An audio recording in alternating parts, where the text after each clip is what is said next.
kinakabahan ka. Kinakabahan ako. Pare, sige, isipin mo, nasa harap ka lang ng camera. Pre, isipin mo yung ilaw na yon, nanay mo. Nay. Lord. Lord. Uy, hindi. Patawa. Ay, Grabe kayo, hindi yun. Sorry. Parang hindi ka mahiya.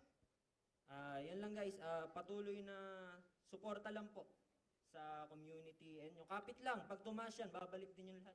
Yan! Nadali mo, pare! Thank you. May picture na ba na? Picture na.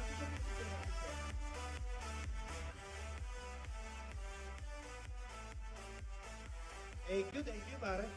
Okay, meron pa. Mamimigyan tayong ticket, pare. Pre, ticket? Bago natin i-introduce yung magme-message sa atin. Pre, jacket? Jacket! Galing kay Kuya Will! May 5,000 ba yan? Wala. Jacket lang. Saka sticker. Sige. Next, anong Ikaw naman trip yan. Grabe naman. Pre, tapos na ako. Salitan lang tayo. Okay. Suggestion. Sige. Okay, alam ko na. Saang bansa nagsimula ang Axie Infinity? Saan bansa nagsimula ang Axie Infinity? Sa Cabanatuan.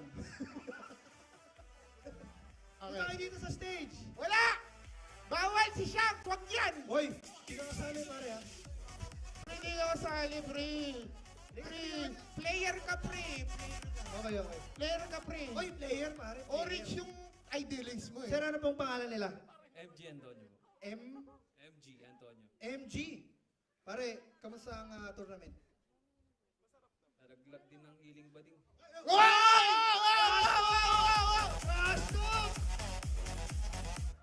Mukhang matindi mamaya laban. Naku-curious ako, pare, kung mamaya yung ikakas nila, yun... Puro healing. Kasi... Hindi na ako magtataka. Pagpapayasin na tayo ng SM, pare. Trash talk din nyo, pare! Trash. Okay. Saan nagsimula ang Axie Infinity? Saang bansa po? Vietnam po. Vietnam. Vietnam. Palakpakan naman natin si MG. Congrats, MG. pare. Nanalo ka MG, ng tama jacket. MG, pare. MG. O, picture muna tayo. Picture tayo, MG. Nanalo ka ng jacket, saka 5,000! Wala lang. Hanapin muna nila yung ano. Hanapin nyo yung sticker. Nakalagay doon yung Mystic Axie ni Kuko. O, meron pa. Wala na, pre. Mamaya na. O, mamaya na. Okay. Sige. Pupunta na tayo sa next portion ng ano. Next person? Ng event natin. Okay. Sino ba tatawagin ko? Tatawagin natin sila. Yung host. Okay, ay, hindi pare. Kailangan may proper introduction to, pare. Yes! Idol ko to nung bata pa ako, eh. Fighting in the red corner! Tama ba yun? O, tama yan, pare. Okay. Nandito ngayon, pare, sa Cabanatuan. Yung isa sa mga content creator, streamer ng Axie Infinity, ang mag-host ng tournament natin. Siyempre, wala nang iba. Extra Rai at Chibu. Palakpakan natin! Guys, dito tayo sa taas, mga kaibigang hangin. Dito po tayo.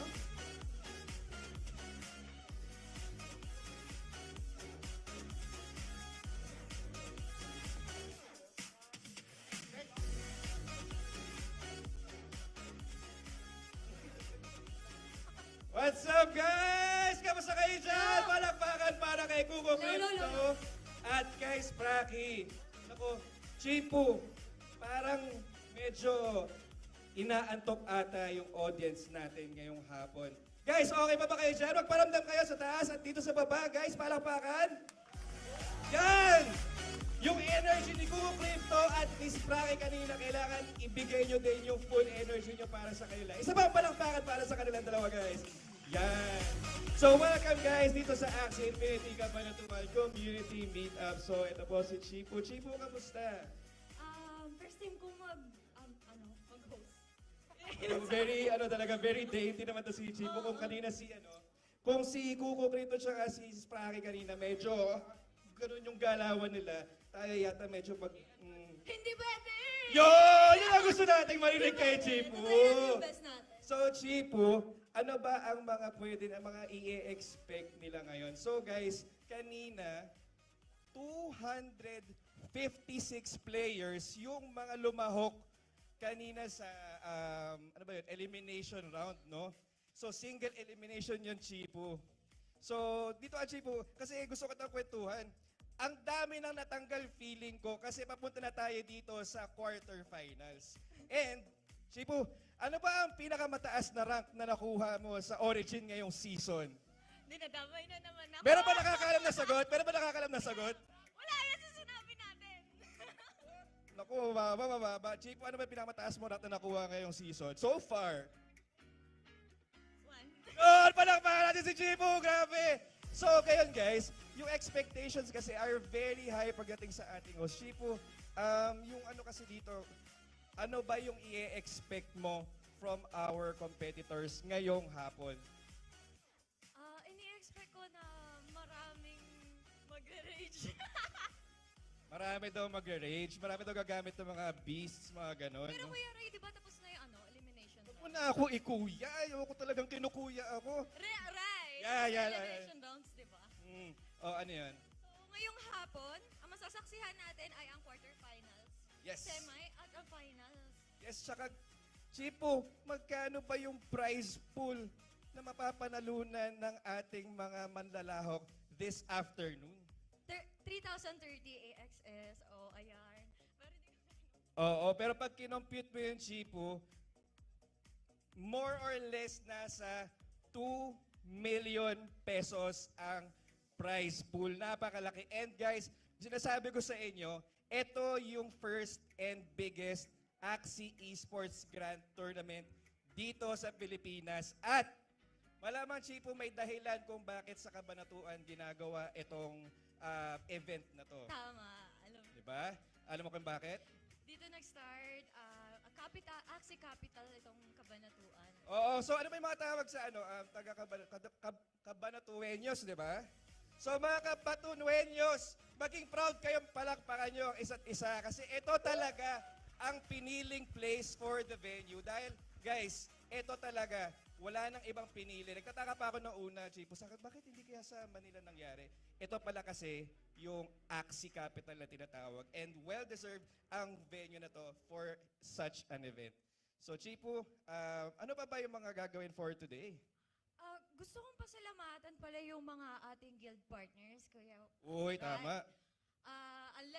Level Up Guild, ang Axie U, ang MVP at ang Limitless Guild. Maraming salamat po sa mga guild Oo, partners. yung mga sponsors and partners natin, palakpakan natin, guys. Also, yung mga industry partners and sponsors naman natin, iba pa yon. So, una sa lahat, ang PLDT para sa official connectivity partner and also Smart.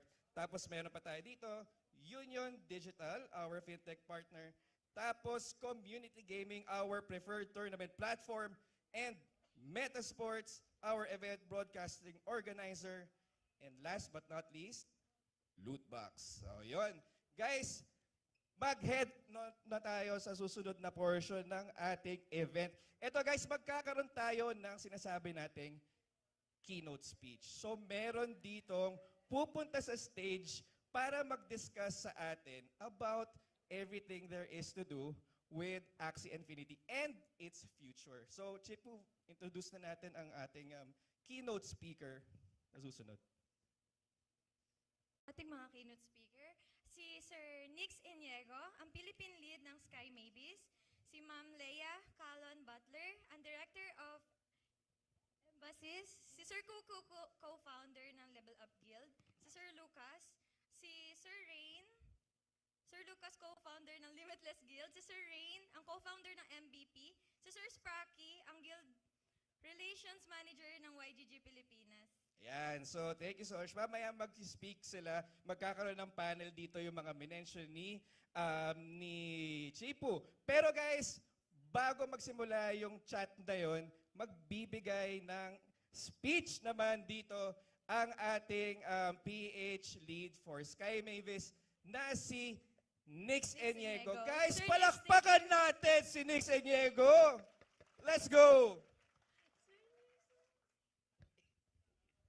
Ayan. Okay, thank you guys. Oh, sorry. Medyo... okay, first of all guys, gusto ko munang magpasalamat sa lahat ng pumunta dito. Lahat kayo na dyan sa harap. Thank you guys. So, it's showing up here, sobrang big deal nun. So, palakpakan yung isa't isa dahil dito kayo. Yung iba nag-sign up, di pumunta. Joke lang. Okay lang yun. Okay lang yun. Second, gusto ko lang din pasalamatan yung blockchain space, no? Blockchain space team. Our partner who made this possible talaga. Very hardworking people, sina Carlos, sina Jen, and their team. Thank you for putting this up together. Gusto ko lang rin i-comment publicly, binulong ko na sa kanila kanina pero gusto ko marinig na lahat. Yung nangyayari sa labas ngayon na bakbakan ng mga players, ngayon lang nangyari yung ganyang kalaki na LAN sa buong mundo. Mas malaki pa yan sa Axie Con. Diba? And sobrang nakakatawa na dito siya nangyari sa Cabanatuan. And, you know, powered din na dyan nga yung blockchain space to make it happen. Gusto ko rin pasalamatan si Kuku, sa si Spracky, dahil sobrang laki ng tinulong nila to make this happen para makapunti. So palakpakan natin sila, dyan sila. Gusto lang rin malaman ni Spracky kung nakakakain na kayo, pero di ba?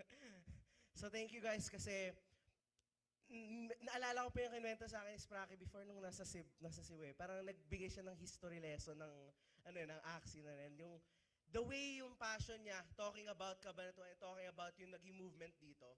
Sobrang na-move ako. And simula nung sinabi niya yun sa akin, as in di ba everyday, pero siguro mga once or twice every other week ganun.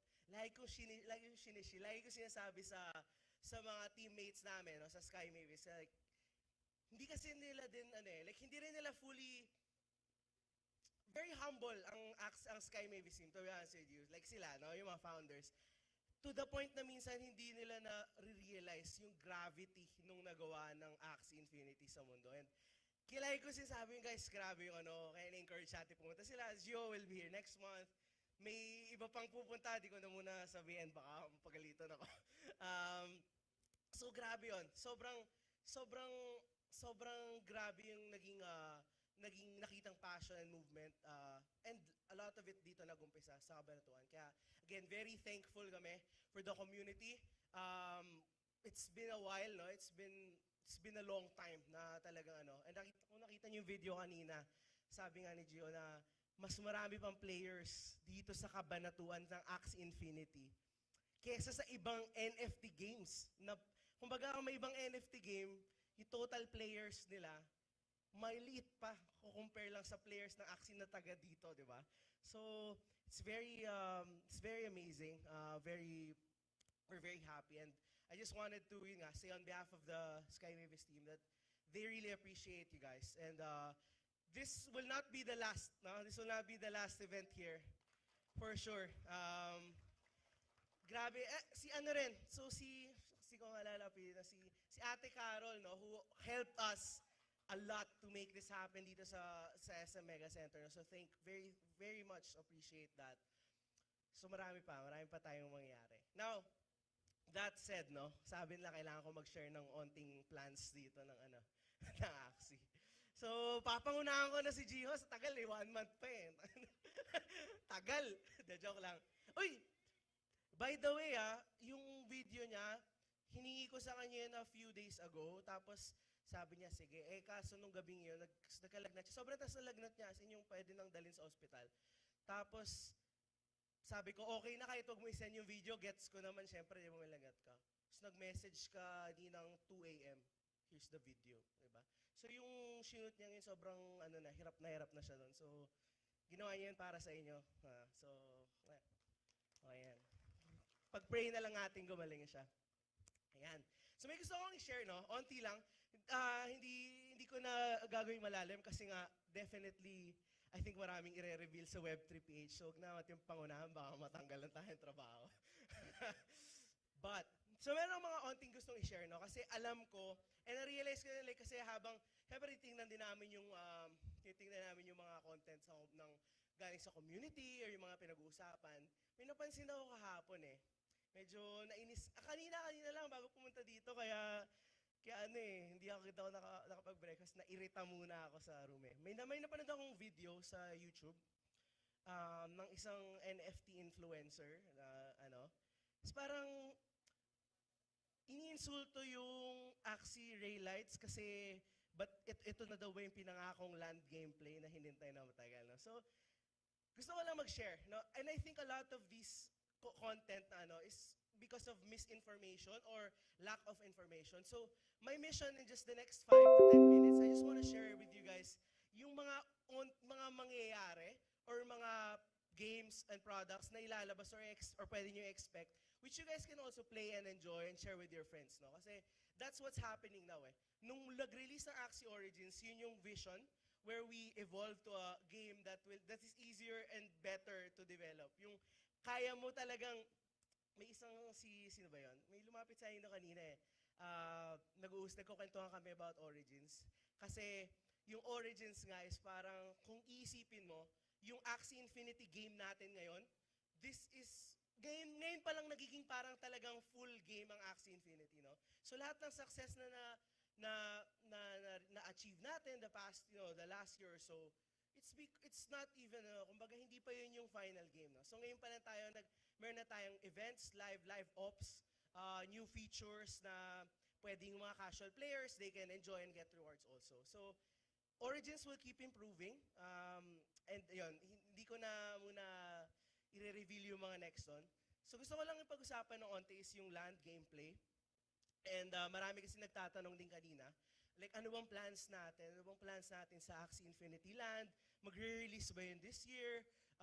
Wala po akong land scholar ako, like makakalaro ba ako nun? So I'll just share a little bit about that, no? So yung ating Axie Infinity Land gameplay, yung official na project na developed by Sky Mavis, it's slated, planned to roll out siya this year, this 2022. Yung game na released ngayon, which is Axie Raylights, it is developed by a third-party studio.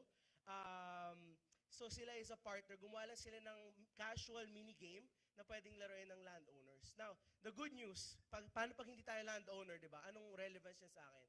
So hindi tayo landowner, magkakaroon ng delegation feature na lalabas in the coming months, where if wala kang land, pwede kang paggamitin ng isang tao or isang player na may land para makapaglaro ka and makapag-earn ka rin ng rewards doon. So, good news yon for everyone na walang land, because that means there's other ways, no, to enjoy the game and to also earn the rewards. Kaya, that's something to look forward to.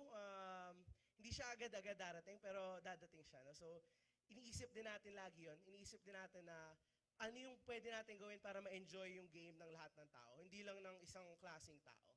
Which leads me to my next point. Familiar ba tayo sa Axie Builders program? May nakakaalam ba nun? May mga hindi nakakaalam, no? Okay lang. So si Axie Builders program, kwento ko lang siya nung mabilis, we have mga independent game developers na gumagawa ng games na using Axie Infinity assets, no? So ibig sabihin, in the coming months, may mga malalaro kayong games na ginawa ng mga community members using your Axie Infinity assets, and hindi lang siya bastang game, no? There will also be in-game economy involved, no? So may mga SLP, AXS rewards involved doon. And I'm happy to share today na one of the most anticipated Axie Builders Programs game is launching tomorrow morning, Mech Infinity. So hindi nyo pa siya alam. Mech Infinity. So first, dito natin yung first i-reveal. It will be launching tomorrow. Napaalam ako saan lang kung pwede ba pagsabi. Yes daw. So, bukas maglo-launch na siya. What is Mech Infinity? Siguro kung may video tayo dito, pwede kong ipakita. Kaya ba? Kaya ba? Tech team, please. Sorry for the on-the-spot, Mech Infinity. In-name. So, Mech Infinity is para siyang MOBA, para siyang Pokemon Unite, Brawl Stars kind of game. Team game din siya, may Battle Royale din siya. Yun, Mech Infinity. Pero meron tayong pa-video dito actually. So, it will be launching, no? And ang balita ko, pagka-launch niya, meron na siya agad, game economy. So, meron ng mga earning and whatnot, no?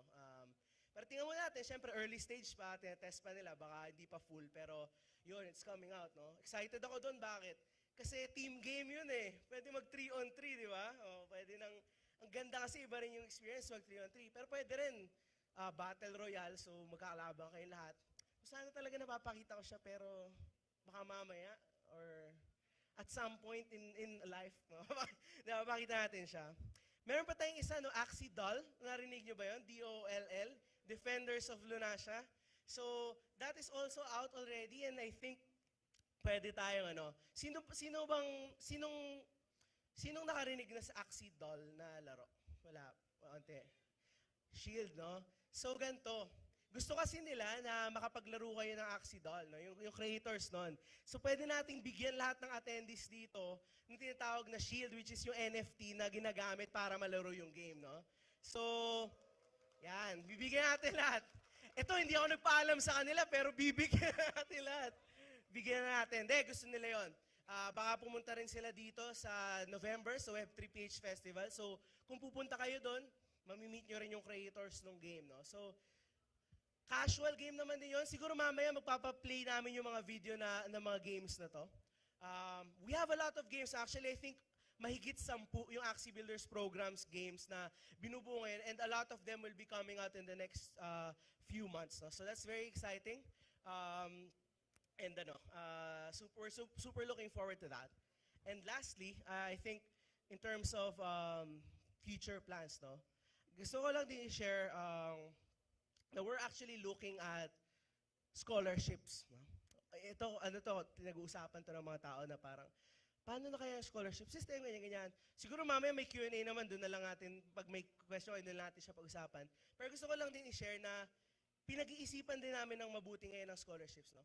And we feel na there's a new version. Kumbaga may V3 scholarships kami de-develop. Kung paano natin mas mapapalago ang game, paano tayo mas makapag-onboard ng new players, paano natin mas mapapaganda experience na lahat. So it's something na pinag-uusapan namin, pinagpaplano namin, and the moment na meron na tayong mga concrete na plans doon, i-share namin siya. Pero siguro ang keyword na lang dito sa vision na to is gusto namin talaga lahat ng tao magka-Axie. Ng free, like hindi lang yung starter Axies na free. Like kunwari scholar ka, gusto mo, kailangan mo ng Axies, pero syempre, hindi ka pa makakabili. Like gusto namin, bibigyan na lang kita. Bibigyan natin 3 Axie na malakas. Ganon. So, yun lang muna sabihin ko kasi hindi pa siya final. Medyo sobrang leak pa nito. But yeah, the plan is bawat bahay dito sa Pilipinas. Bawat tao, may Axie team, ma-enjoy niya iba't ibang games. On his own time, kung ano man yung hilig niya, kung casual siya, may malalaro siyang iba na game sa Axie ecosystem. Kung competitive siya, mag-origins siya. Kung gusto niya yung mga barilan or something, di ba, Mike Infinity. So, Axie Infinity, kaya Infinity yan, it means infinite, no? Infinite games and infinite experiences. And yung nakikita natin ngayon, origins and everything, it's just the start. There's gonna be more to come. So, again, like guys, I just want to thank you for being here, for being part of history. This is history, guys. This is the biggest LAN tournament in the world of Axie Infinity. And I asked around before we went here, sabi ko, ano bang pinakamalaking prize pool na tournament na ginawa dito sa Cabanatuan? Sabi ko, may nakapagbigay ba dito ng 1 million? Wala. 2 million to. So again, history din. Biggest prize pool in esports dito sa Cabanatuan. So, yeah, and actually, ito pa pala, no? So, isa sa partners natin yung loot box. Sana nakakuha kayo ng tickets.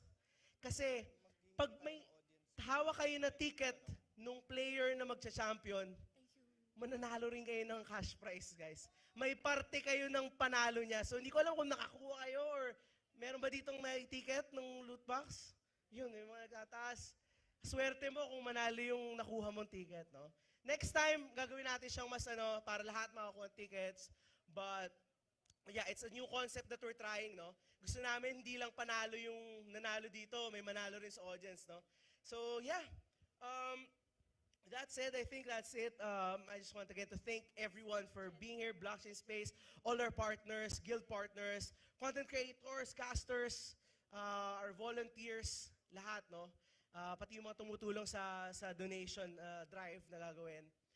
Thank you guys. And last, this is the first, but this will not be the last in Cabsi, okay? So thank you guys so much on behalf of the Axie Infinity team. We love Cabanatuan, we love the Philippines, and there's gonna be more to come. Thank you. Yun, thank you, Sir Nix. Pero wag po muna kayong bumaba. Ay. Kasi magkakaroon tayo ng question at meron tayong pag-giveaway na... Meron tayong pag-giveaway sa mga... Okay, ganito muna. Kung meron kayong tanong regarding sa sinabi ni kapatid na Nix, lapit na lang kayo dito kay Chipu para i-ano nyo yung concerns ninyo, no? Tapos, two of you guys will be getting a Big Yak Axie Club Windbreaker. Yon. Nagtanong ka lang? Pwede ko bang kunin para Ay, sige, papakita. Ayan, si Chipo nandito na. Dito tayo sa gitna, Chipo, para mapakita natin, ma-showcase natin yung windbreaker. Pero Chipo, grabe yung mga sinabi ni Nix. Parang nagkaroon tayo ng mga leaks dito sa Pilipinas bigla na very, very juicy. Kumbaga. Ang daming Okay. plano. I'm back. Oh my gosh. Diyan na. Ang dami palang plano nung ng Axie ngayon sa Yeah. going towards the future, lalo na with the Axie Builders program, no? Next, may tanong ako para ako yung manalo na windbreaker. Hindi, ilan na ba yung mga lumabas ngayon as in talagang dead set, go na talaga ang game nila from the Axie Builders program? So, majority ng in-announce na Builders programs games a few months ago, lahat yon still building, lahat yon plano mag-release. I think isa lang yung project na hindi natuloy. But yung sure na, so nakita natin Axie Doll, si Mech Infinity mag-launch sa bukas. Meron pa tayong Blitz, Axie Blitz, para siyang Candy Crush. I think they're about to launch soon also. We have Across Lunasia, para siyang Super Mario na. Basta maganda rin yun. Mamaya, pakita natin. And ayan na, papakita natin. Oh, ito na pala, saktong-sakto. Ito na yung Mech Infinity, guys.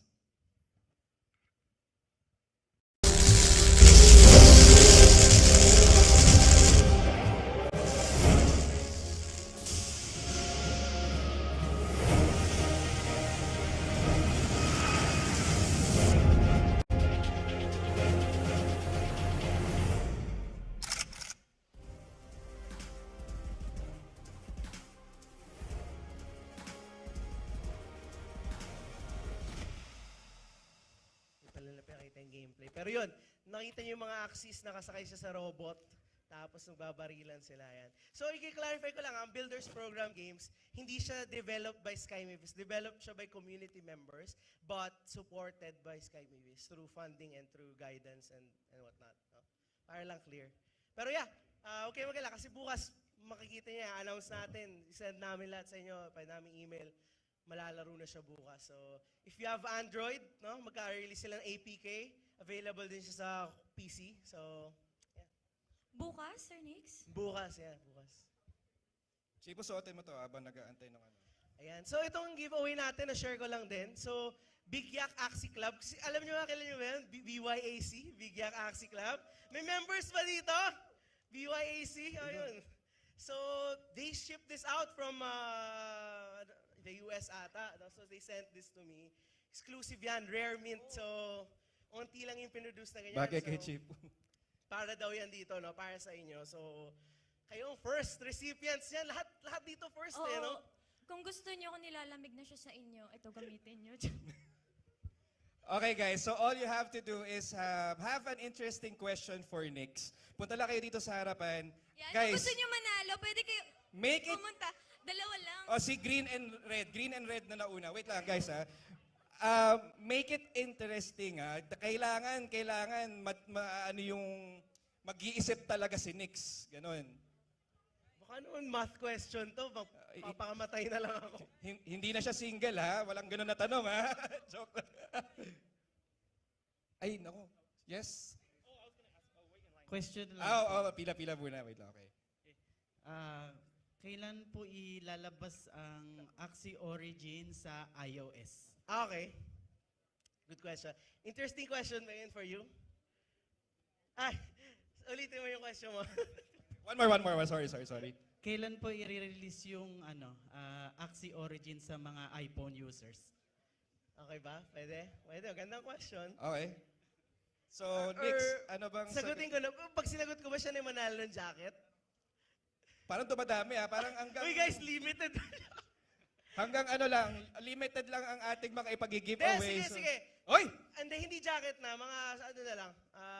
Meron pa. Axis na lang yung... Sige. So, itong 5 na to. So, sige guys. Fall in line na lang muna doon. You guys can fall in line. Okay. Guys, remember, I do hope you guys participate dito sa mga ganap natin dito sa stage later on. Kasi there will be lots and lots of opportunities for you guys to win prizes and, be rewarded with good stuff. So, makinig lang kayo guys kasi from time to time magkakaroon tayo ng mga ganito. So, tingnan nyo guys, nagtanong lang, windbreaker agad. Oh, game. Axie Origins and iOS, no? So guys, actually, dalawang sagot ko yan. Again, dahil sobrang special ng Cabanatuan sa Axie, no? Ito yung una kong sagot. Meron actually way ngayon para makapaglaro ng Axie Origins sa Apple, sa iOS, no? So meron tayong tinatawag na test flight. And yung test flight, limited slots lang siya. And nung una kasi, pinrioritize yung mga content creators. Pero pwede ako makiusap na kung meron talaga mga gusto dito, no, magpupusli tayo na ibang slot, pwede kayo mabigyan ng access. No? So, if serious kayo, Apple user kayo, gusto nyo talaga, Nix, gusto kong karirin yung Origins, kung meron lang ako yan sa phone ko, rank 1 na ako, leche ka, bigyan mo akong access. Hindi, alisin mo na yun, huwag na murahin. Message mo lang ako, ha, tapos gagawin natin ang paraan. No? So, yun yung una answer. Technically, pwede siyang laruin sa Apple, pero 10,000 na tao pa lang. Yun kasi yung rule ng Apple. No? So to answer your real question, kailan yung totoong launch na pwede na lahat na hindi na kailangan magmakaawa for a slot, no? So the answer there, mas complicated, no? Pero syempre, gusto ko very transparent with you guys, no? So, huwag tayong umasa na mangyari yun next month or in 2 months, no? Kasi mahirap siya. Hindi siya mahirap dahil hindi namin siya kayang gawin. Mahirap siya dahil mahirap kausap si Apple, lalo na kung isa kang crypto or NFT game, no? Bakit? Kasi ang Apple, gusto niyan, pag maglalabas siya ng game sa kanila agad ang 40% na share. 40% ng kita sa'yo. Kaya sila nag-away ng Fortnite. Naalala niyo yan, 2 years ago yata? Di ba nag-pull out ang Fortnite sa Apple? Kasi yung Fortnite, ang laki ng kinikita eh. Para sabi nila, teka lang, ba't 40% sa'yo? Parang lokohan na to, di ba? Ganun. Ewan ko kung paano nila pinag-usapan, but that's how it is. No? So, sa atin, isipin nyo, kung ilo-launch natin ngayon, yung Axie sa iOS, ibig sabihin, lahat ng Axie na nabebenta sa marketplace gusto nila ng 40% doon. Fair ba yun? Paano, kanino ko kakaltasan yon? Sa breeder? Or, di ba parang sobrang weird? So, kaya yun yung complication. No? So, anong solusyon natin?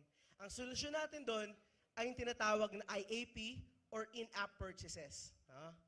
So, kaya dadating yung time, soon enough, magkakaroon tayo ng mga skins sa Axie na pwedeng bilhin or pwede kang mga items na pwede mong bilhin sa store, sa Axie, para yun na lang ang compromise mo, yun yung magiging cut nila. So, yun yung isa sa maraming possible direction na i-explore. Hindi ko sinasabing yun yung mangyayari, but kung isipin mo, yun yung roadblock, no? So, yes, sadly, I hate to be the bearer of this news na hindi siya next month, no? Hindi siya agad-agad. Pero ginagawa yung best para mapabilis siya. So sana, mali natin, di ba? Kung sweatin, biglang ma-release siya agad. Pero priority yan. Top priority yan. Tagal na siyang na trabaho. It's just that it's not easy, no? So, isipin mo, Nix, ba't yung ibang NFT game, meron naman sa iOS? Actually, sobrang daming loopholes and karamihan ng ginagawa nila illegal. So, hindi natin siya pwedeng gawin. So, ayun lang bro. Sorry kung yun yung sagot, pero yun yung totoo. Thank you so much sa answer mo. At dahil dyan, ano ba dapat sinasabi ni Kuya Will? Bigyan ng jacket! Bigyan ng jacket! Gusto ko sana ito yung energy, kaso Will Congratulations! May Will phone ba? May ganun ba? Guys, gusto ko lang idagdag. Total community meetup itong ginagawa natin. Always remember that the information you get here kasi very vital to, especially yung in-explain ni Nix when it comes to sa Apple. So if ever you see people sa comment section, walang yaya, wala pa rin tayo sa Apple, wala pa rin sa iOS. Siyempre, it's also your responsibility na pwede nyo naman sagutin din. Spread the word. Salamat. Kung ano talaga yung dapat na tama. Kasi if you allow the people na parang na i-bash lang, na wala kasi silang alam, misinform yung mga tao, it's better na you guys answer. As siyempre, community tayo, siyempre, we should help din yung team nila to disseminate the information. So, ayun.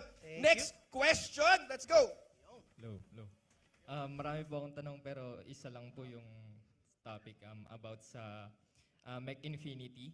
Yun. Number 1, ano po yung mga gagamitin? Is it the Axie in the Origins? yung mga Axie rin po ba sa Origins yung magagamit sa Mech Infinity? Pangalawa, di ba nagsabi po kayo na magbibigay po kayo ng free NFT para magkaroon ng early access sa game na Mech Infinity?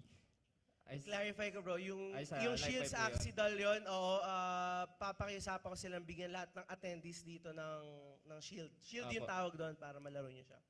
Ano rin po ba yung gagamitin doon? Is it the Axie Infinity in the Origin or iba po siya? Pangatlo, sa Axie Mech Infinity po, paano po kapag scholar lang yung Okay. yung maglalaro o kaya wala po siyang sariling Axie? Pwede po bang mag-request sa manager na maglaro ng Mech Infinity and mapag-usapan na rin po ba nila yung yung utility tokens na paghaatian? Sige. Yun lang. Okay. So yung first question mo is about Mech Infinity kung ano nga? Sorry. Kung yung gagamitin din po na Axie din Axie, yung okay. opo. Okay. So actually yung two of the three questions mo, mas masasagot nila yan bukas pag-launch nila kasi hindi nila binigay lahat ng information. Pero as far as I know, may way dapat na malaro mo siya for free eh. May way dapat na malaro mo siya for free. If hindi man, I'm sure there's a way na pwede siyang yung sa sinasabi mo na papagamit yung Ronin account. No? Kasi actually kaya dinedelay nila yung launch nila before is gusto nila na paglabas ng game nila, may economy na, naka-integrate na. So based on my understanding, bukas paglabas nun, medyo ganun na. No? So yun yung sagot sa third question mo, baka ganun ang gawin nila. Kung hindi pwedeng wala kang sarili Axie, baka pwede yung sa manager. Na Ronin, connect sa Ronin, ganyan. So tingnan natin, hindi ko 100% sure pero posibleng yun yung mangyari. Na yung tinanong mo dun sa Axie doll naman, si Axie doll is another game iba siyang game. Na-release na siya yung beta niya a few weeks ago sa AxieCon. Pero to play that kasi kailangan mo nung shield na yun. And yung shield kasi ngayon ginagawa nila na hindi muna siya pwedeng makuha ng lahat. Kasi pag nasa lahat, parang gusto niya alam mo yung excitement na parang kailangan mo ng ticket para, kung dito, hindi lahat, di ba? Pwede kailangan ng ticket. Ganun yung strategy nila ngayon. So, pero yun nga, since umattend kayo dito, and gusto nilang matry nyo rin yung game, no? I'm sure kasi napag-usapan namin yun, bibigyan ko na lang kayo para matry nyo siyang laruin. No? So, we'll send an email, tapos nakalagay doon kung paano nyo siya laruin, tapos yung Ronin address ikunin, tapos mapadala ng shield. Ayan. So, yun. Siguro yung iba mong tanong about Mech Infinity, malalaman natin bukas. Curious din ako kasi naabangan ko yan. Alam ko marami nag-aabang dyan sa game na yan. Thanks, bro. Alright, thank you so much sa question. At dahil dyan, ibigay ang jacket ni Chipo! Woo! Parang may swerte pa ata, sinuot pa ni Chipo no? Second hand na yan. Second hand na, no? Uy, may bibili na 500. Ano may bidding bigla dito? Narinig ko. Ay, favor. Wag naman kayo mag-bidding ng ganyan. 1,000? Bro, favor pala dun sa mga favor dun sa mga nanalo ng Big Yak Axie Club na jacket. Baka pwede kayo mag-post ng picture sa Facebook, sa Twitter, tas tag nyo kami, tas tag nyo rin at Big Yak Axie Club para makita nila. Pwede ba? Pwede. Sige. Ayan, so, well, unfortunately, next we will have to end this segment ngayon. So, sorry dito sa mga nandito. But, for those people who are here right now, please do approach Nix with your questions and you will still be rewarded with the prizes na pre-nomise niya. Ayan. Sige ba, 2 minutes? Bibilisan ko sumagot. Okay lang ba guys, 2 minutes? Bibilisan ko lang sumagot. Okay, go ahead, sir. Your name po? Russ, I'm from Mita Gaming Girl. Yes, Actually, sir. my purpose of coming on the stage is not because of the jacket, because I just want to ask something about what will be the what will happen to the guilds, because you mentioned earlier na sabi mo the community made games is a way for the way for the community to be able to play the Axie games. Yung mga Builders Program games. Yes, yes, sir. And then, you also mentioned that magkakaroon ng version 3 if I heard it right about dun sa mga scholarships. Yes, So, yes. how are we going to reconcile the Okay. builders game and then the I think scholarship gets- program and then yung mga Gets, guilds gets. na involved? So I think a good question. I think yung guilds, no? So one thing that I want us, Axie or to do better is actually to also speak to the guilds directly and share, like hindi siya yung tipong kaya kong ma-solve or masagot yung tanong mo na in a few minutes eh. So gusto namin gumawa ng ganong platform or avenue na mapag-usapan din yung plans. Kaya sinasabi ko kanina, the moment na ma-finalize namin yung iniisip namin, gusto ko siyang i-share din agad sa guilds eh. Kasi very involved ang guilds dito, actually sir.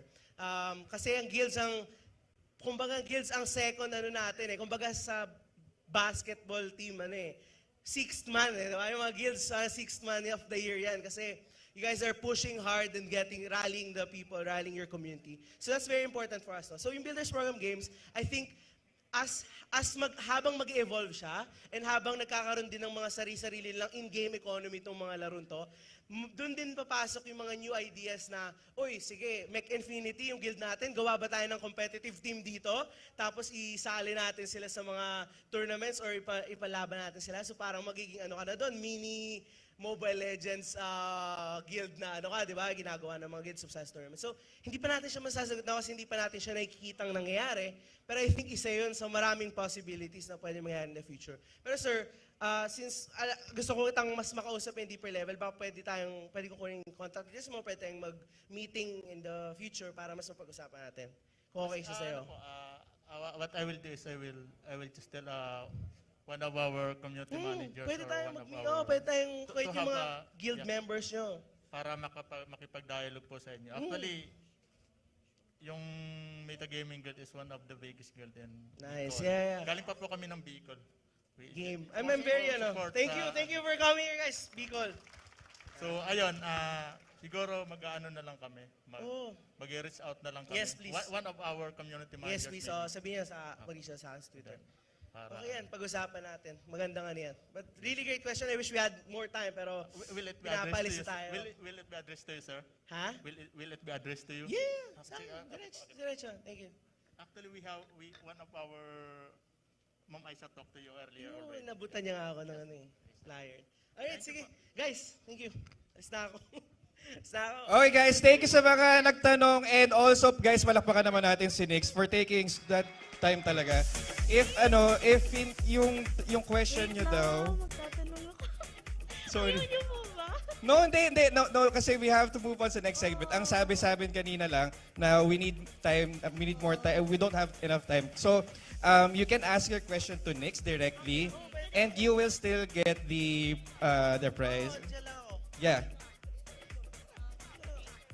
Thank you guys. Thank you. Palakpakan ulit natin si Nix. Thank you din. Sorry Thank you. again sa may mga questions kanina pero we really have to move on sa ating next segment. So, Chipu, Sobrang dami ko natutunan ngayon. Dami ako ko rin din, gustong yung itanong. information na nakukuha ko dito parang leaks upon leaks, no? So, So, meron pa tayo, kung may mga pa tayo. Meron tayong next speaker, ang General Manager ng Blockchain Space, si Miss Jen Bilango. Ayan, let's welcome. Ayan guys, let's all welcome si Sobrang Miss Jen. prepared ni Madam.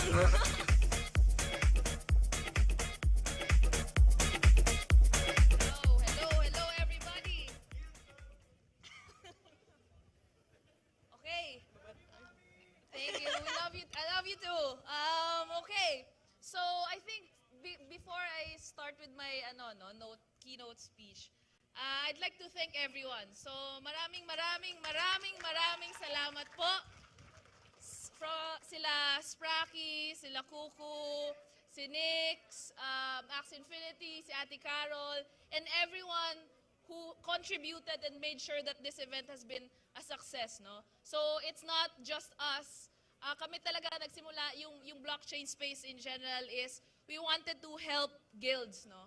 So very quickly lang, nung nalaman namin, so I'll share with you the backstory kung paano nagkaroon ng Cabanatuan Axie Meetup / tournament, no?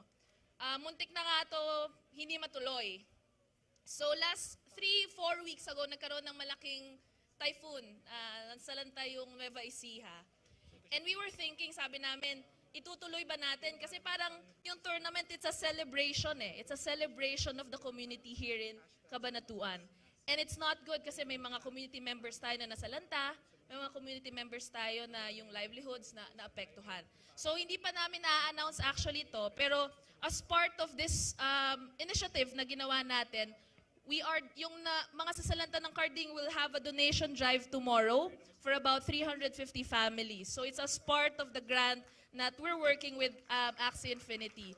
Kasi we're very mindful talaga na kailangan natin magtulungan, no? So yun talaga yung nakakatuwa dito sa Cabanatuan, na sinabi namin, we want to have a big event, we want to celebrate the community, but at the same time, we want to help them. So we'll have a donation drive for about 350 packs, no? Tomorrow. So that's first. It's a huge thanks to the community dito sa Cabanatuan. And I think, very briefly, in terms of who we are, I'm sure iba sa inyo hindi familiar about what we do. Pabiro na sinasabi nila cooks nila Spracky, Guild Mommy. Kasi that's what we do, no? We nurture guilds, no? So gusto ko nga yung question kanina ni Mr. Metagaming Guild. So kasama namin actually sa Bicol. So I have a very, very, very short presentation lang. I'm very mindful of everyone's time. Can you share the screen, sir?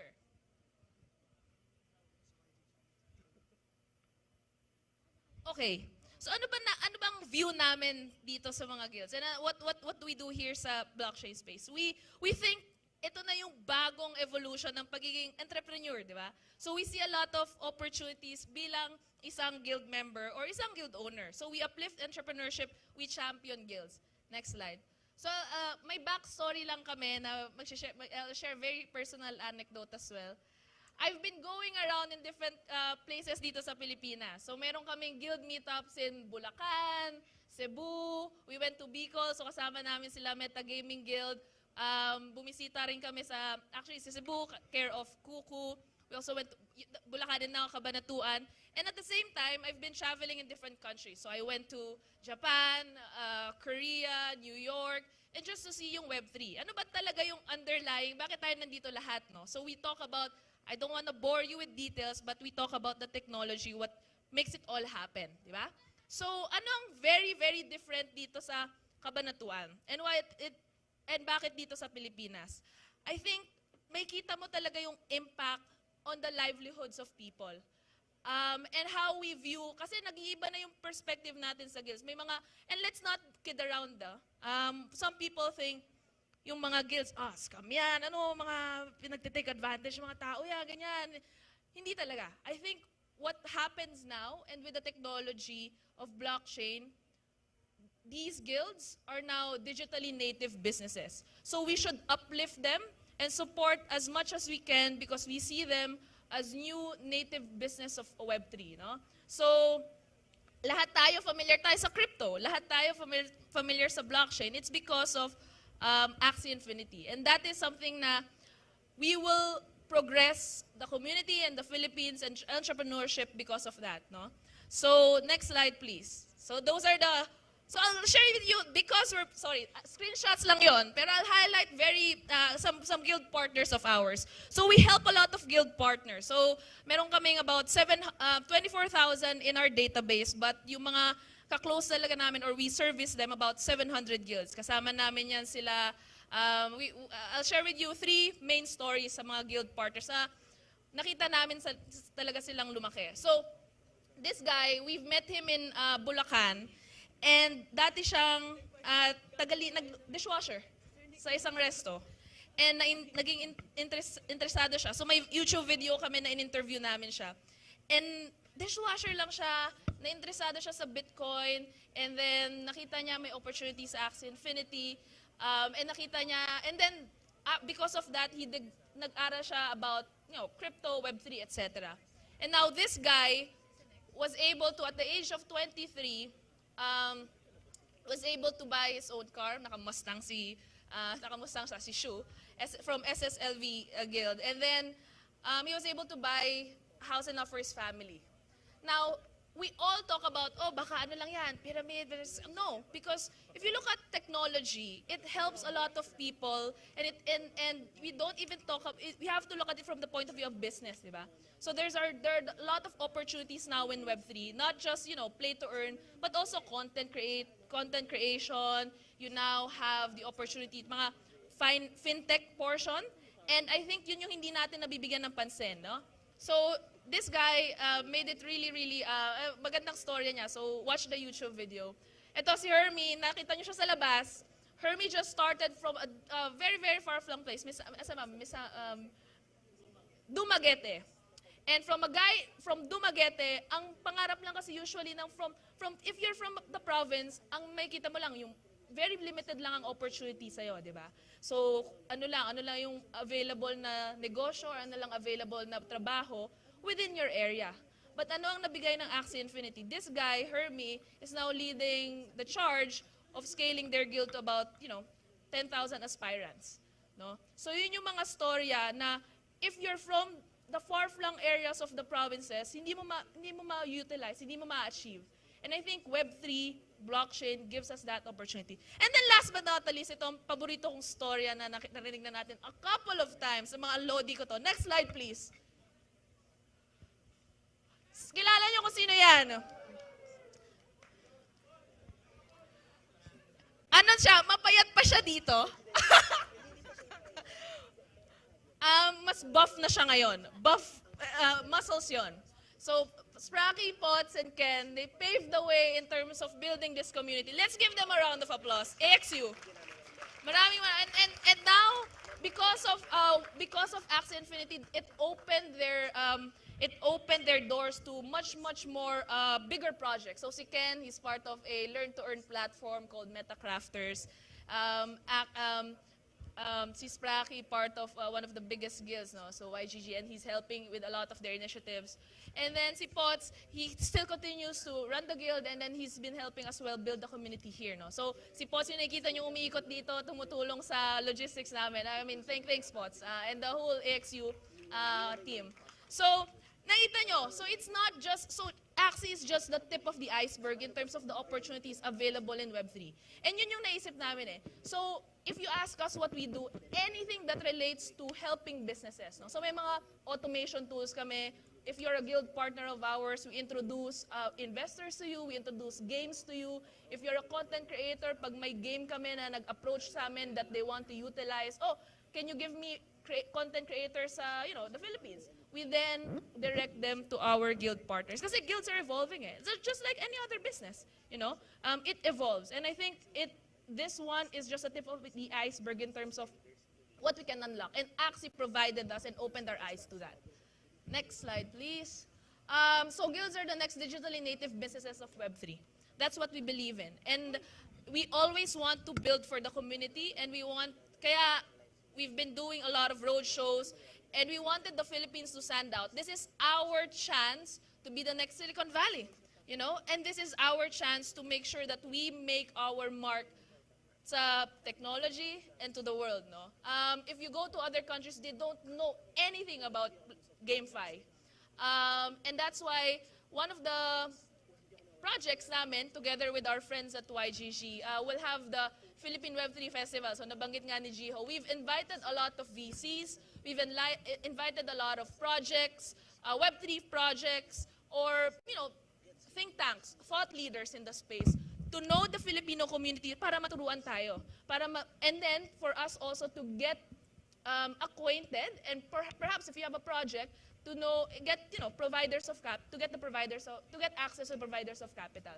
So, this is what drives us. Nakakatuwa na people are flying in, people are from all over the country, and some of them flew in from other countries as well, no? So I've heard from the US, Malaysia, etc.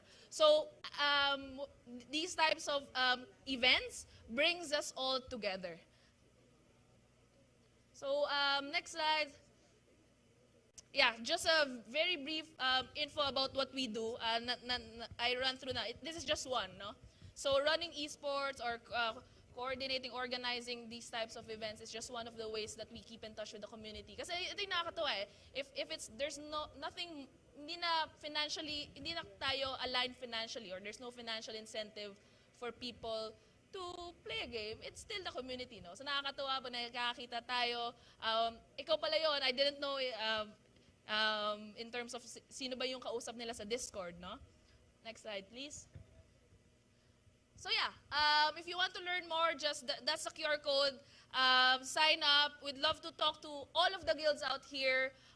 This is actually related to what we're building. So we are the home of the guilds, no? So Guild Hub, and parang we nurture all of the guilds, no? So they call me, I'm the GM of Blockchain Space, but they call me Guild Mama. It's short though for Guild Mommy, Guild Mommy.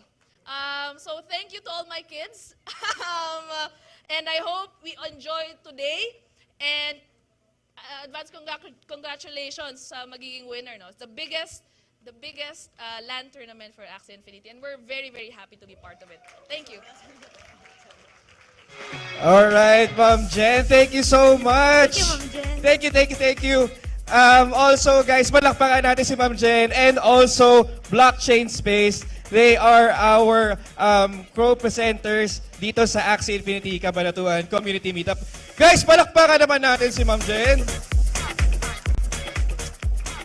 So, babalik si Ma'am Jen mamaya, pero meron lang akong tanong sa'yo, Chipu. Dito, Chipu, ba't may shy type ka? Gumilid, gig. Hindi, okay, sige, Chipu. Meron akong gustong itanong. Actually, guys, habang tinatanong ko to, tandaan nyo na rin to, parang keep it in mind. Chipu, ano ba yung ano mo? Gusto ko lang mag-throwback ng onte. Kasi gusto ko lang itanong, ano ba yung pinakaunang Axie mo? Naalala mo ba yung pinakauna mong Axie? Naalala ko, Bumpy Bone Sale. Bumpy Bone Sale. Kailan yun? Anong month yun? Parang... Nung mahal, tapos na nerf. Siya yun. Okay. So, bago tayo pumunta sa usapan ng mga nerfs. Kayo guys, sound off kayo guys. Ano yung mga pinakauna nyong Axies? Dali, anong mga type? ABP? Okay. BBP? AAP? Meron ba mga Terminators dyan? Nag-umpisa, pinakaunang Axie Terminator na bug. Meron ba dyan? Oo, alam nyo ba, so konting throwback lang, ang Terminators, nagsimula yan, hindi yan reptile. Bug talaga ang mga Terminator. Yung body type nila, the same. Pero, kaya sila tinawag na Terminator dahil sa nakasuot sila na shades na Neo. So, para siyang Arnold Schwarzenegger, kaya siya tinawag na Terminator. And medyo competitive na yung mga bug Terminators before, so nag-breed sila papunta sa reptile. Tinawag na nilang Terminator from then on, tapos naging Dusk. Parang ganon. Anyway, guys, so yun na nga, nagta-throwback lang tayo. I'm sure maraming lumabas sa mga memories sa inyo from your first Axies, from yung mga first breed ninyo, and more. So, guys, habang nagsiset up sila dito, gusto ko isipin nyo na lang muna kung ano yung mga firsts ninyo when it comes to Axie Infinity rin, and also your journey, your first friend, ganon. Nandito ba yung first Axie friend mo dito sa venue? Ikaw. Ako. Napaka-safe ng sagot. Parang may iniiwasang atang sagutin. Pero yeah, I think a lot of people here have their, na-meet na rin nila yung mga friends nila from Axie. Also, yun nga, there's, ang daming mga firsts din kasi, baka mahulog ka. So, magkakaroon tayo dito, Chipu, ng, ano ba meron tayo? May fireside chat, ayan. May mga panel tayo na tatawagin. Oo, kasi ang mangyayari dito, onting pagmamarites lang. Hindi naman pagmamarites. Magkukwentuhan yung mga panel natin dito mamaya. And ang magiging topic yung mga bagay na nangyari sa Axie through the years. Ewan ko kung magiging sentimental yung mga panelists natin dito. Pero ako, kung nandyan ako, marami din ako masishare na parang feeling ko magiging sentimental din ako. Kasi alam mo naman, napamahal din yung community sa atin, yung Axie and more. But I want you guys to be involved in this conversation. So, I would suggest guys, kasi meron tayong official hashtag. Ano ba yung official hashtag natin? Salamat Axie. Hashtag Salamat Axie. Yan guys. Yan. Sa mga amaten, in-encourage Ganito. po namin kayo na Oh, ikaw muna. Go ahead, go ahead. Nakagamitin yung hashtag Salamat Axie. Ayan. Naka-live pala tayo. Ayan. Sa mga sa mga community natin, pwede natin i-share yung nasa YGG Alerts. Yes, we are actually live sa YGG Alert. So kaway. Guys, mag-ingay tayo dito para sa mga nanonood ng ating live stream sa YGG Alerts page. Yeah. Naku guys, nakasan nyo pa, hindi nila naririnig yan. Sabi ko, hoy. Yan, that's better. Guys naman, pinapahiya nyo naman yung kabanatuan. Nasa taas, wait lang naman. Yung sa taas. Hello, buhay pa kayo? Thank you. Parang mas maingay pa yung sa taas. Isa pa nga dito sa baba guys, one more time. Alright, thank you so much guys. So, pinaantay na lang natin yung mga panat habang nagsiset up sila dito. What else, Chipo? Ano ba yung mga gusto mong parang yung mga pag nasinabi yung Axie, balik ka on your first couple of weeks or days, ano yung mga naalala mo? Ako, sa totoo lang, malaki talaga sobrang grateful ko sa Axie. So, parang sobrang sadden, tas gusto ko lang maglaro. Tapos, dahil after ng work ko, gusto ko siyang i-stream. Tapos, maraming naglalaro ng Axie. Baka maiyak naman ako, Kuya Ray. Yun nga yung feeling ko na magiging sentiment ng karamihan kasi medyo touchy din yung magiging topic natin. And this is going to be very, very interesting. I don't know if there is going to be a Q&A here later, but if ever you can prepare your questions, guys. Actually, okay na ba tayo, sir? Okay na po. Are we ready for Okay, so guys, without further ado, tawagin na po natin ang ating mga panelists for this afternoon. So, tawagin na po natin ang una nating panelists. Syempre, yung magsi-spearhead muna ng discussion. Balik natin dito si Ma'am Jen. Ma'am Jen, palakpakan natin, guys! Parang ready na akong tanongin si Ma'am Jen. Ang susunod nating panelist ay, of course, nanggaling na siya dito sa stage, si Nix Eniego. Nix, come up the stage, kapatid. Ayan, ayaw ni Nix. Joke. Ito, Nix. Sino yung next natin? Chipu? Ayan, yan. Si Sir Kuku. Sir Kuku. Ayan, palakpakan natin si Sir Kuku Crypto! Let's go! Go! Boss Kuku, let's go. Parang ngayon ko lang nakitang naka-long sleeve si Kuku. Parang kadalasan sando yung nakikita ko suot ni Boss Kuku, no? Hindi, ngayon lang kami nakita ni Kuko, so it's a first for me. Oh, may ganun. Hindi pa ako nakapag-picture Magpapapicture ka kay Kuko, no? So, ayan guys, ang next naman natin is going to be, the next one is going to be the co-founder of Limitless Guild, si Lucas Lo. Meron ba taga Limitless Guild dito? Paramdam kayo guys, supporta natin si Sir Lucas Lo. Ayan. Sino yung sunod? Founder and CEO of MVP Guild, Sir Rain. Ayan, si Sir Rain. Nandito ba Sir Rain? Nahada. O MVP Guild! Mag-ingay kayo dito, guys! Kuya, kilala mo MVP Guild, di ba? Sobrang active nila sa mga tournament. Very, very highly competitive and active talaga sa community yan. Si Sir Rain, asaan na? Wait lang. Okay, sige. Habang inaantay natin si Sir Rain umakyat dito sa stage, tawagin natin ang ating next. And last? Si Sir Sprocky. Si Sir Sprocky na muna. Oo. Grabe yarn. Siya yung Guild Relations Manager ng YGG Pilipinas. Let's go! Hindi ko alam bakit niya ako pag nakikita niya ako, lagi niya ako sinasabihin ng ano yun? Bawal.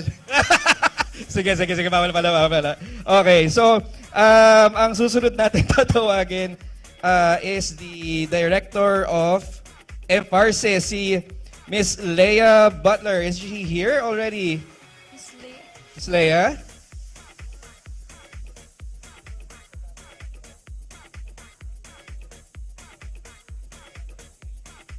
Okay, si Rain on the way na. So, how do we, do you guys want to, Ma'am Jen, do you want to, guys, palakpakan naman natin yung mga panelists natin. It's gonna be a good one, guys. Okay, habang iniintay natin si Ray, no? So, familiar faces. I think let's get one mic for the panelists. Yeah, can we give them... Pengi daw pong mic. Alright. Alright, let's, yeah, just have one and then let's have that. Okay, so this is not as, we'll keep it as friendly and formal, no? Ayaw natin na uptight naman ang panel natin today. So, as we mentioned, no, ang parang theme ng panel today is #SalamatAxie. Kasi parang with all of the things that's happening right now, it's best probably to look back and also when you look back, then you can properly assess what's the present and how we can all move, no? So perhaps yung pinaka-OG natin, both Kuku and Spracky, in terms of Axie Infinity, no? So can you tell us very briefly lang? I know everyone probably knows yung backstory nila. If you watch a documentary and everyone's a subscriber of Mr. Kuku Crypto, very briefly, can you share your Axie story and what motivated you to start with Axie Infinity? Sana all po nakasubscribe. May giveaway ba pag nag... Oh, meron actually. May mabibigay daw tayo. Salamat sa Big Yak Axie Club. Ayan. Marami akong Big Yak eh. Collector ako nun actually. Ayun nga. Na-realize ko kanina yung sinasabi mo yung pag hindi ka lumingon sa pinanggalingan, hindi ka makakarating sa paroroonan. So, para dun sa mga bago na lang din sa community, sa Axie, I started nung, August, siguro, ilang months after i-declare yung quarantine ba tawag doon? Yung lockdown. May business kami sa Cebu, travel and tourist business sa Cebu. Siyempre kami yung unang pinaka-affected doon kasi lahat ng bookings namin na-cancel lahat yon. For a year, advance booking na yun, meron na lahat, tapos lahat nag-refund. So imagine, yung expense namin noon, yung utang namin noon. Dati po akong Uber driver sa mga hindi pa nakapanood sa NAS Daily video ko. Famous? Kung gusto nyo magklaro ng questions dito, I can do it. Nagsimula yung tourist business kasi nagsimula ako mag-onboard ng mga tao sa Uber sa Cebu. Hindi naman, kumbaga, nagsimula sa magandang simula. Kumbaga, struggling talaga. Tapos nakita ko yung Axie Infinity kasi nasa group ako ng blockchain space. Yes. That's the truth. Nasa group ako ni Peter. Si Peter nag-share siya ng article about Filipinos earning cents. Original na CoinDesk article. Sa akin, hindi ko inisip yung malaki ba kikitain. Ang na-curious ako, naglalaro ka tapos kumikita ka. Kasi naalala ko, yung pinaka-adikan ko na game is yung Ragnarok. Nagbebenta ako ng Zenny that time. Ng mga items. So, di ba? Dami kong mga level up cards noon, inipon-ipon ko dati. So, sobrang addict ako doon. Sabi ko, possible pala yun. Tapos, yung integration ng blockchain. Kasi 2015 pa lang, nasa crypto na ako. 2017, nag-start na ako mag-save ng Ethereum. Ako yung isa sa mga kauna-unahang beta tester wallet ng Ethereum sa Coins.ph. So, sabi ko, paano magkakaroon ng mass adoption sa Philippines kung yung crypto is puro speculation lang. Tataas, bababa, di ba? Mas bibili ka lang ng mura, bibenta ka ng mataas. Di ko pa naintindihan yung buy low, sell high. Baliktad. Okay, guilty sila. Okay. Di ko pa naintindihan yon. Naabutan ko pa yung Ethereum, nasa 5,000 pesos. Tapos, sabi ko, bakit hindi ko subukan? Kasi meron naman ako natitirang Ethereum sa Coins.ph ko that time. Tapos minessage ko si Gihos, hindi ko alam, co-founder pala siya. Bawal pala magtag ng core team sa Discord kasi may rule yun eh. Pag nagtag ka ng core team sa Discord, mababan ka. So, minessage ko siya, tinag ko, tapos minessage ko siya. Buti naman nag-reply. Tapos tinanong ko, ano yung magandang team na bilhin? So, sabi ko, willing ako maglabas ng pera para bumili, mag-start. Tapos yun, Sabi niya, ano ba yung mga teams na nakikita mo sa mga players o leaderboard? Ganyan. Sabi ko, actually, wala pang idea. Tapos, pumunta ako sa Filipino Discord channel. Nandun si Nate. Si Nate kasi, siya yung multiple or back-to-back champion Pinoy ito si Nate na tournament champion tsaka leaderboard. In 3 days lang, kaya niya mag-top 1. Ganun siya katindi. Kaso matanda na siya yata ngayon. So, hindi na siya naglalaro. Nate, shoutout sa'yo, pare. Nag-retire na. Hindi, focus na siya sa gaming operations ng YGG. So yun, nag-start yun. Sabi ko, bili ako ng team. 0.45, 0.6 pa yung bili ko noon. Unang team ko, 0.45. Yung pangalawang team ko, 0.6. Ganyan. Kasi isang team sa adventure, isang team sa arena. Tapos yun, doon na nag-start. Hanggang sa inaral ko na yung concept. Binasa ko yung medium, binasa ko lahat ng article nila. Tapos merong isang instance, isi-sensor ko na lang yung story. Kasi ito talaga yung story kung bakit ako naging content creator. May airdrop si Uniswap na halos lahat ng Axie players nakakuha ng almost 500,000 pesos. Ganun kalaki yun that time. Yung nanalo sa loto na marami, mas matindi pa yung Uniswap airdrop at that time. Tapos, may mga Cabanatuaneños na nag-message sa akin kasi hindi nila alam, nag-qualify pala sila. Yung mga naglalaro ng Axie na hindi nila alam, nag-qualify pala sila ng ganong kalaking pera. Unfortunately, may mga oportunista na pinagsamantalahan sila. So nalungkot ako na may mga ganun tao pala talaga, no, na pag nagkaroon ng opportunity na manloko ng tao, sisirain yung pangalan para lang doon. So nalungkot ako doon, tapos ang ginawa ko, sige, tuturuan ko kayo paano mag-claim. First video ko sa YouTube, nirecord ko lang sa phone ko kung paano mag-claim ng Uniswap airdrop. From then on, nag-request na sila ng mga videos paano magbumili ng ganitong Axie, paano magsimula sa Axie. Kasi during that time, volunteer nagtatranslate ako ng articles ng Axie Infinity. Volunteer. Wala, until now naman eh. Ginagawa ko yun kasi gusto kong matuto yung mga Pinoy about the concept ng blockchain, yung technology, yung benefits niya, not just about the game. Kasi hindi naman ako magaling eh. Ang magaling si Nate. So sa kanya ako nagdedepende.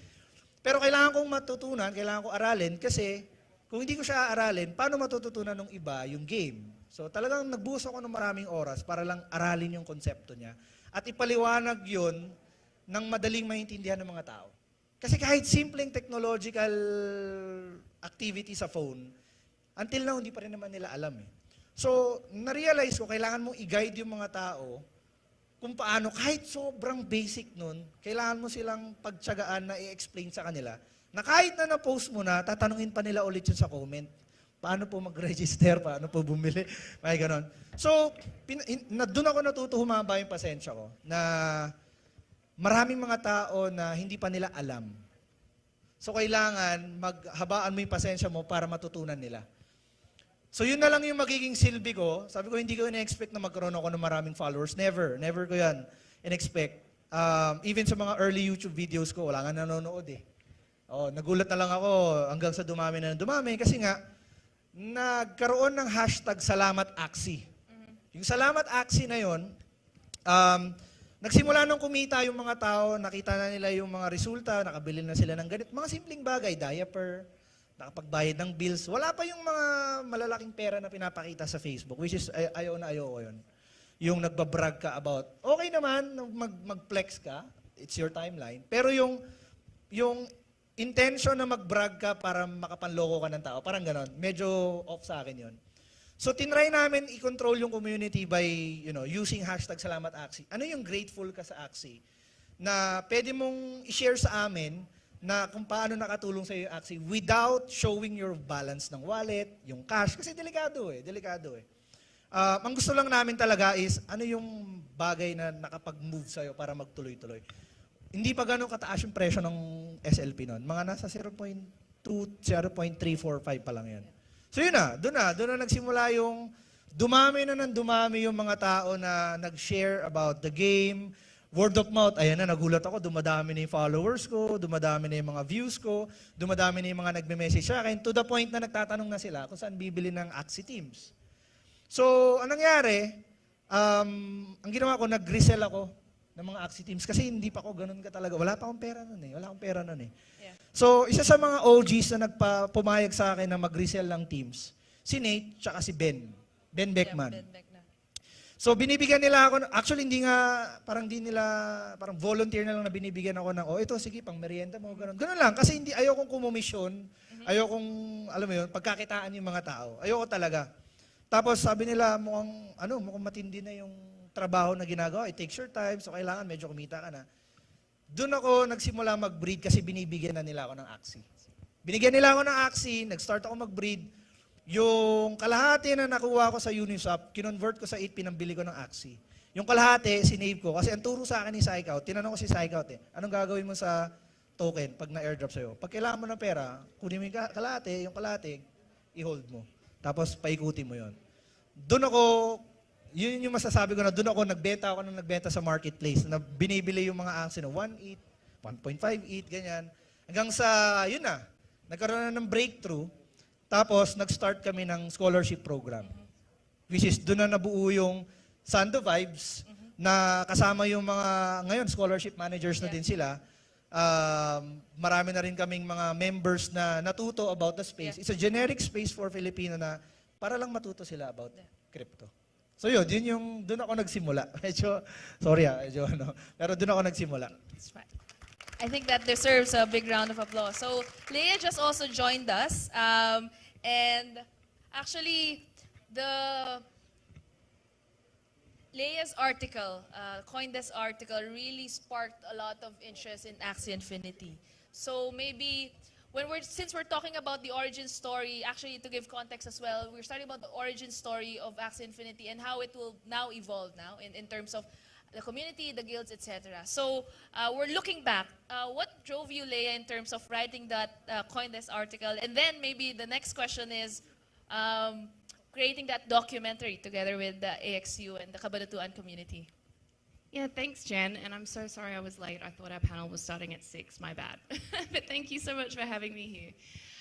Yeah, so like casting back, it was August 2020, and my friend Colin Goltra, if anyone is familiar with him, he's quite a prolific NFT art collector on Twitter. But he'd reached out to me because he knew that I'd been writing for CoinDesk, and I was very interested in how blockchain was being used for good in the world. And in the Philippines, I'd been mainly writing about remittances, how blockchain could be used to make remittances, money sent home, a lot faster and cheaper for Filipinos. But I heard this story that apparently there were people amid the pandemic who had lost their jobs, locked down at home.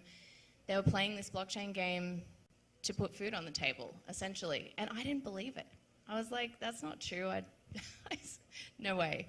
I'm going to investigate. So went and looked into it, and indeed it was true, as you all know.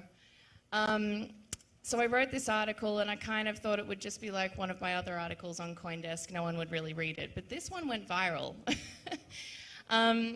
So yeah, that was August 2020, and clearly there was something there. Like, a lot of people got very excited about the idea of being able to earn crypto just by playing a game. And it was in December of that year that Gabby Dizon, who's the future co-founder of Yield Guild Games, he rang me up and he was like, you know, that article's getting a lot of traction. Have you ever thought about making it into a video? And I was like, no. No, not thought of that. But then we were kind of like, well, how hard could it be? Spoiler alert, it's really hard. It was very difficult to make the documentary, but we were just like, hey, why not? Let's go and tell this story. And I guess the rest is history. But I guess looking back then, we never had any idea in terms of like how big this thing was going to get and how fast and how global it would become. So it's a bit of a trip, like looking back on it and thinking where it started and where we are now. So Spracky, I think you were featured in the documentary, and as we have He was a star. Can I in the speak in documentary. Tagalog, please? Okay. So Spracky, you were featured in that documentary, and you're one of the key community members, no? So in the space. Permission to kind of switch Taglish for Leia and Lucas. Leia, I'll translate to you later, okay? I understand konti lang. Yeah. So ano na, so from then on, no? So lumaki na yung community dito sa Cabanatuan. Sa tingin mo, how is it different before and how is it different now? And where do you see the community moving forward? Okay. Thank you for that wonderful question. Mr. Pogi, parang ganon. So, salamat po. Please vote is Pracky. Anyways, so nag-start ako kasi November 2020. I found out about Axie Infinity sa isang Facebook post. Friend ko sa Facebook. Hindi ko alam kung nandito ka, pero thank you. Thank you sa'yo. Thank you sa'yo. Then na-curious ako. Sabi niya kasi doon, may opportunity. May opportunity sa paglalaro ng Axie Infinity. Ano to Axie Infinity? Gamer ako, di ko alam eh. Lalaro ako since I was a kid. Mahilig talaga ako sa computer games. And then, nag-google ako. Una ko nakita, article ni Lea. Your article. So, yung sinabi ni Cooks, yung paano nakaka-survive yung mga tiga Nueva Ecija dito sa atin, sa Cabanatuan, during the pandemic. Di ba? Ang daming nawala ng trabaho, ang daming mga kaibigan natin, mga pamilya natin. And then, sabi ko, I'm a bit skeptical. Pero, napunta ako sa YouTube, may napanood ako, isang Axie Infinity content creator na naging very influential. Sino Not yun? only for me, sa mga tao din na nandito. Pogi ba? Itago natin sa pangalang Kaka-Crypto. Si Go Crypto. So yung dalawang binasa ko, si Lea, yung article niya, and then pinood ko mga video, si Kuku, never ko na-imagine na magpa-panel kami dito, nakasama ko sila. Nung nag-i-start ako. And then, after a while, bumili na ako ng team. Shoutout ko lang din yung Real Deal Guild, sila Ben Beckman. RDG. Ayan, nandito sila. Sa kanila ako nang bumili ng Axie team. Kasi, that time, naghanap ako opportunity. Pandemic, di ba? Hindi natin alam, simple lang kasi buhay. Up until now naman, simple. And then, after a while, sabi ko, may earnings.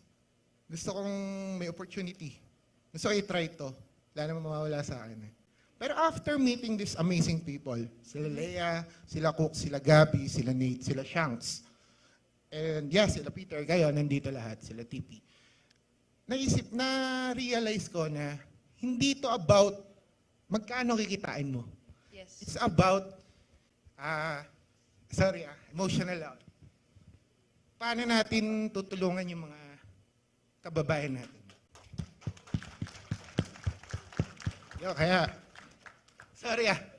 Patawa na nga lang ako ulit. And ayun, inaya ko yung dalawa sa co-founder ko, si Ken and Jan, Sassy Pots. Sabi ko, start tayo scholarship program. Kasi ang dami natutulungan, ang dami nating kaibigan, family, friends na nawalan ng trabaho during this pandemic. May opportunity, i-share natin.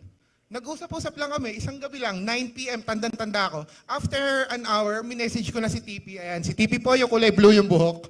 Siya po yung assistant ni Benan before sa RDG. Wala pa RDG na, si Ben Beckman, Axie Infinity shop pa. Sabi ko, sige, bibili na kami Axie Infinity. Bumili kami. Ang team lang noon, Bird Beast Plant and Aqua Beast Plant. 2020. Kaya, isa sila sa reason ba't nakapag-provide tayo ng marami opportunity sa Cabanatuan, sa Nueva Ecija, sa buong Pilipinas. Parang ito yung, this is where it all started eh. And kung wala yung mga tao na yan, hindi lang kasi dun sa earnings yung titignan mo eh. Ang daming na-uplift na skills. For example, ako, trabaho before sa water district. Nagde-design ako ng mga tubo. And then, right now, dito ako sa space. Na ang alam ko lang nung pumasok ako, pag bumili akong Bitcoin, para siyang stock market, nahintayin ko lang tuwaas. Wala ako alam sa blockchain. Ang dami kong natutunan, ang dami opportunity, not only for me, pati sa mga scholars namin. Yung iba dyan, graphic artist. Yung iba, naging moderator. Andyan mga scholars namin. So, it's not really about how much you earn. Eh. It's really about how you help. Yeah. Yun lang. Thanks. Very, very emotional message from Mr. Spracky. And I think that what he's saying is it's much more than the game now. So it snowballed into something that we're helping each other out, we're helping the community, and we're giving a lot of opportunity. He mentioned it a couple of times. We're giving a lot of opportunities, not just in the esports, gaming side of things, but content creators, artists. And the reason why we're back here in Cabanatuan and we're calling it CabsiCon, and I'd like to then give the floor to Rain. No?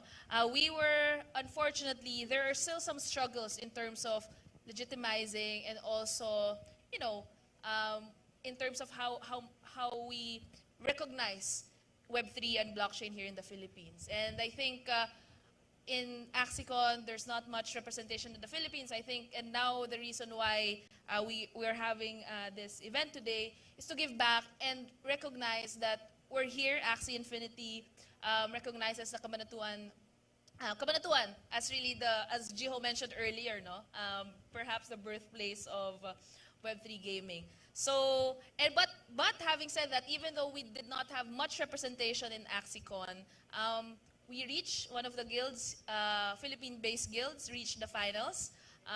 And we have here Rain, who's the founder. And he was there in Barcelona, and their team is killing it here now in CabsiCon. Hopefully, we're still alive. So, Jerb, Rain, how was the story of MVP? What were the struggles? And what do you think in terms of moving forward? How can we help these players, these scholars, players in this space? Yeah, so I guess a little bit of background story as well, parang origin story, because we're doing a retrospective, right, of what has happened. Since 2020 pa wala, grabe ang OG nyo. I came into this space 2021 in Play to Earn, but I've been in the blockchain space since like 2016 or 2017 with si Leia, si Peter. Before, guys, crypto was just meetups in Makati. As in, 20, 30 people, parang mga nerds about crypto, and then, huddle Bitcoin, Ethereum, etc. At that time, we were all talking about all the possibilities. And syempre, because it was very early, and it's still very early now, a lot of us were thinking, parang, how do we make this more mainstream? Because at that time kasi, yung use case talaga for blockchains and cryptocurrencies was remittances, which is why even in my previous job, I used to be the CTO of a fintech subsidiary of Union Bank. No? So we built a blockchain solution that would help rural banks transfer value to each other using blockchain. Pero hindi siya pumatok na hindi nyo naman narinig yung project eye to eye, diba? So it's not mainstream at all. I said this in the last press con. I think the biggest contributions of this the previous bull run was really to onboard more people into crypto. I mean, a lot of us here, before, hindi natin siguro naintindihan paano gumawa ng MetaMask wallet. Kaya gumawa sila kuku ng video, di ba? Parang paano i-claim from Uniswap. Kasi medyo complicated siya, no? Parang having to manage all your, private keys, responsibilities, all you. It was difficult for us to think, how would this become more mainstream? And lo and behold, it's because of a game, right? And so I started playing Axie in June of 2021 after also watching that video, and I told myself, this is Leia. And then sobrang daming familiar faces because of the scene, and Nathan also there at the back. And so I thought na, hey, I've always been very competitive in games, and truth be told, maramang malami sa atin dito naglalaro ng Dota, tapos yung mga accounts natin binibenta natin, or Ragnarok Online, makakuha tayo ng boss card, binibenta natin yon. Or RF Online, di ba, mga ganon. Yung mga rare items na yan, we sell it into real-world money. To us gamers, this, earning because of playing is not something new, right? And it made more sense to us na, okay, hawak ko pala yung assets, tas walang ibang tao na pwedeng, manggulo dito, kundi nasa akin lang. So I think yun yung nag-click eh. No? But I guess, a lot has happened also since the year started, and I guess it would be very ignorant for us to not mention the hard things also. And this is why, di ba, parang because of the bear market na rin. And you all read the Time magazine article, di ba, about na this game promised riches to everybody. I mean, hindi naman talaga nangyayari yun eh, di ba? Parang alam natin yun in the community. But I guess in terms of kind of where we're going, alam natin yan. Tayong lahat dito competitors. The reason why you guys are here is because of the esports tournament. And this has become from a more, you know, holistic and it's still very inclusive naman eh, yung parang play to earn narrative, right? But it became more of very competitive, right? And you really have to win in order for you guys to start earning, right? And reality lang din, it's because it's getting more competitive and competitive. May mga maiiwan talaga, no? And this is why I think for us here gamers, we've always had that competitive spirit, and so very welcome sa atin itong mga tournaments that's been going on, the AxieCon and now CabCon. Kasi gusto natin yan eh, competition, you know, to prove that we're the best. And I think esports really is also a very big industry outside of Web3, right? Outside of blockchain. $4 billion na industry yan. So imagine if we attract sponsors like yung mga big brands, right? Like Asus, Logitech, yung mga Secret Labs. And I mean, they're starting to creep into this space na nga eh. Those would bring in more money, and more money would mean more businesses for us. And of course, in the end, more businesses, more opportunities also for us in the Web3 scene. So I think that's kind of my perspective about where it's kind of going, and I'm happy na esports is helping drive that future. Nice. Let's congratulate MVP Guild. They reached the finals, grand finals of AxieCon. Yes. A round of applause for that. Rain discussed about onboarding, no? So blockchain gaming has been a way for us to onboard more people into the space. And secondly, you talked about esports, right? So as part of esports, you also have to have teams or resources for us to reach our full potential. And I think one of our guild partners here, Lucas from Limitless Guild, and they have been probably accumulating as many Axies as they can, providing meta teams to their players. So maybe Lucas, in terms of two things, right? So you are scaling to around 10,000 scholars. You call it aspirants, and also providing the meta team. So how do you saw that coming, or how are you positioning your guild now, given the current landscape in Axie Infinity? Hi everyone, I'm Lucas. Thanks. I think no one saw anything coming in our life, because life is an inspiration. Life is a journey. I remember very first time when we decided to build a guild. We were just 10 scholars at day, right? And then we were desperately looking for help and messaging so many people. And blockchain space is the only one that replied to us and say, what do you need? And that caused into a meeting together with Apollo. Are you around, Apollo? And Peter, right?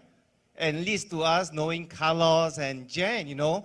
I always share with all my friends in the industry saying that they are the fathers and mothers of all the guilds. And they are. And they bring such a great event to this Kabanatuan. I think they all deserve a round of applause. Blockchain space, Jen, Carlos, Apollo, right? Yeah.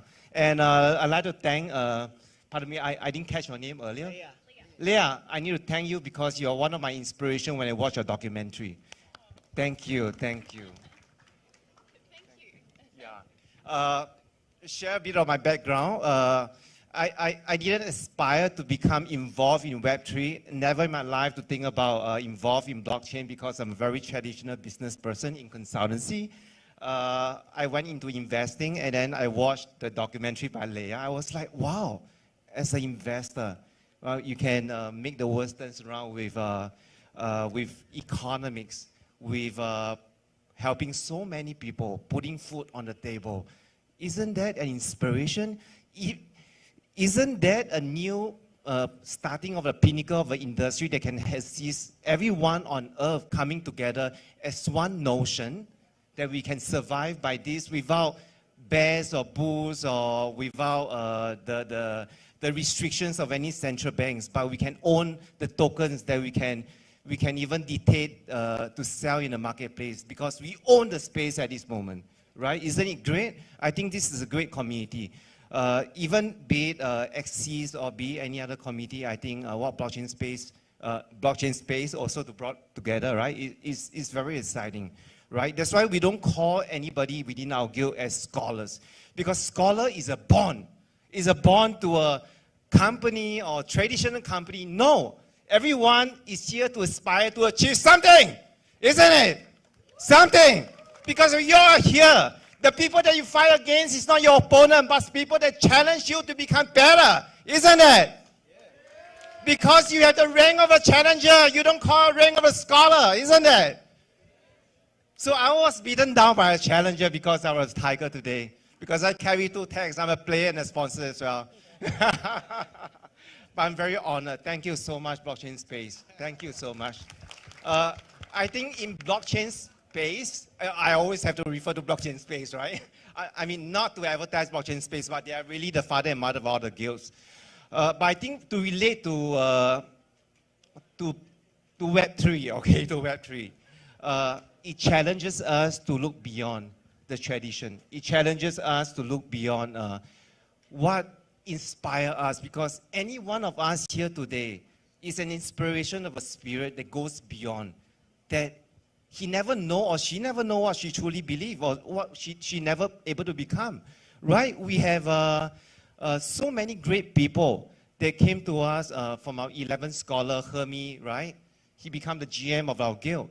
We have Queen, we have so many people, we have 5, 7 players that we never heard before in the end, but they keep playing, they keep challenging themselves. They're a content writer, they wrote so much, they become YouTuber. Before they join our guild, they are like 100, 200 subscribers, but when they join the guild, they keep doing a lot of things, right? Challenges, and challenge themselves. They have thousands of subscribers right now, right? Can you ever imagine? Because with Web3, believing yourself, you are inspiring the person just beside you. And in this group of people coming together, you become so strong. Not just by yourself, but every one of you here. Every one of you here. And we thank that to Blockchain Space, who organized this event. Thank you. Thank you. Thank you. And for the inspiration. Thank you. Thank you. Actually, can I just add to that? Because I always get the thanks for the documentary, but Nathan Smale, who was standing up the back, was actually the producer. Not you, Shanks. Is he there? Oh no, he was there before. He'll come back. He was the producer of the mini documentary. I just got to stand out the front and like say nice things. So he really worked night and day for many months to make it happen. So I just wanted to give him a call out too.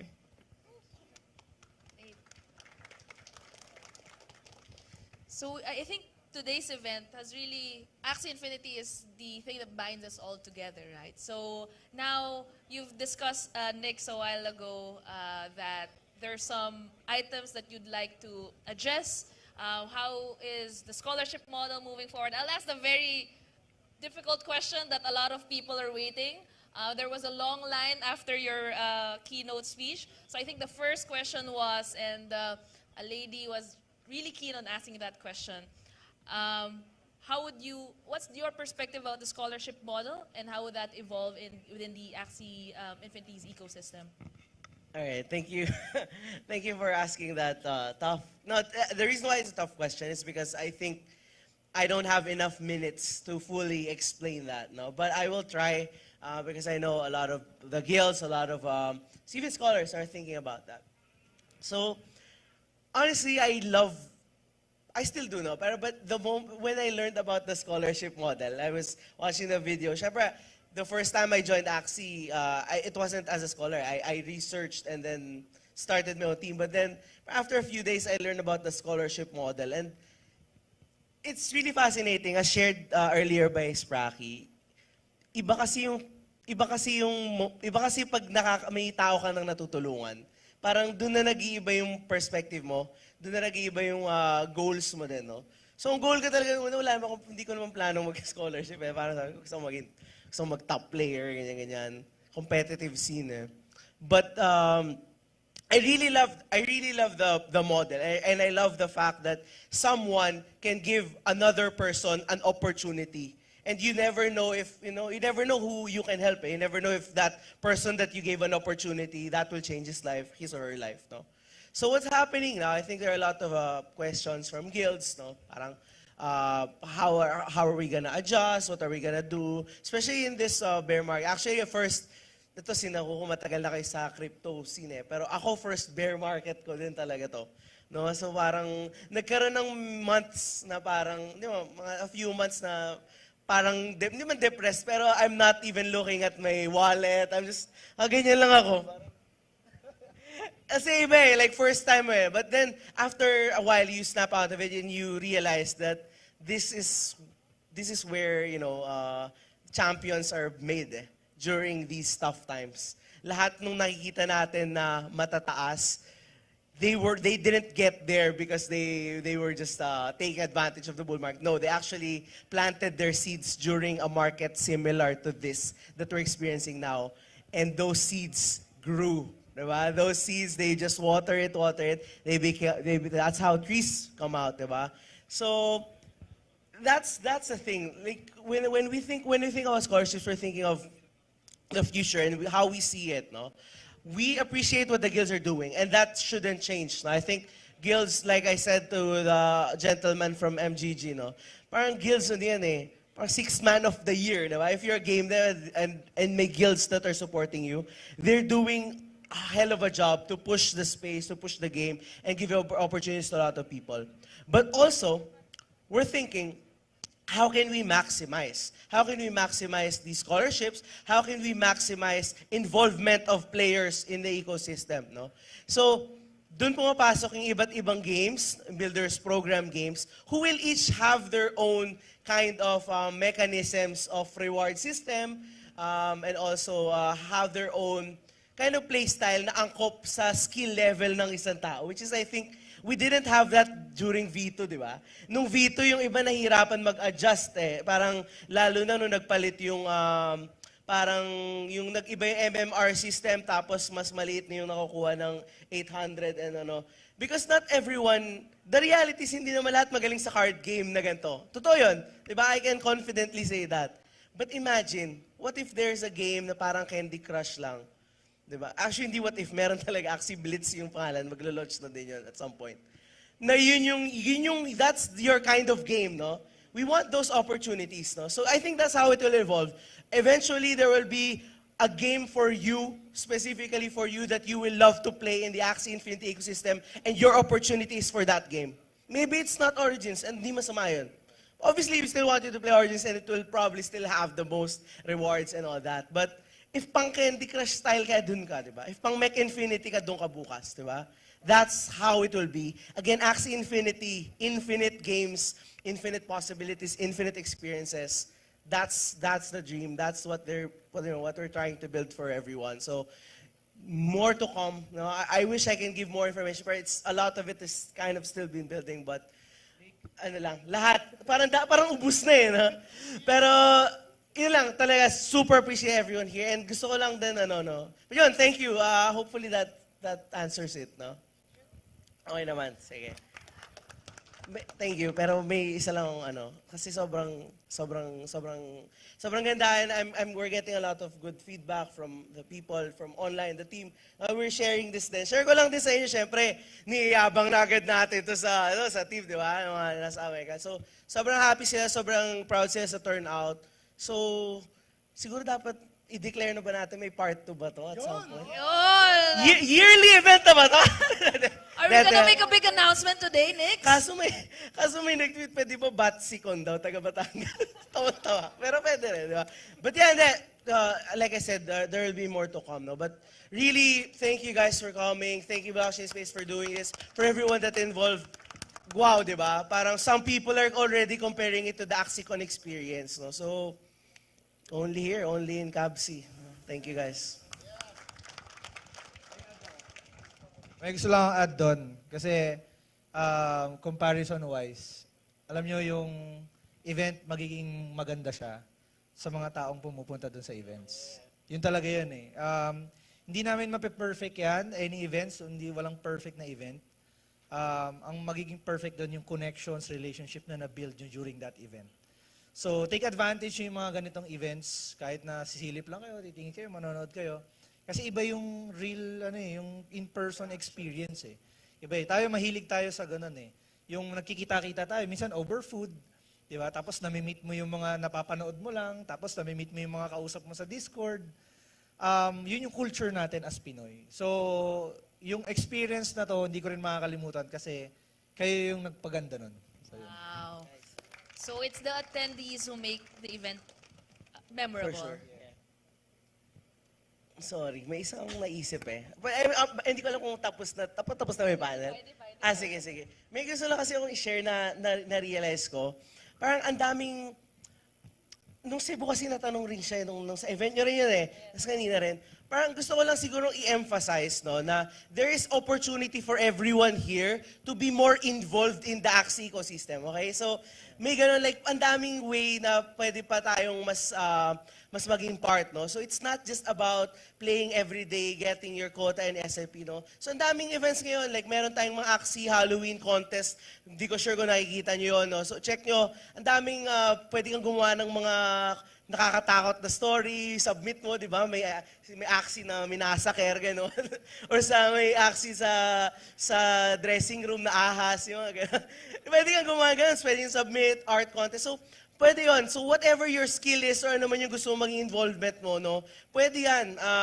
Reach out kayo sa amin, kinakuha ko sa community leaders or sino pa mag-leaders na kilala nyo sa akin o kahit sino dito, di ba? Hanapan natin kayo ng pwedeng gawin or kung gusto nyo, like gusto ko nga mag-start tayo ng parang dyaryo ng Axie, di ba? Na online, di ba? Kung magaling ka magsulat, di ba? Pag-usapan natin yan. So, may lang, gusto ko lang i-share na marami tayong opportunity. Kasi share ko lang din, actually, nag-start ako sa Axie, hater. Di ba, parang naging hater ako sa Discord. Naalala nyo nung July, lagi nagda-down yung game. So, the thing is, na-addict na kasi ako sa game, talagang hindi na ako natutulog. So, gusto ko maglaro. Tapos bigla nag-down, nagalit ako at pinagtatag ko, sinasabi ko, what the hell is this? You just raised 100+ million.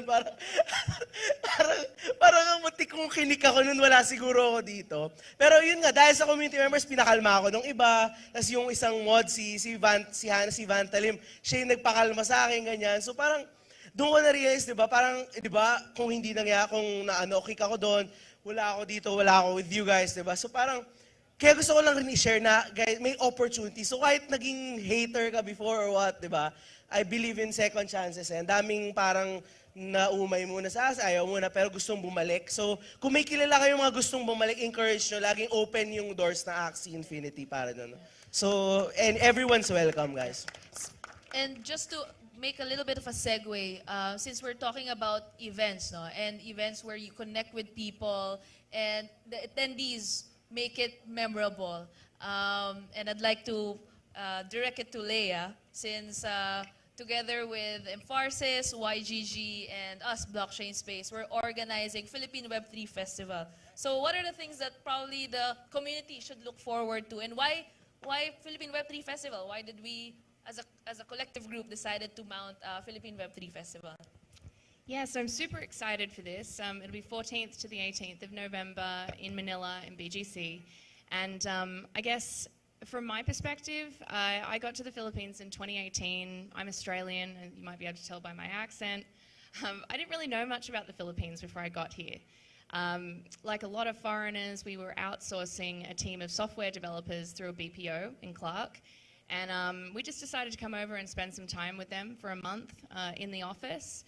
And Nathan and I fell in love with the Philippines immediately. And we really felt like something very special was going to happen here in terms of crypto adoption.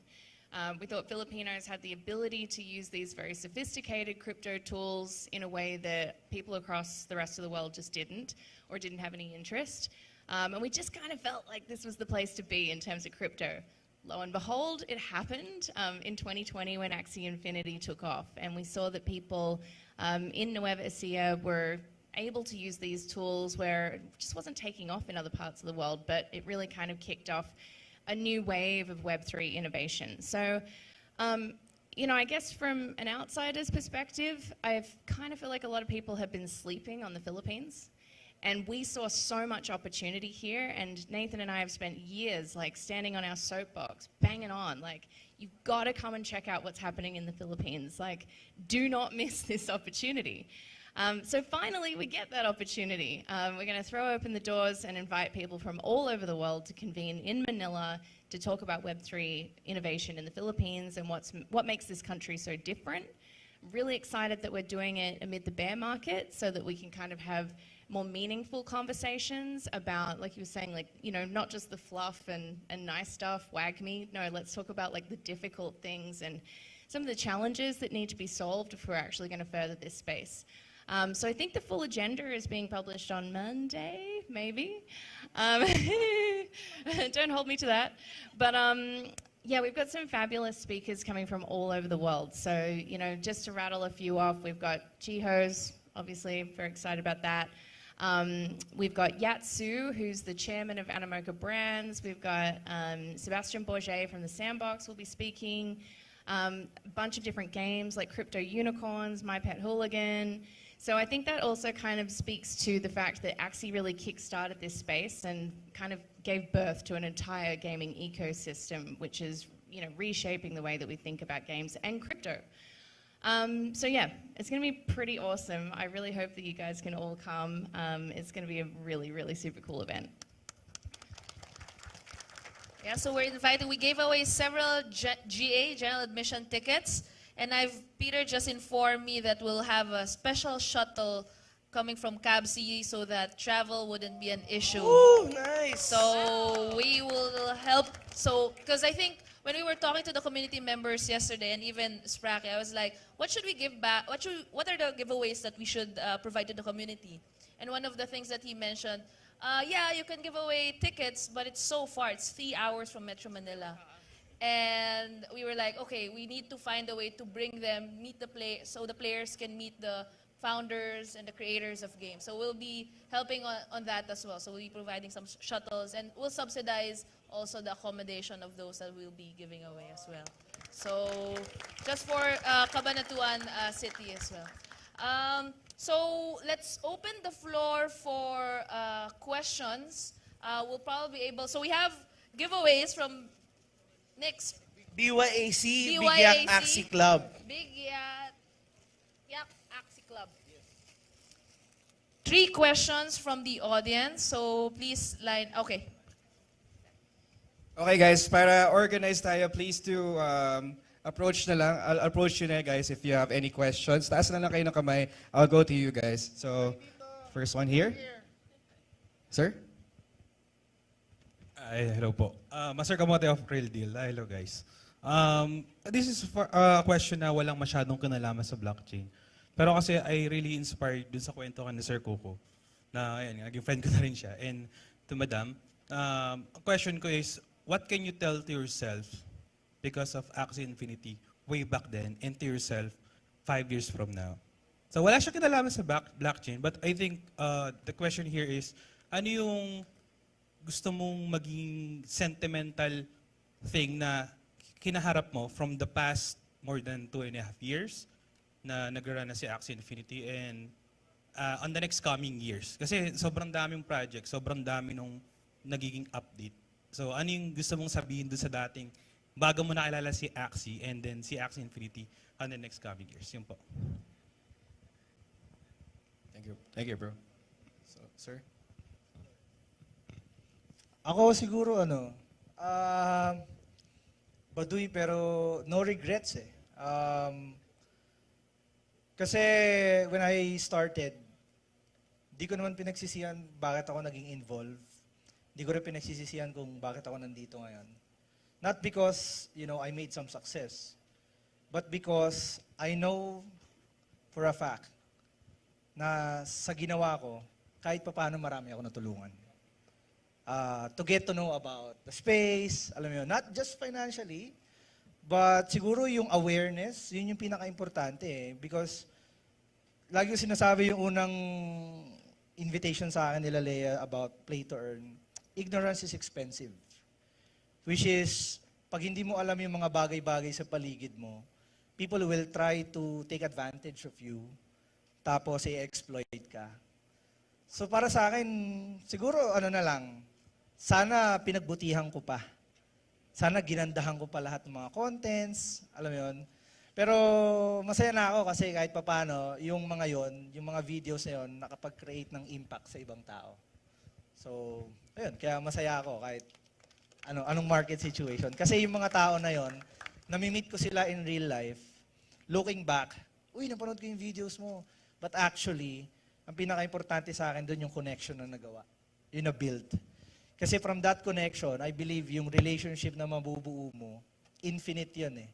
Dahil, alam mo, yung pangarap ko kasi gusto ko makapag-travel sa buong mundo nang hindi ko kailangan gumastos ng malaki kasi alam ko meron magpapatira sa akin doon sa bahay na yan. Alam mo yun, na-experience yun yun. Kasi nung traveler kasi ako eh, pag pumupunta ako sa ibang lugar sa Pilipinas, maraming nag-invite sa akin, before pa na Axie, pupunta lang ako doon, sasagutin ko lang yung ticket ko, pero may mag-host na sa akin. Kasi culture ng Pinoy yun eh. Di ba? Hospitable tayo. Kasi gusto kong matutunan yung buhay, gusto kong matutunan yung culture, gusto kong ma-immerse yung sarili ko. Ano bang meron sila? Bakit sila masaya? Diba? Na ano pwedeng ma-incorporate ko sa buhay ko na para din, alam mo yun, magkaroon ako ng mas malawak na perspective. So yun, siguro walang regrets, masaya lang, di ba? Tsaka patuloy lang na mag-improve. Siguro for me, thank you sa question mo, Master Kamote. Siguro for me, before I started my Axie Infinity journey, ang nakita ko opportunity eh. Opportunity talaga. Kasi pandemic eh. Pero right now, ang nakikita ko talaga is yung community natin. Gaano tayo ka-strong as one. Yun yung naging importante for me. Kayo lahat, nakakausap ko kayo, yun yung importante para sa akin. Yun lang. Thank you. Okay, thank you guys. So, can I answer quickly the go ahead, question? sir. Hindi kasi, tinanong ko nung bago mag-start eh. Very, yung sagot ko is very, yung personal parang, yung selfishness, pero yung literal na yung naging goal ko. Kasi, sabi nga ko kanina, like Ragnarok Online, addict na addict din ako doon before, no? So, sobrang competitive player. Pokemon TC trading card game, no? Addict din ako before. So, pero syempre, ilang taon na ako, nung bata tayo, pag sinabi mo magiging gamer ako, babatukan ka ng nanay mo, di ba? Parang, uy, walang future dyan, di ba? So, parang syempre ngayon, like 30 na ako, or nag-start ako mag-Axie 29 ako. Parang, at that point, it seems too late, no, for esports. Pero sa Axie ko lang naramdaman yung pumapalag, yung talagang para akong esports player. As in, actually, esports player ako, nagtutournament ako ganyan. So, nag-top na rin ako, nasa top leaderboard. So, parang doon ko lang na-feel yun. Parang nabuhay na Axie Infinity, yung parang pangarap ko nung bata ako. So parang for me, the opportunity is really for gamers, no? Parang, I think, there is an opportunity now for gamers na parang yung pangarap mo na maging career yung laro na mahal mo or yung skills, magamit mo yung skills mo. Kahit hindi ikaw yung nasa 0.0001% ng industry. Kasi guys, before Axie, yun lang ang nakakapera sa games. Yung nasa 0.0001% of that game. Sila lang yung nakakakuha ng prizes. But the Axie leaderboards changed that, the tournaments changed that, the rewards and all that changed that. So I think opportunity for gamers, and hopefully, 5 years from now, hopefully that's still happening, and even better than what we have now. No? So like Leah said, Axie paved the way, but we don't want to just pave the way, we want to keep leading until the end of time. So let's go, 5 years from now, 10 years, let's go. Okay, thank you, Sir Nix. Guys, another round of applause para sa ating mga panelists, guys. Also, Master Kabote, dahil dyan, you also win some beauty products from Glow Skin. Ayan. Beauty vlogger na si Master Kabote pag-uwi. Our food and merchandise sponsor. Ayan. So thank you, Miss Carol. And thank you also kay Master Kabote. Once again, guys, let's all thank si Miss Je, si Kuku, si Nix, si Sir Lucas, Mrs. Praki, si Rain, and si Miss Leia. Palapakan natin sila lahat, guys. Guys, mag-photo sila, photo op po sila for a while. And then, walang nangyayari ang photo op sila, guys. Yes, please. Yes, tayo po sila para sama-sama sila. Ayan, closer. Ayan, guys, magpo-photo sa kanila for documentation purposes. Let's go!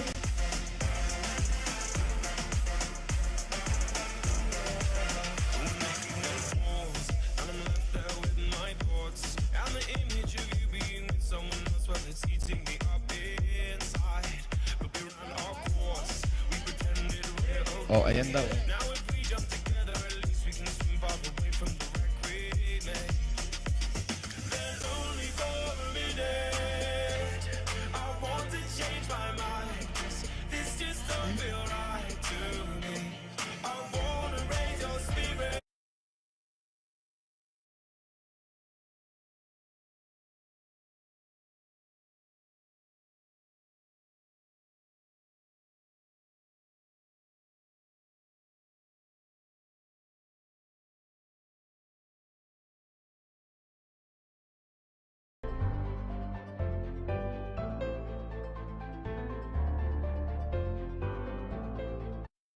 being here and for listening. Sabi ko sa inyo guys, it is going to be a very, very good lineup ng ating mga panelists and very, very insightful and inspirational ang kanilang mga sinasabi. Tandaan natin na ayun na nga, sobrang emotional nila kasi it comes from a place of passion and also of love, no? So guys, pag ganyan, paramdam natin yung suporta natin sa kanila and yung effort na binigay nila, binigyan tayo ng ganitong event, binigyan tayo ng Web3 Festival. They deserve a lot of praise talaga and dahil sa mga efforts nila, palakpakan natin one more time ang ating mga panelists, guys. Ayan. So, ayun ako guys, eto na. Wala na tayong parang nasabi na lang lahat, no? Nag-talk na ang lahat, nakapagbigay na tayo ng mga premyo, pero hindi pa tayo nagtatapos dyan kasi nagpre-prepare na tayo para sa ating quarterfinals. Excited na ba kayo, guys? Yun ang gusto natin. Sabi ko nga sa inyo, ito ang talagang Axie Capital. As in, tinuldukan na talaga. Cabanatuan is the Axie Capital. Mamaya, pakita nyo na ito talaga yung Axie Capital by cheering on your favorite players or even yung mga guilds na sinusuportahan ninyo, guys. Okay lang ba yun, guys? Okay lang. Yan na, meron na napaparamdam doon. Very good, very good. Gusto ko ganyan, ha? Mamaya, lalong-lalo na sa finals, gusto ko yung energy na nilalabas nyo ganyan. Dapat mamaya ganun pa rin, alright?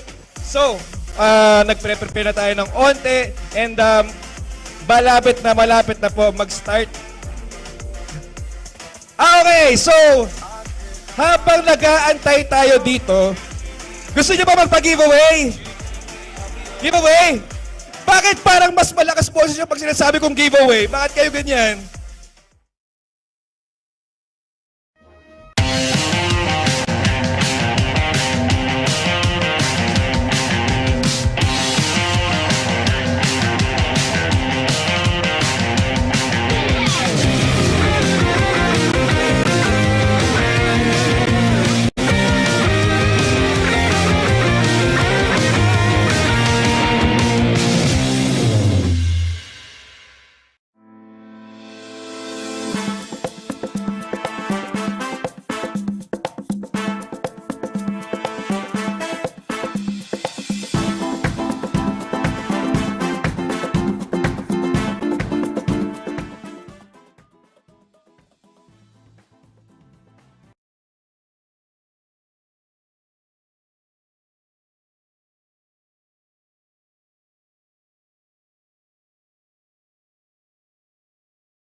tagapagsalaysay ninyo ngayong gabi. So VMG, 143 players ang dumayo dito sa Cabanatuan, dito sa SM Mega Center Cabanatuan para makakuha ng share dun sa prize pool natin. And right now, 8 na lang ang natitira para makabet ang championship. So, do the honors. Sino yung 8 players na yun? Ayun, grabe. Kaso bago pa natin, naiilang ako dito sa mic, ang lakas.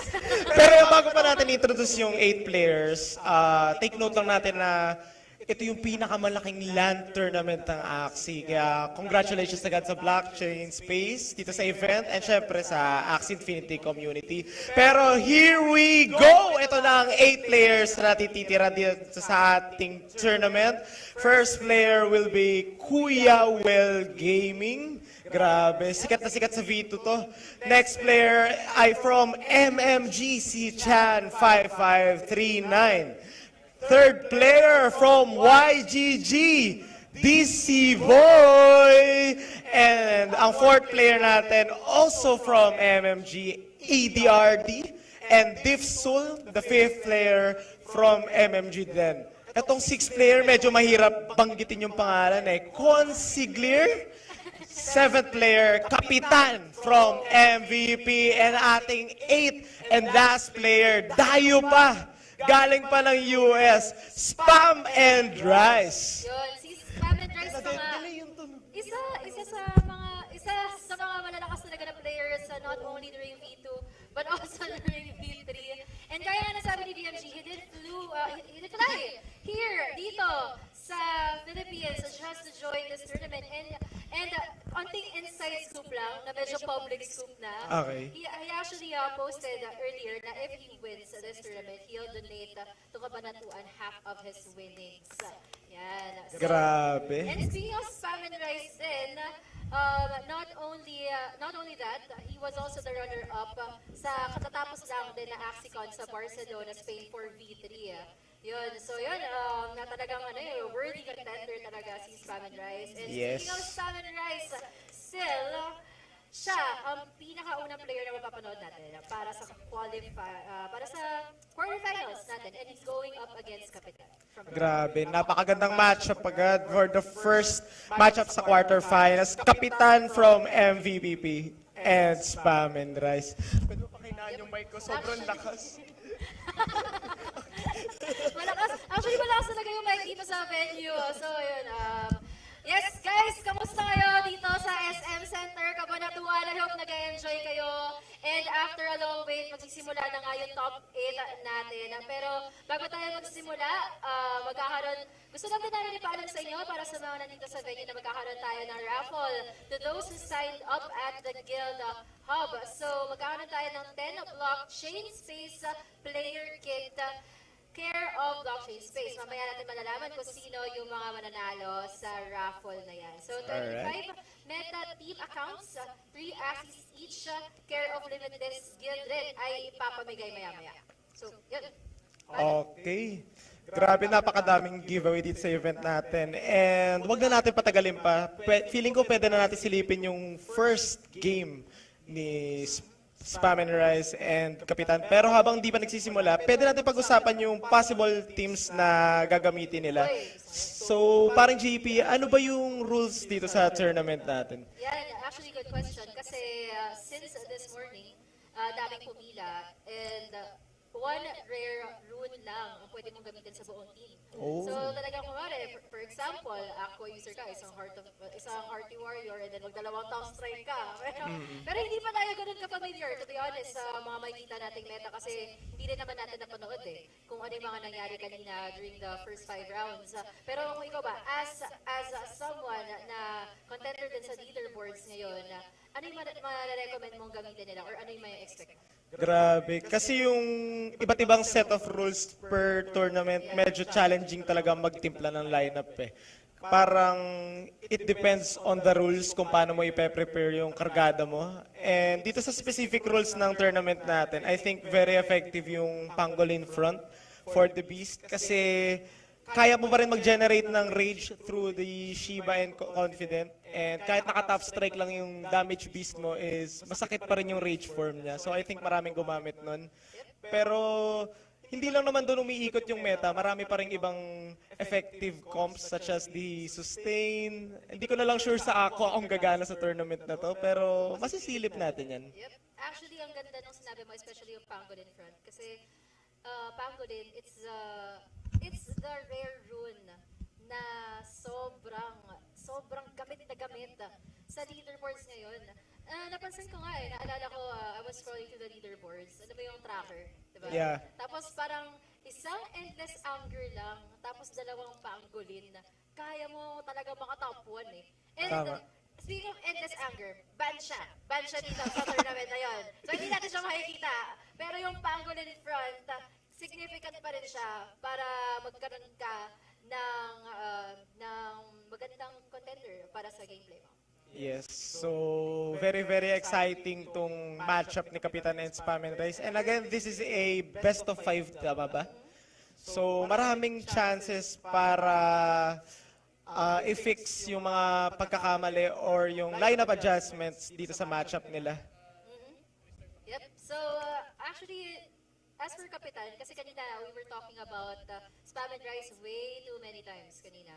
Tapos, ngayon, as for Kapitan, I remember last year, kasi last year tayo nag-start, mag-cast, like December tayo nag-start mag-cast together, and isa sa mga participants doon was Kapitan.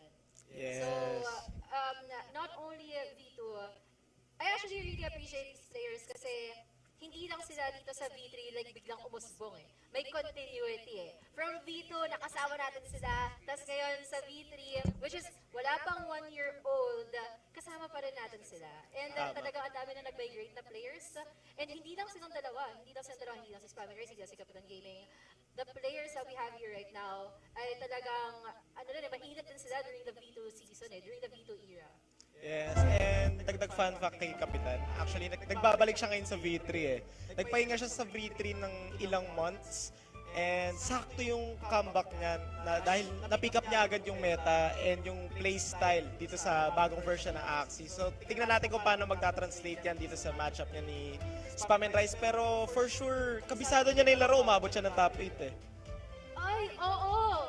Actually, naalala ko nga eh, kasi parang there was a time in my life na parang bakit si Kapitan parang hindi na naglalaro? Gusto ko nabanggit mo na nung kakabalik niya lang, talagang ang bilis niya nga makapick up sa meta, and that's really true. Ang daming makaka-agree to that. So, ewan ko lang, kasi medyo mainit yung matchup na to. Actually, hindi lang medyo, mainit talaga yung matchup na to. So, Spam and Rice being the second runner-up of the World Championships, then, pero nagkaroon na rin kasi ng balancing updates na eh. So, and ang dami rin, nagkaroon na maraming changes, and yung rules ngayon, iba rin sa rules na meron, yung World Championships ngayon. Pero let's give it to him na he was able to make it to top 8 right now. Yes. At saka lumipat siya dito sa Pilipinas. Tama. Tsaka maganda dyan kay Spam and Rice, yung pag-claim niya ng second spot doon sa last Barcelona tournament, parang mas motivated siya ngayon at mas determinadong abutin yung top spot. Yep, I agree. So, ewan ko, talaga na-excite na lang ako para kay Spam and Rice. Yes. And it's just really sad din kasi single eliminations yung format ng tournament natin. Oh, by the way, bago ko ituloy yung sinasabi ko, gusto ko lang i-express yung appreciation ko, and I'm sure na appreciated kayo ni VMG, na lahat ng talaga nag-travel dito sa Cabanatuan, galing man sa ibang part ng Earth, like from Malaysia, from the States, aka Spam and Rice, and then more. And then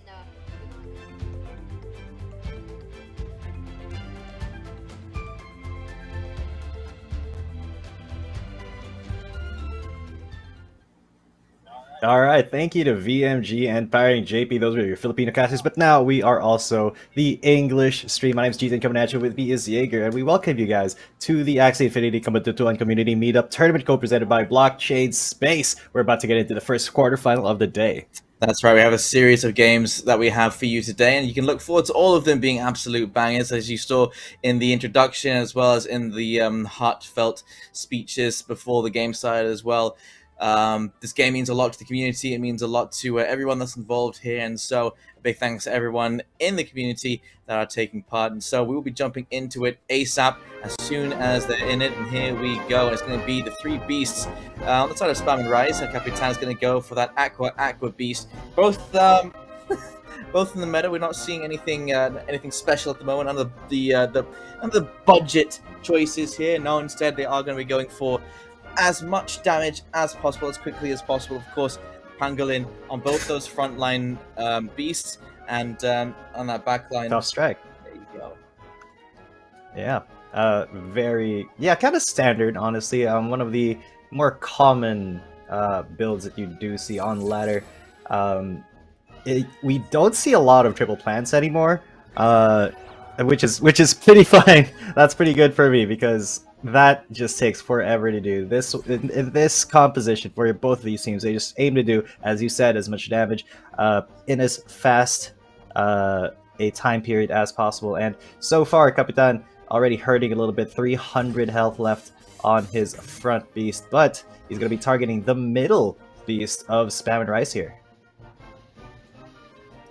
Yeah, decent amount of damage already done at the very start here, and as it stands, Capitan.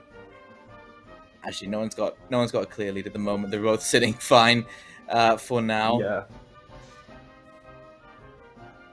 they are.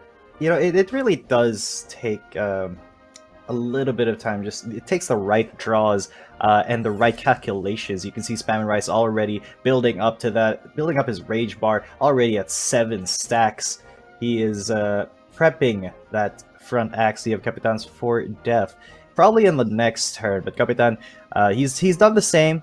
I think if he fully commits to the attack in this next turn, he should be able to take that middle Axie down.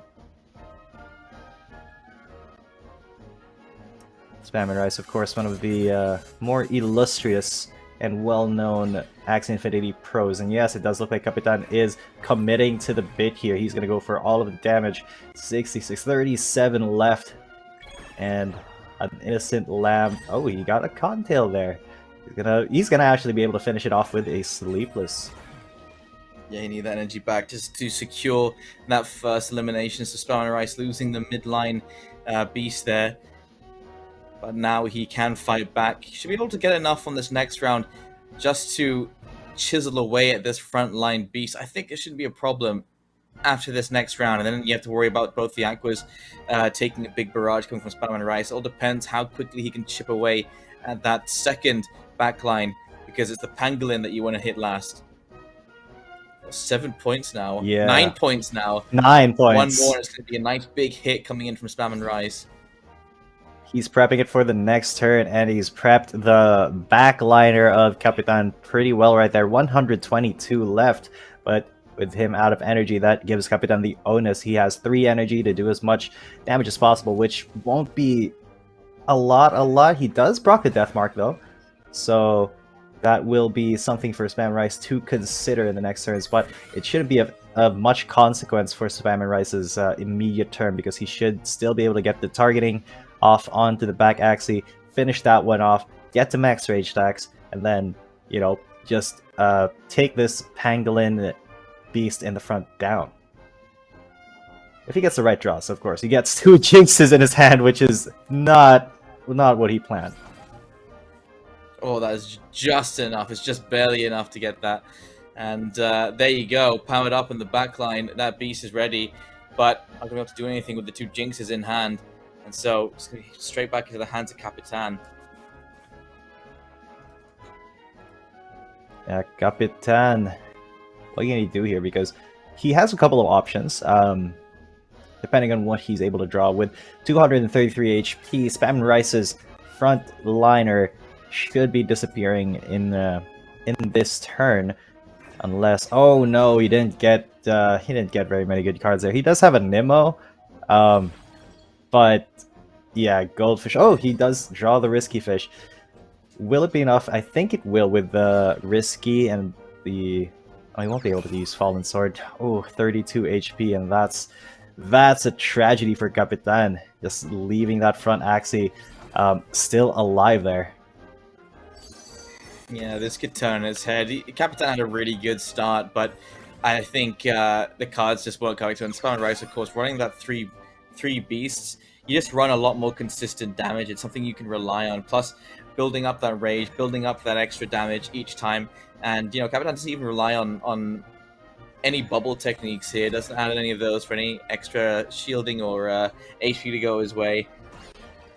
Although that being said, it's looking dire. he's actually managed to turn things around. The thing is, these beasts don't have multi Axie hits, and so yeah, managed to find that one. But is that going to be enough? It won't be enough. 42 HP. He does manage to give himself a little bit of extra shielding and HP to work with, and now he has to That's pray. three. Oh no, 3 energy. Okay. That's it. That's gonna be game number 1 for Capitan from Axie Academy. Spam and Rice, the legendary quest player, will get bested in the first game. So congratulations to Capitan for taking that first game. But this, of course, this is a best of 5. There are still 2 more games to win before Capitan's able to move on. And just to remind you guys, this is a single elimination, so you only get the 1 shot. Do not miss your chance to blow. Because, well, there's only one opportunity that comes in your lifetime, yo.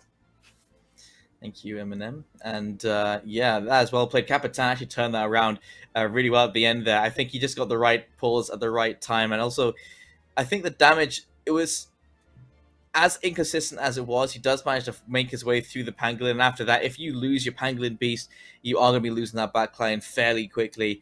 And so the timing on which he took down each one of those beasts in each position, I thought that was perfect. It was slow damage onto all of them, almost like how you play the poison build. So yeah, very very smart play there from Capitan. Yeah, no doubt, no doubt. And also a pretty good touch was you know, the jinxes that he shuffled into Spam and Rice's decks came in at the right time. They came in on a hand where Spam and Rice was supposed to explode with the rage, so he wasn't able to utilize that big 10 rage proc to actually, you know, do the damage that he needed to turn that around. So Jinxes came in at the right time. That's what happens when you know, start putting junk into your opponent's deck. You make their game plan a little bit more inconsistent, and that is you know, one of the more annoying ways to win.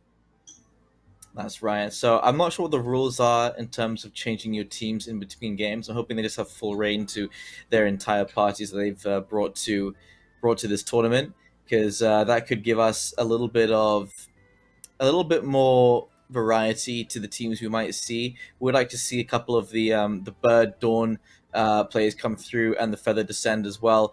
Some really good damage dealing like AoE damage builds that are really, really cool.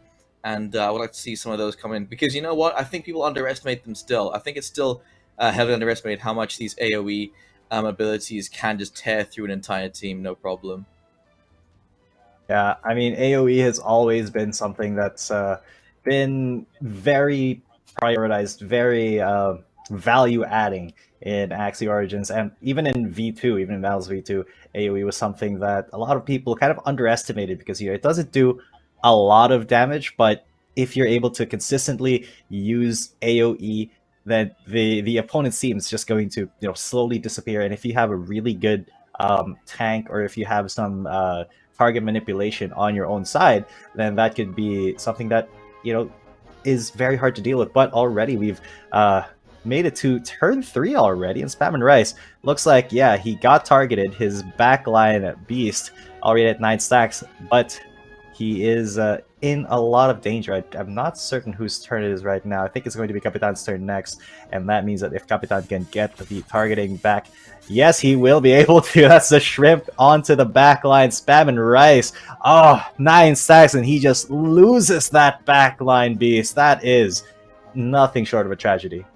Still potential to fight back. We do have targeted at the moment, and so it's not over till it's over. You know how it goes in all these situations. You also have two. We have 2 full stacks of rage at the moment, and again, you get 2 furies. You can absolutely pop off on these aquas. They'll disappear, no problem. There you go. Taking advantage of that.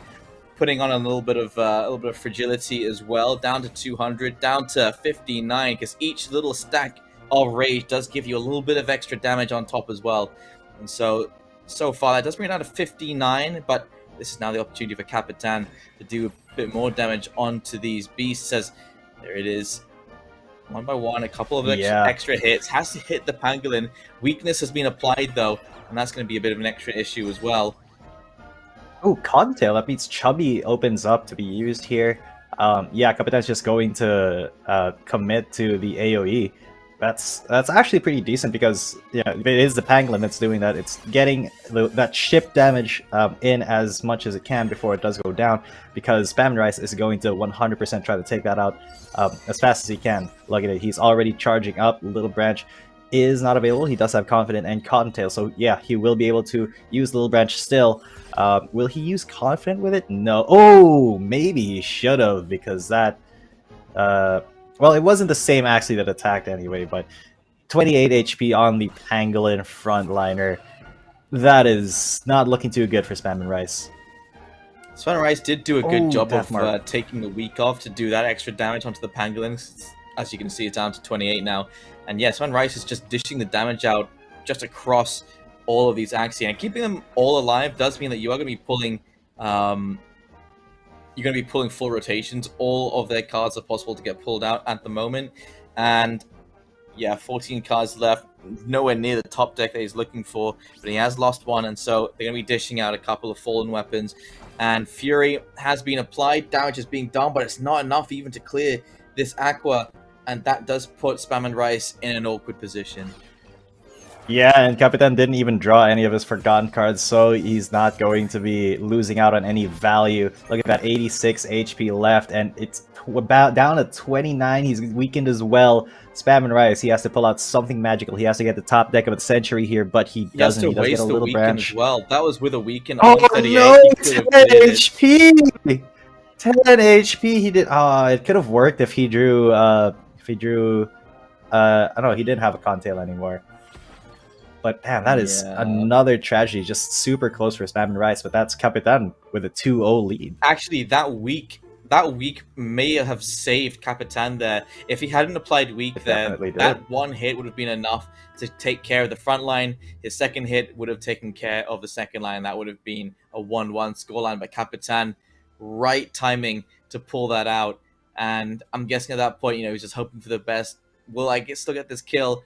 I've got, a couple of stacks of rage. I've got 20% less damage. Does that on top of my big damage card deal enough damage? No, unfortunately it does not. But we've seen now that there is potential for Spam and Rice on the other side. So Capitan maybe has to be a little careful moving into the next round. Yeah, most definitely. Spam and Rice, you could see the game plan already coming to fruition. It just, the weaken came in at the perfect time for Capitan, just saving his frontliner 10 HP, forcing that one extra energy to be wasted by Spam and Rice, because otherwise he would have been able to clutch it out with one more energy. But that's what happens when you run a team that debuffs your opponent's team quite a lot. I mean, with all the weakness, with the death mark, with the daze and the jinx, it gets so annoying to deal with that. And I think Cabanatuan has done a really good job of putting together a team that is pretty consistent, not because of his own draws, but because he forces the enemy into bad situations. Yeah, I mean, I don't know. We haven't seen... He's going for the full rage fight, right? That's what he wants to do. He wants to take full advantage of the rage and fury abilities. We haven't seen him use meditate at any point in this time. He's got nothing that gives him that maybe a little extra edge he could use. One extra energy could have secured a number of extra kills onto the Axie there. Or just having been hit with the meditate on means that you get the extra rage stacks. So it brings you close to the fury.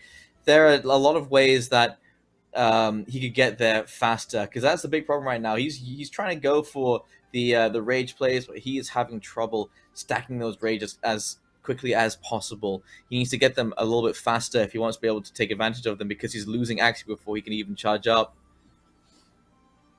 Yeah, that is a little bit unfortunate, and I think that Spam and Rice needs to kind of what am I thinking of? He needs to go back to the drawing board a little bit for his team, because yes, it is a fairly straightforward rage team. You do a lot of damage in a short amount of time, but you're very, very vulnerable to, you know, cards that stall you out, like Daze, like Jinx, like, you know, all the debuffs that Capitan is using. So it is a little bit of a weakness, but if he's able to just kind of rush down any one Axie, that will make it so that Capitan is at a disadvantage. But so far, Spam and Rice has just been losing those Axies first, and Capitan has been really playing it smartly with the back targeting. Well, let's see how they do when we jump into the next game as soon as it's ready, because we are waiting for game number 3 to start, so we can see if we are going to see Capitan get himself a 3-0, or if we're going to see Spam and Rice start actually fighting back. Otherwise, we're moving on to the next game. They'll be trying to catch up with the posted schedule as quickly as possible. And yeah, Capitan looks like he's trying to help them with the organizing of this tournament. Yeah, because it has taken a while to get here. We are just in the quarterfinals as of now, and you know, these Origin matches, since the tank meta, the plant tank meta, has kind of fallen out of favor, they've been going quite a bit quicker than in Battles V2, so that is a very big boon for tournament organizers everywhere, and we appreciate that. We appreciate you for playing Rage builds, guys. And Bird builds, those are also pretty quick. Bring them out. Of course, you know, the Jumping Poison team is still a viable option. It does take a bit of time, but you know, every now and then we do like to see some of the classics make their return.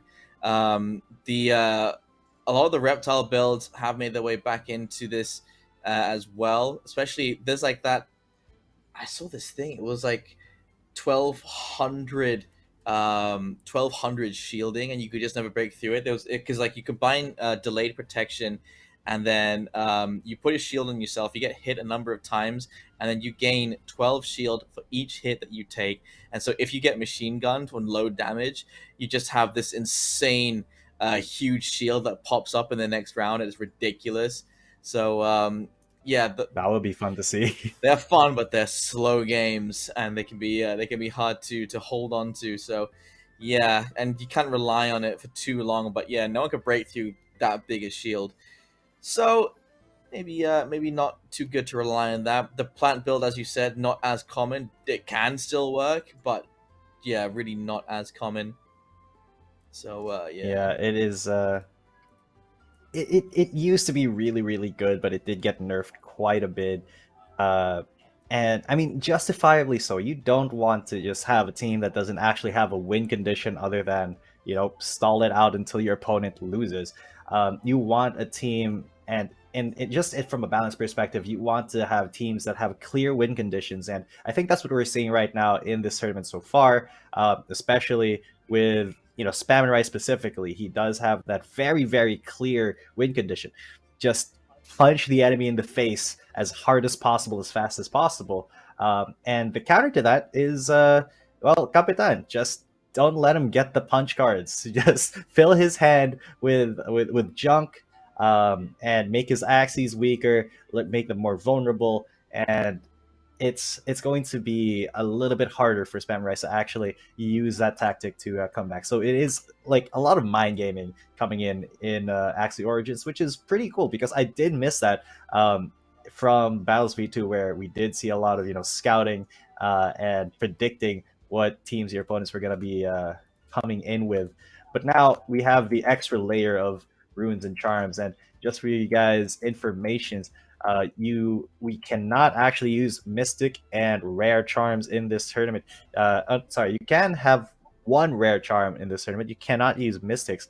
You can only have one rare and 2 commons per team that you use.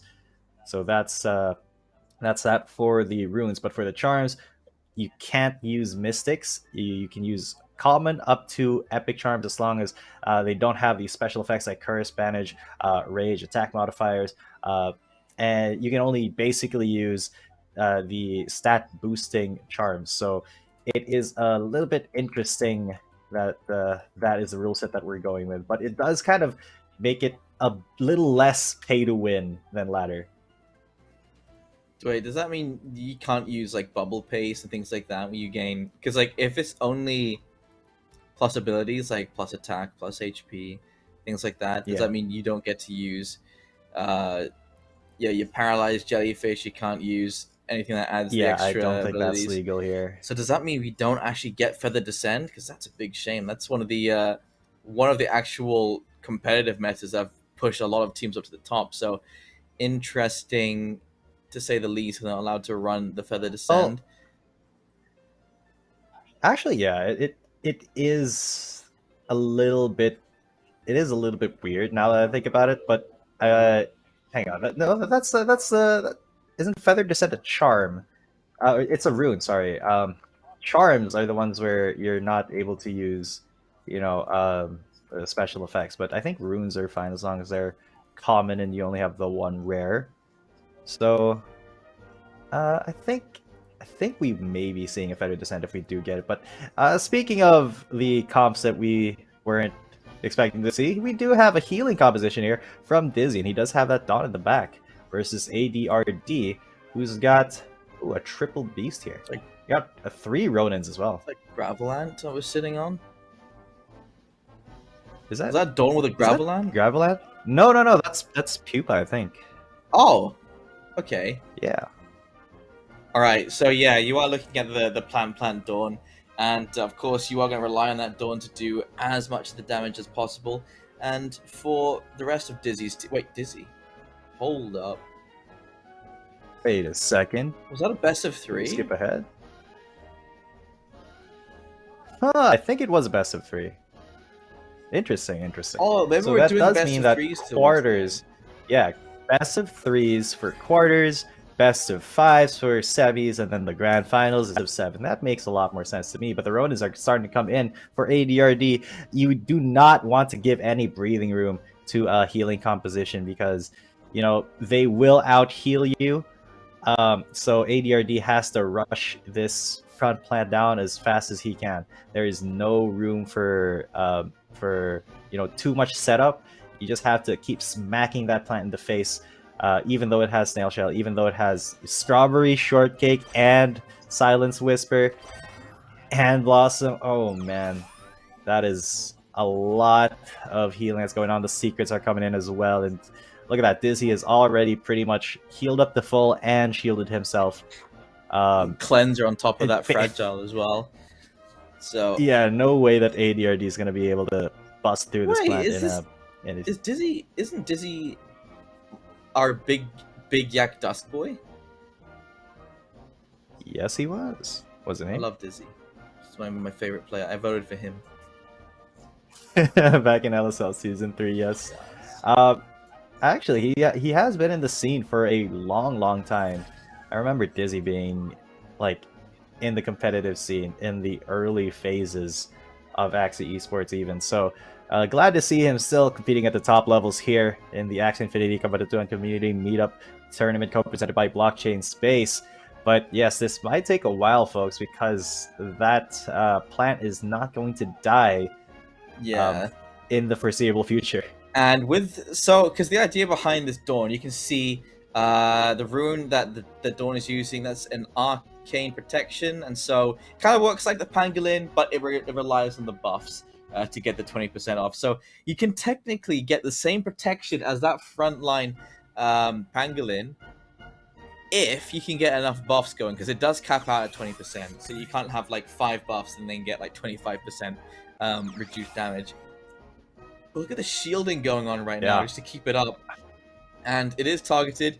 And so with each buff that gets put on and all the damage reductions as well, I'm pretty sure this Dawn's going to be fine.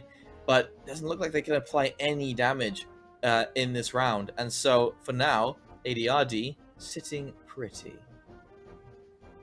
Yeah, isn't ADRD the Polish calculator from the... Oh, that's ADRD. Right.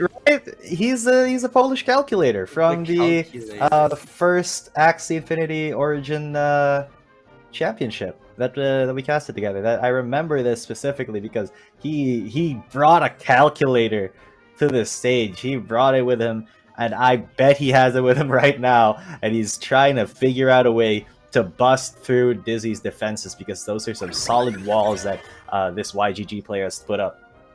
He was cool. Yes, he was. He looked like the host of you know, the Wings show with the celebrities.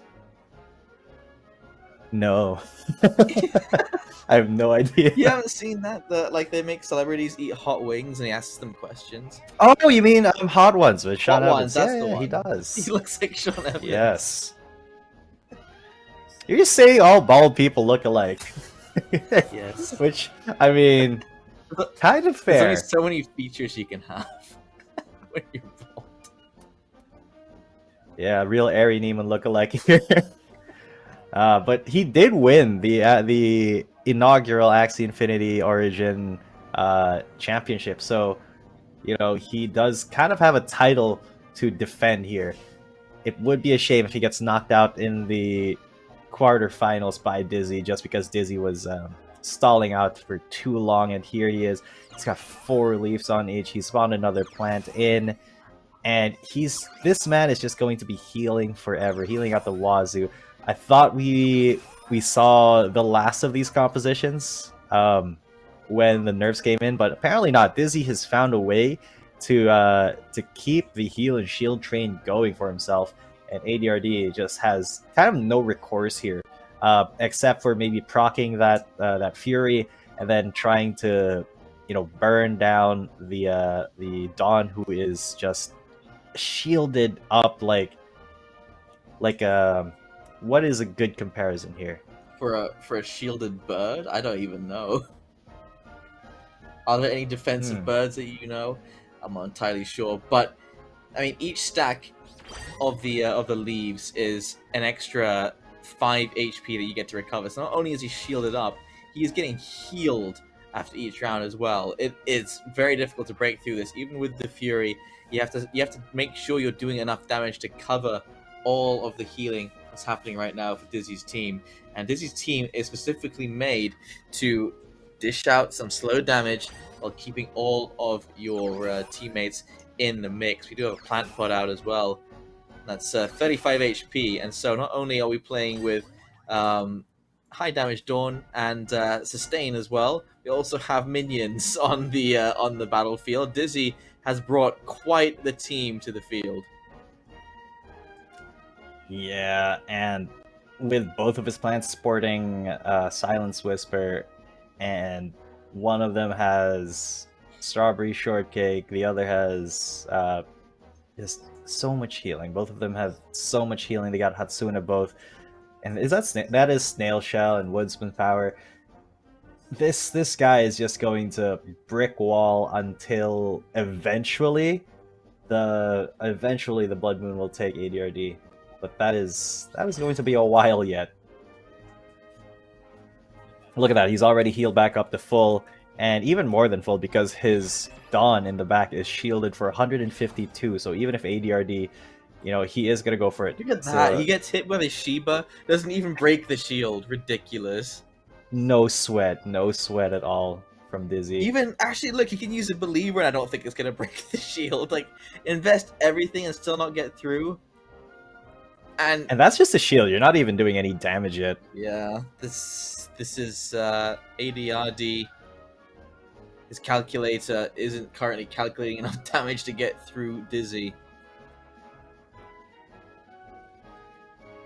I mean, if he's really calculating the odds, it would show that they're very heavily stacked against him right now, just because he did not get the burst down before Dizzy was able to set up, because Dizzy he was able to set up from basically turn 3, and ADRD he was not able to get the right cards in the right time. He wasn't able to burn down that plant, and now he's suffering the consequences. It's turn 13, and there's no end in sight to Dizzy's heal train. He's got 5 leaves on each of his axes. That means he'll be regenerating 25 health per turn anyway. And his plant pot is shielded for 140. That's incredible. That's kind of crazy. That is the strongest plant pot I've ever seen. Look at that! It's just tanked an entire hit. That you're not supposed to be able to see that. You're not supposed to see that happen. Like all these stacks of rage slowly building up for ADRD. Fury's gonna be available once again on that backline soon. But look at that round. What's happened? Absolutely nothing. We're on to round 7. 0, absolutely 0. So there is, I think, a theory that ADRD is going with. I think he needs the right cards for this, but it is, I think, possible for him to chain his Furies together one turn after the other. So it does require quite a lot of setup. It does require a specific amount, specific cards being played at specific times to actually set that up. And considering that it's already turn 15, it's looking very unlikely that ADRD is going to be able to pull that off. But I think that is the only way that he stands a chance here, is to just chain those Furies one after the other. Because otherwise, what else can you do here? Dizzy is just stalling forever. Can't really win by doing that either, unless he's going to rely on an external source of non-stop damage after round 10. Yeah, and consider that Dizzy has a leftover potion on both of his plants, so they're going to be healing more HP even after the plants do. And these things are just going to keep regenerating even during Blood Moon. And I don't know what the counter is here. I don't know what the call is here for ADRD. And stack the rage on all of them at the same time, and then burn through one plant at a time. That's what I'd say. I mean, that could be a thing, because Dizzy does not have a lot of direct damage himself. What is that green skull? It looks like the poison symbol, but it's green. It's green. I believe that's hang on. Let me just confirm my suspicions. I did think it was a poison as well. It's not though. I've never seen that symbol before. See. That's very interesting. Same. What is it? I thought it was a poison. But well, there it is. He's got rid of one plant at the very least. Yeah, the Fury is going to be the way for ADRD to actually get back in it. It is just going to be very difficult to have to chain that together. But at least now he's taken down one. So it's a 2 versus 3. But Dizzy, okay. He's going to sleep the front Axie for ADRD. He's going to summon a plant pot and then shield up again. But this does mean that ADRD at least now has a little bit of a... He's gotten a little bit of breathing room. He's got a little bit of time to kind of set up for the next one. Yeah, Dizzy, you can't just build the calculator and not expect the calculator to fight back. Yeah, he's gonna throw a pocket rocket at you. His pocket calculator, because he doesn't even use his phone to calculate. He has an actual physical calculator from like the 2000s that he brings around with Yeah, him. he graduated from his high school, kept it with him ever since. He's been winning tournaments left and right, all the card games. I mean, if it works, it works. Oh, the Pocky is a knuckle duster now. That's brilliant. It looks really cool too. It's not just a knuckle duster, right? It's like those knuckle claws that you see sometimes in comics and stuff. I think it's a Chinese weapon, if I'm not mistaken, is what it's based off of.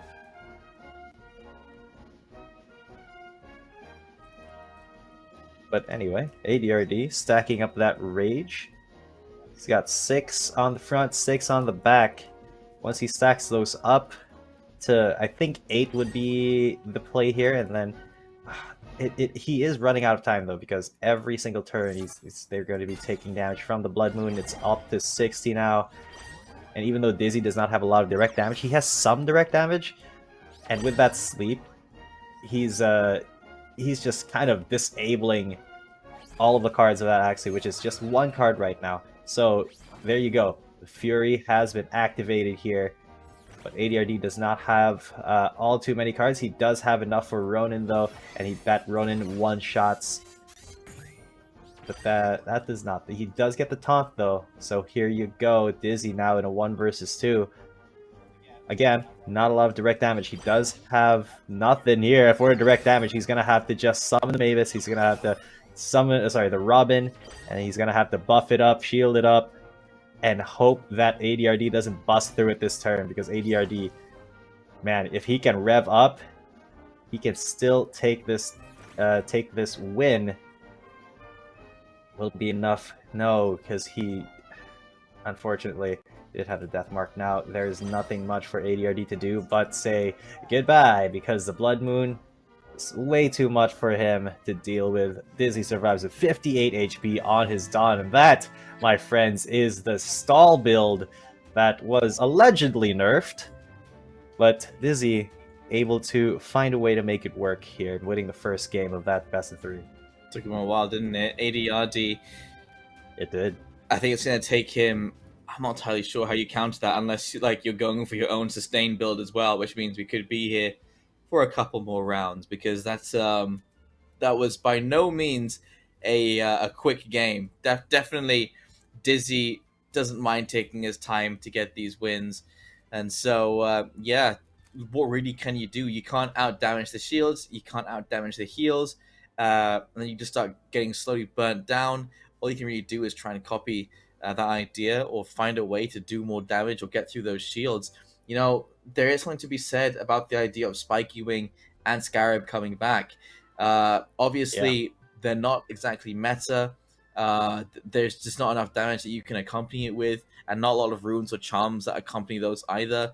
But stopping the heals and the shields would really help against that particular team. So, I don't know. It's hard to build around it. You'd have to go for some common runes that you can share across any kind of Axie, and hope that it's better than the special effects that you get from the class-specific ones.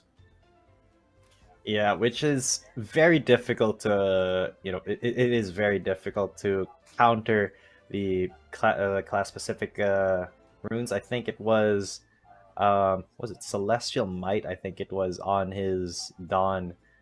That was in the back. So that was, oh no, it was Arcane Protection, actually. Yeah. So yeah, 20% less damage, and you're taunting, and you're shielding, and if ADRD is not able to build up that Fury, there's just no way that you can get past that shield. So I think that's going to be, if he's going to keep this team, that's going to be the way forward. You just have to proc Fury as much as possible. You have to build up those rage stacks. It almost doesn't even matter, how much you attack, because you're just going to be running into a brick wall until you get that Fury proc, and then you go for the Ronin. And, it is a lot of praying to RNGesus, but if you're able to kind of build your deck right, it should be a little bit more consistent to get those Fury procs. But it's still more consistent to just set up a brick wall in front of your Axies, like just summoning a plant pot and then putting 170 shield in front of it. That is just very, very difficult to deal with. Yeah, that was really weird. Seeing such a strong, such a well-protected plant pot was very interesting. But, it's worked out really well. And yeah, Arcane Protection has been a really strong case for Dizzy to keep using it. The other choices for Dawn, you don't really have anything that works as well with the plants. And, just non-stop, it is just every single round. I think that's a Miracle Leaf, I think. And so, each round that goes by, if I'm not mistaken, you get one extra leaf, and each leaf just keeps you alive for longer. And now, here's the change from ADRD. He's gone for a bug on the front line instead. Ooh. And so the Pangolin is gone. but now he has a bug that he can work with, and that bug is using the shield leecher. So you steal half of the shields from the other side at the start of the round, which would, I think, help a lot against that Dawn. It will. It really will. And he also has Jaguar, I think, which applies bleed. So it kind of counters the healing a little bit, and that little bit may be enough for ADRD to make some significant progress here.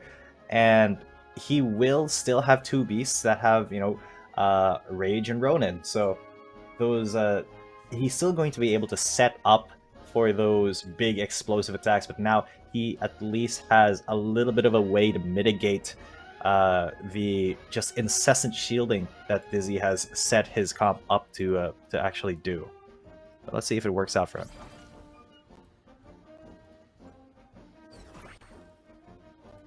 Alright, and there you go. He is going to start applying that bleed. Jaguar in his house. That at least negates a little bit of the healing, just a little bit.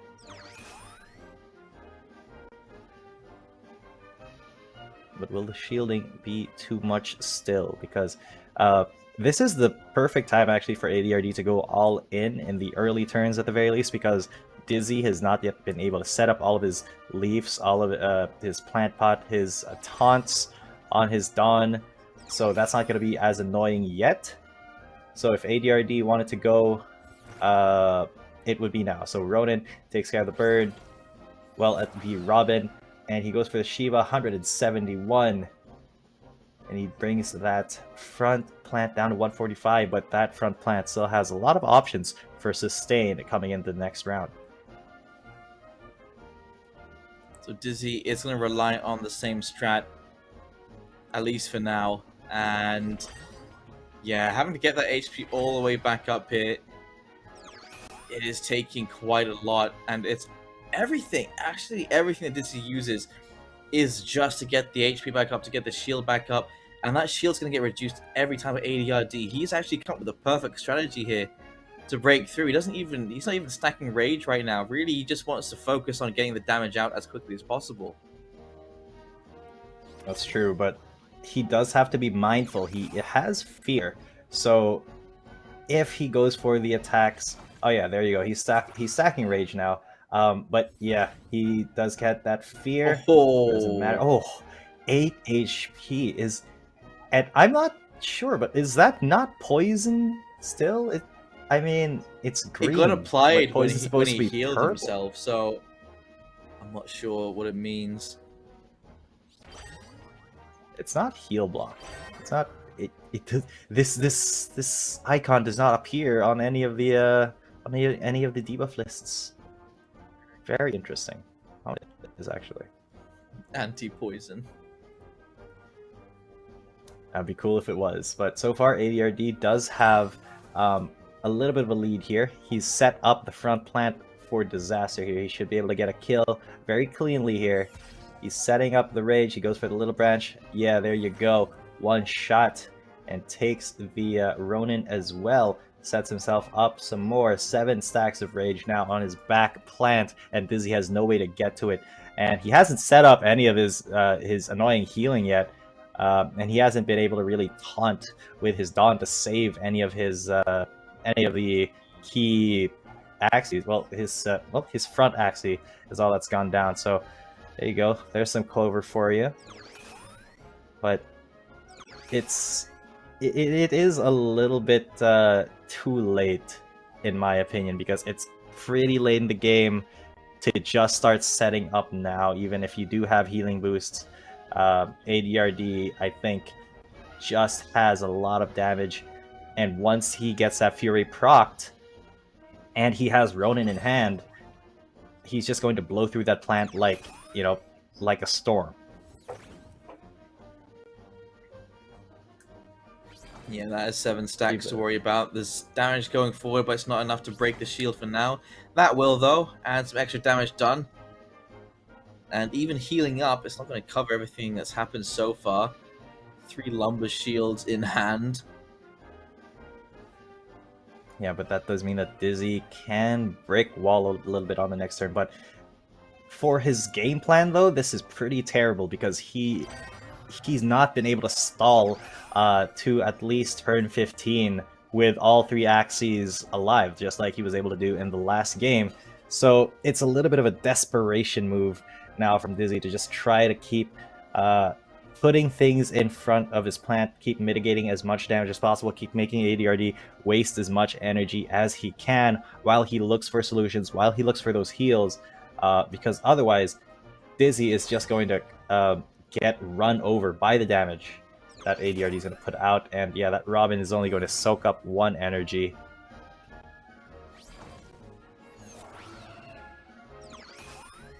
And he's starting to wail on that front plant as well. Gets a shield up on his front bug. ADRD is actually doing this really efficiently as well. Notice that we're only on round 6 and he's already taken down that front line. He's already halfway through the second line. He wants to make sure the damage is all being done before we get anywhere near that Blood Moon again. Yeah, so Silence Whisper not really going to do all too much here. It does sleep the bug, doesn't break through the shield. Dizzy just shields himself up as well. He gets a tiny bit of healing on the next turn, but ADRD, he's just going to go ham now. Yeah, there you go. 170 damage. Goes for not much more here. But I think he's buttering up that plant to take it down in the next turn. Should go down in the next turn. Smart ADRD. That's why he has a calculator. Only smart people have calculators, to be honest. True. Remember when your math teacher told you you're not going to walk around with a calculator in your pocket every day, every single day? You got to learn how to do those maths. Well, ADRD is the guy that you should have told your math teacher about, because he does walk around with a calculator in his pocket, and he's calculating his chances of winning now. I love the idea that ADRD took that like personally. That statement. He was like, you know what? You're wrong, and I'm gonna prove you wrong. Yes, I will always carry a calculator with me. I'll teach you.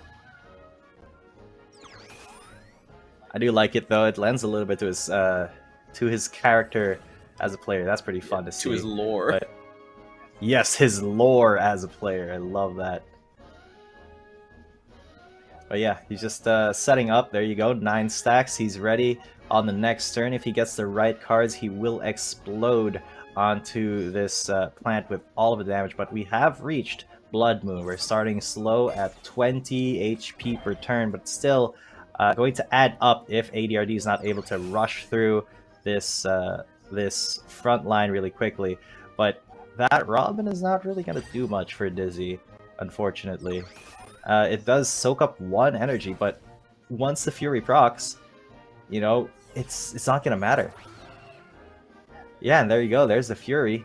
Goes for the Ronin, and that is a 1 versus 3 that Dizzy now has to face.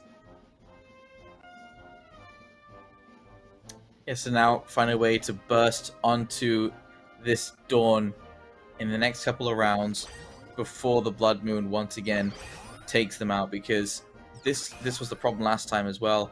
He got down to the last Axie, but still couldn't get through it when it mattered the most at the very end there, and could end up happening again if he's not careful. Yeah. The thing though is, this time ADRD has had a much better early to mid game. He was able to take out that front plant really quickly. He didn't let Dizzy set up all of his healing, and even though the Blood Moon is ticking, it's also ticking for Dizzy as well. And Dizzy does not have a lot of direct damage, so there's not really a lot of ways for him to counter ADRD's just full-on offensive, because that's what's going to happen here. He's just going to go full offense. There's a Jaguar. He goes for the bleed as well. And yeah, look at that, 203. He's starting to tick down. They are kind of equal on HP, like this one Axie versus 3 of them. He does go for the sleep, so that is his only source of direct damage now. Everything else is just shields, and every turn ADRD is going to be stealing some of that shield. So that is a really good counter from the Polish calculator. Even though he only was able to use one card this turn, unfortunately. Yeah, that is the other thing you have to rely on, isn't it? Is the luck of the draw. Because there's not a whole lot of sustain for ADRD either. As it slowly ticks away. It's a big damage to the next, but he's not going to survive it. And there it is. ADRD. Very, very well played. Ooh. 42 HP left on that back beast as well. A very close match once again. Brought it all the way to Blood Moon, but this time the healing was not there for Dizzy. We're going to go to game number 3. Our very first third game in this best of 3 series. So well played by the Polish calculator. Now I wonder what Dizzy's going to do to actually adjust, because Dizzy has been one of the most prolific players that we've seen in the Axie Esports scene, and he knows his compositions, he knows counters. So I wonder what team he's going to come up with now to beat ADRD, because that was a genius counter coming in from the Polish calculator. And this is only our second game of the day as well. This is quarters number 2. We still have the semis 1, semis 2, finals 1, finals 2. We still have a number of games to go. And so, with this being potentially a tone set by these two amazing players, if we have more, top players moving forward, we could be in for some more stellar games like this as well, where they take it down all the way to that last possible round that they could take it to. Since we're moving towards the semis 1 and the semis 2, does that mean that we're going to be getting one of the players from like either Dizzy and ADRD or Spam and Rice? And yeah, most definitely. Yeah. I think because what we're doing is doing 2 quarters at the same time, but we're only casting one of them. And then once we get to the semifinals, we're definitely going to be getting, I think, Kapitan, because he did defeat Spam and Rice. Yeah. And whoever wins here, we're going again against whoever did win those other 2 quarterfinals. So it's going to be a little bit of a surprise for us and for everybody here. So I hope you guys are enjoying this this little community tournament here at the Axie Infinity Cabanatuan Community Meetup, co-presented by Blockchain Space and organized by Blockchain Space as well, with the sponsors. Very, very big thanks to Lootbox, Level Up GG, Axie University, and Community Gaming. So thank you everybody for still supporting Axie Esports.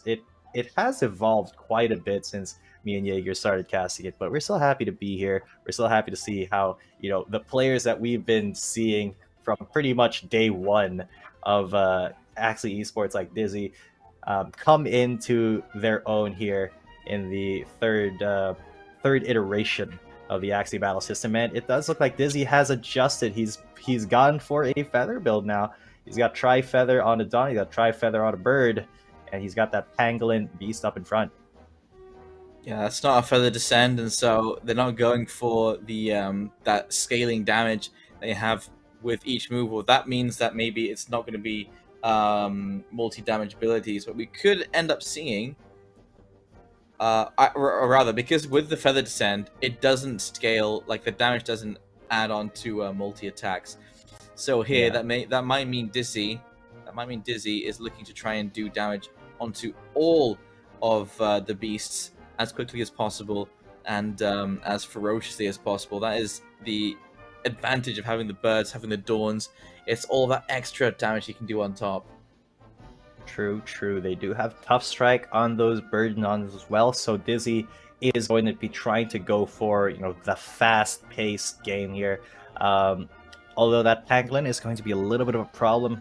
He'll have to prioritize that for last. Now, I want to see what they draw first. Oh, really? Yeah. You can see 3 different kinds there. Oh, you're right. Very cool. What's curious though is that ADRD, his mid beast, is a little bit more defense oriented. He's got the health potion on it instead of something like Tough Strike. So yeah, the leftover potion is going to be ticking it up a little bit. I'm not sure if that's going to matter in the long run here, because it is a beast. It has like a tiny little bit of defense, but it's still a very offensive-minded Axie. So yeah, goes for the first strike there, gets the fragile onto Dizzy. Oh, you're right. That is a leftover potion. Okay, fair. Weird, but cool. Weird, but cool.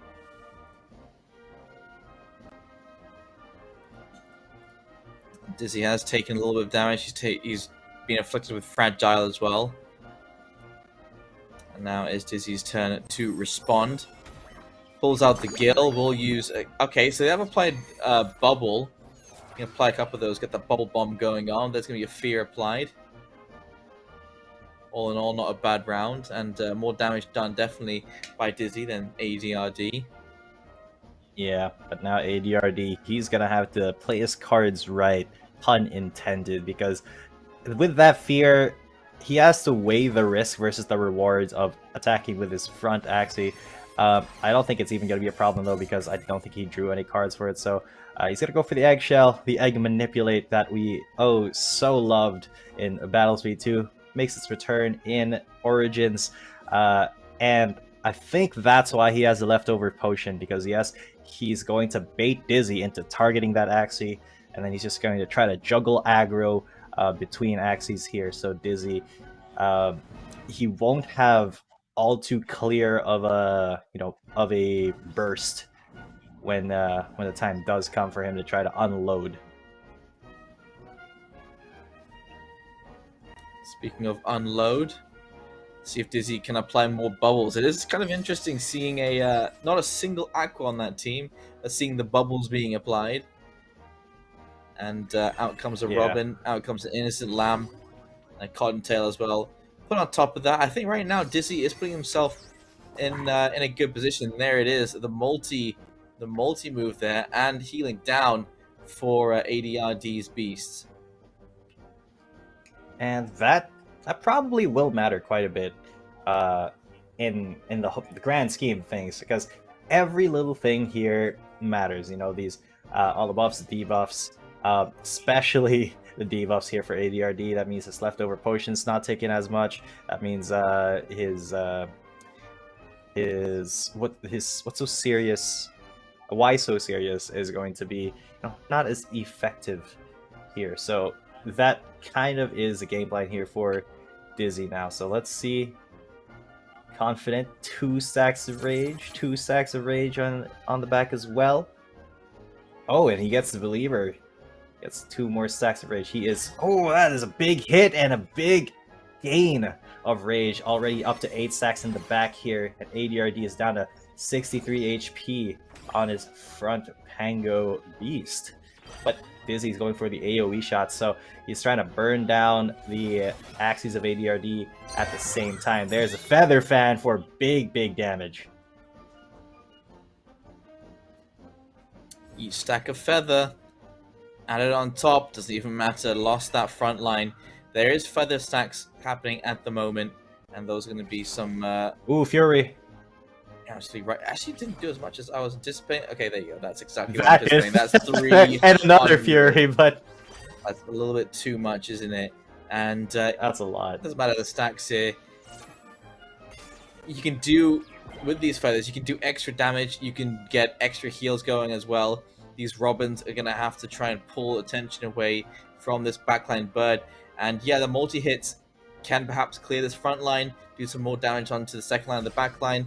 But that Fury is slowly readying up, and look at the HP just been bitten off there. It's not even slow. It's not even slow. This is why the beasts are so good right now. The just upfront damage is too much to handle, and that is turn 9. ADRD winning with his whole team still intact, although a little bit worse for wear. Dizzy will not be moving forward here to our semifinals, but the Polish Calculator, who was the winner of the Axie Infinity, the Axie Origin initial championship. Hang on, I have a technical problem, guys. Jaeger, take it away. Yeah, no worries. And so with that being concluded, we are done with the quarterfinals. We're moving into the semis now, and we will be seeing Capitan going up against the other winner of the other best of 3, if our theory is correct on how this is going to play out.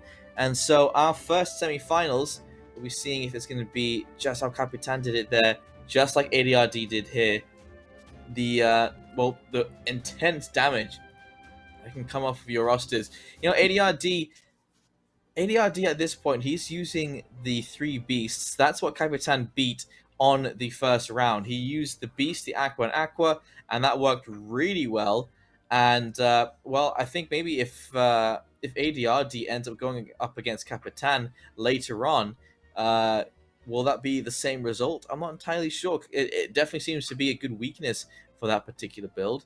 And, well, ADRD, he's got his calculator, so who knows? He knows what he's doing with every single stack, every single buff, debuff, and any scaling charm and rune as well. He knows exactly how much he's dishing out. Exactly. And again, the big problem is if you're not able to get the cards you need to get that calculated victory, which is what Capitan was doing against Spam and Rice. That's why Spam and Rice was not able to get his win condition going. He was not able to stack up those rage stacks. He was not able to get value from a Fury that procced just because he didn't have cards to play. He had Dazed and Jinx in his hand. So if that is going to be what ADRD comes up against, he needs to have a counter for that. And we have seen him counter compositions pretty well. We saw that in game number 2 when he swapped out his front beast for that bug, and Dizzy was not able to deal with that. And now when he swapped back to his triple beast and he was able to keep them all alive against a very high upfront damage composition from Dizzy, this man is very, very good at adapting to situations where he may be on the back foot in the initially. So it's going to be best of 5s for the semifinals, ladies and gents. So it's going to be a little bit more mind gamey coming into each and every game, because we're going to just have longer sets. There's more time to see what your opponent has. There's going to be more time to respond and kind of feel out how your opponent likes to play. So that's going to be very interesting coming into the semis and the grand finals. Yeah, absolutely. I'm looking forward to our semifinals coming up in just a little bit. As soon as they're ready, you'll be seeing it on your screens as well. And we've seen just a glimpse of a couple of the teams that people have shown so far and what you can expect for each kind of fight. And yeah, I mean, the triple beasts are still doing their thing. We have seen they can be defeated, but there are some very specific events that have to happen. And honestly, the only time I've seen a bird team beat the beast team really was with the Descent Feather. So let's see if those come up anytime soon. But first, we'll be taking a short break before we jump into the semifinals. So don't go anywhere, because we'll be right back.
Welcome back, ladies and gentlemen, to the English stream of the Axie Infinity Cabanatuan Community Meetup Tournament, co-presented by Blockchain Space. My name is Cheetan Cabanatuan. With me is Jaeger, as always, and we will be your casters for the semifinals to the grand finals of this tournament. That's right. And so here we are jumping into the semifinals. We get to see who is going to be facing off against who as soon as we jump in, because we actually don't know who was playing on the B games. And well, we will learn by jumping into the game. That's how we do things here. That's how we like it. Yes, and here we go. Most definitely. Oh, there you go. Oh, it's Consigliere. Okay, so it's Consigliere versus Capitan. Or as it's properly pronounced, Consigliere. Consigliere. And Capitan. But we did see Capitan in the first quarterfinal. Looks like he's pulling up a triple plant, and what is that? Triple Scarab as well. Very interesting team composition. While Consigliere is going to be putting up 2 plants, and is that a Dawn? That is a Dawn, isn't it? With the tank rune on it. So, these are just going to be some tanky boys smacking each other up, but Capitan does have a lot more damage potential. He has direct damage at least. Even though they are tanky, he has triple Scarab, so that could be a way to burn through all of the healing here.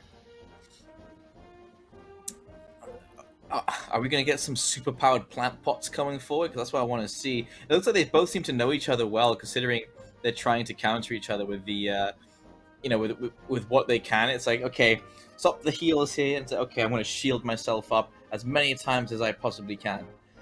And yeah, there's a bit of merit to both their choices. I mean, actually, just noticing, I think that's the arcane protection once again. So yeah. Yes, it is. So he takes less damage, but Capitan has a very important trick up his sleeve, which is Scarab going to block the healing from Consigliere for any turn that he does get it on. So it is a way for him to get past all of that healing just by making sure that Consigliere doesn't actually have access to all the healing. Yeah, that's one of the metas we didn't actually discuss. The triple plant Scarab is one of the more recent ones we've seen. I think one of the members of our Filipino community made a video on it and showcased the benefits of having so much HP, being able to heal yourself while doing the damage. Because we've come to this unique point where we can now apply effects with our body parts, and then we can apply heals and other effects with our charms and our runes. And so here you can see you got 2 leftover potions, you got leaves all over the place. Sorry. That's HP all over the place, and that's non-stop.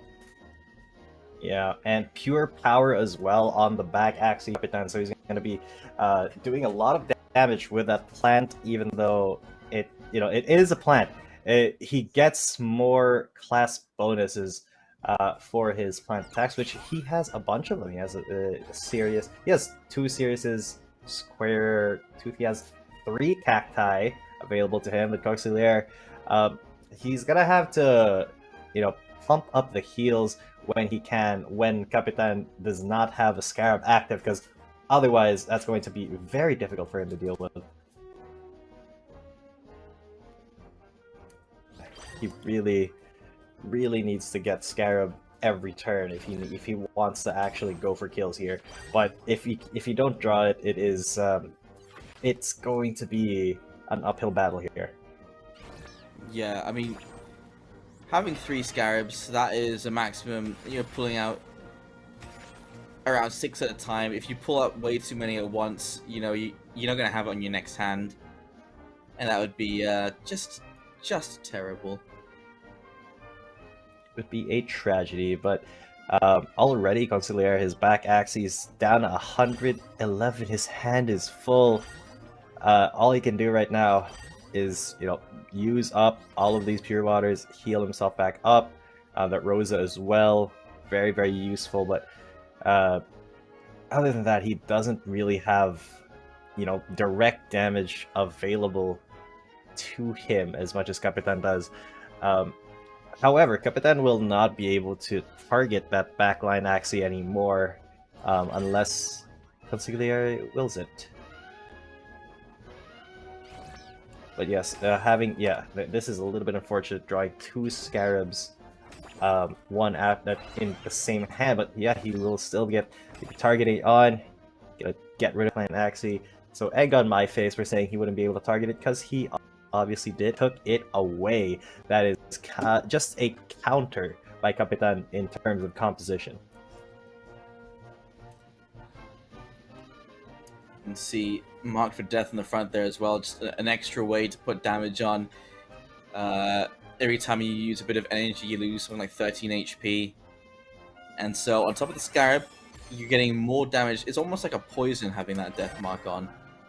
And so cleanse being applied there as well, and just every single possible buff being applied on top of that as well. What's that half moon that I was looking at? What is that? Oh, you can see we got bubble applied. We've got the cleanse. We've got the death mark. Why am I seeing things I've never seen before? First the green bloody I think poison it's season thing. 1, the anti-poison thing. Yeah, I think it's the season 1 introductions here for Axie Origins. But well, already Capitan working that front Axie. Got the death mark on it. Fortunately, did not get a Scarab this turn, so it will be able to heal. Healed with Rosa. It's gonna have Watering Can as well, so it can shield up. And this is what Consigliere really wants to be able to do. It's just that in a 3 versus 2, it's a little bit less effective, especially when the opponent has anti-healing. And that was a huge problem in V2 as well. It was one of the meta things, you know, being able to stop healing with Scarab and being able to destroy shields with Spiky Wing. That was kind of the meta for V2 at the very end, but in V3, I'm happy to see that Scarab is back again. This is an uncharacteristically ugly plant lineup from Capitan though, and I am here like it. I quite like it. Yeah, it's not too fast, it's not too slow. It's dishing out the right amount of damage, keeping themselves well sustained. Look at the lack of damage that Constantly Urge can do. It doesn't really direct damage. I mean, even if it does have, if you try to go for some direct damage here, it really won't matter as much because Capitan has healing for himself. He's got the leaves going on. He's got 4 in the front, 1 each on his mid and back, and he's got that plant pot still up. He's got potions for him. And I think it's just a matter of time before, you know, Blood Moon kicks in and Capitan starts really abusing the power of those Scarabs to really put Consigliere's win condition in the dirt here.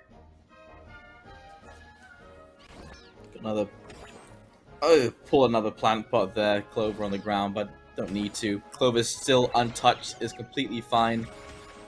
And once again, slowly but surely, heal has been blocked, damage has been done. And this triple hit. Is that a plant or a dawn? That is a dawn, I believe, because it does It have has the arcane dawn protection, yeah. rune. Yeah. Right, you can't mix and match, yeah. I think about it, It is not a common rune. You are allowed to have 1 rare rune per team here in this tournament, but you can only have the 1. The other 2 must be common. And yep, we are now in Blood Moon, ladies and gents. It's gonna start hurting quite a bit. The Scarabs need to be drawn here by Capitan to just block Consigliere from actually being able to heal inside Blood Moon, because that is just slowly going to take down his health while Capitan is still very, very healthy relative to Consigliere.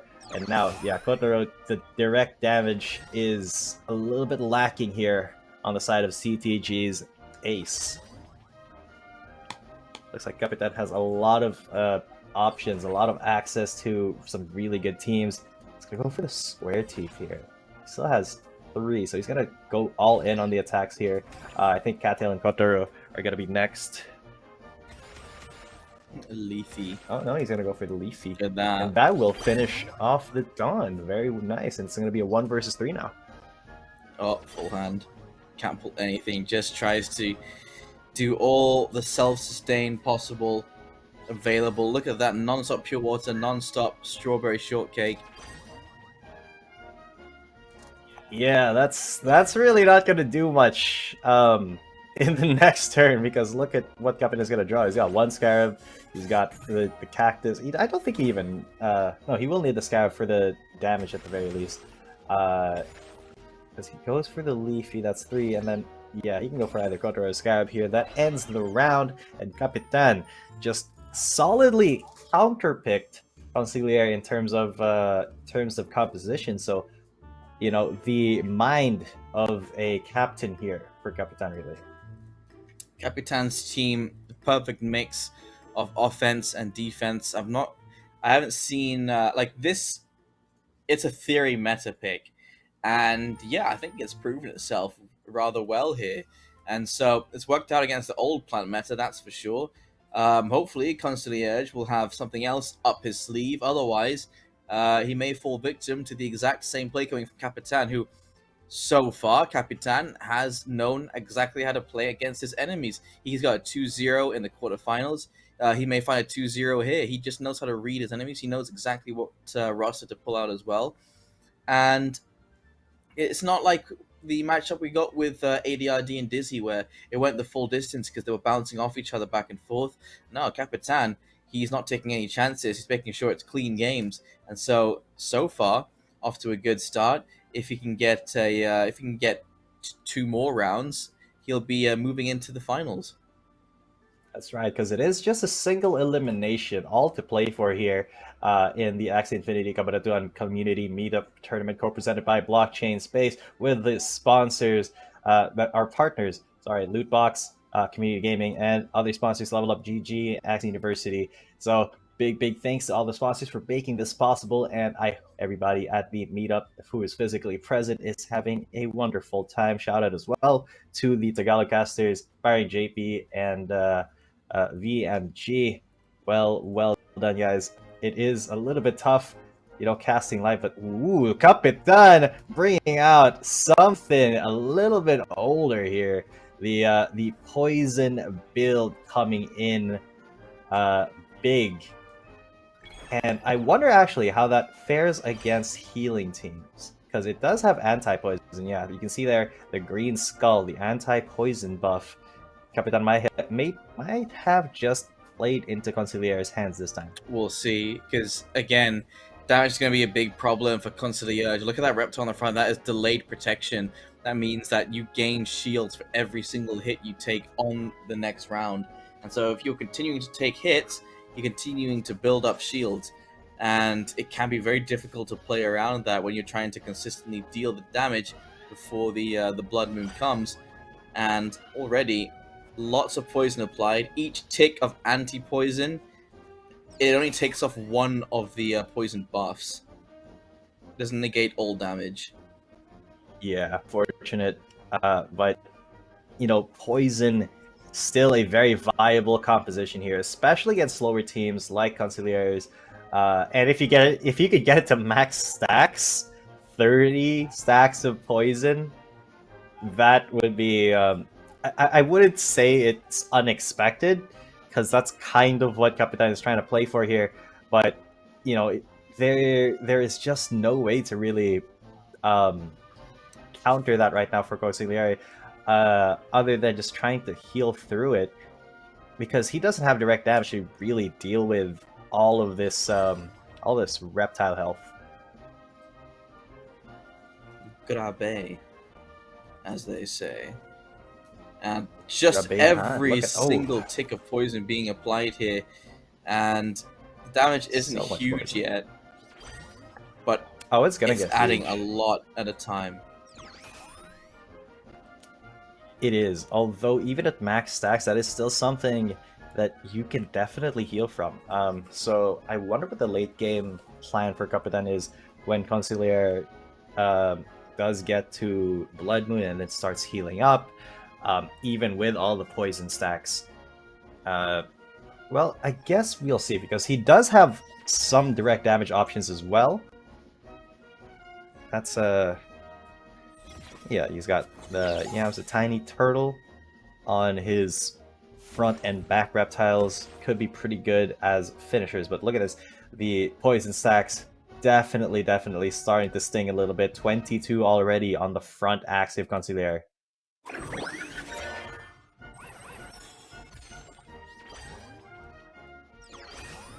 Oh, very. Yeah, that was kind of lucky that that didn't actually hit the front Axie of Capitan, because that would have just given him more shields.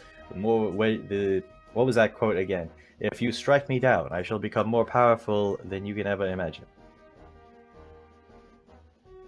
All of this poison, all of this damage, all of the delay. It's a strange. It's kind of like Wolverine inside Adamantium. It is. It is. Oh, the Gila though, that I did not consider that. The Gila could do a lot of work here for Capitan. If he's able to stack it up, because it does more damage for the more poison happens. So, yeah, that Don is in a lot of trouble now for Consigliere. Already down to 104. He only has 1 leaf versus 14 poison stacks. What can you do against that? Even though the plants are going to be relatively healthy, if the Don dies, you don't have direct damage options anymore. Gecko, 2 yams getting applied. It's gonna. I've never seen poison get ticked Here we so go, high. max stacks. 30 poison stacks on the front plant, but it is pretty tanky. It has a lot of heal potential, but it takes 90 damage. 90 damage. 90 on every single tick is kind of insane. But it can heal up that much as well. Look at all the strawberries that that Consigliere is hoarding. He's holding on to these things. I mean, you do retain them, so there's no reason not to.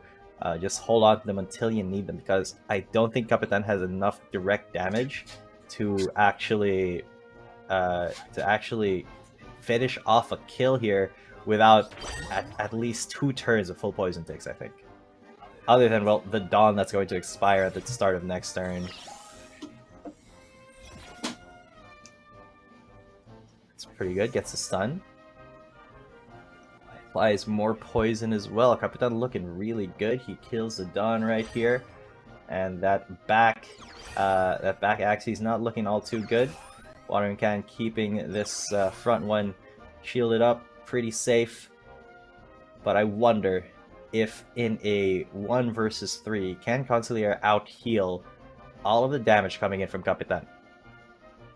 I don't know, Blood Moon combined with max stacks poison, I feel like those stacks of heals can disappear very quickly, and without being able to apply any damage over to these reptiles, yeah, I'm not too worried about Capitan right now.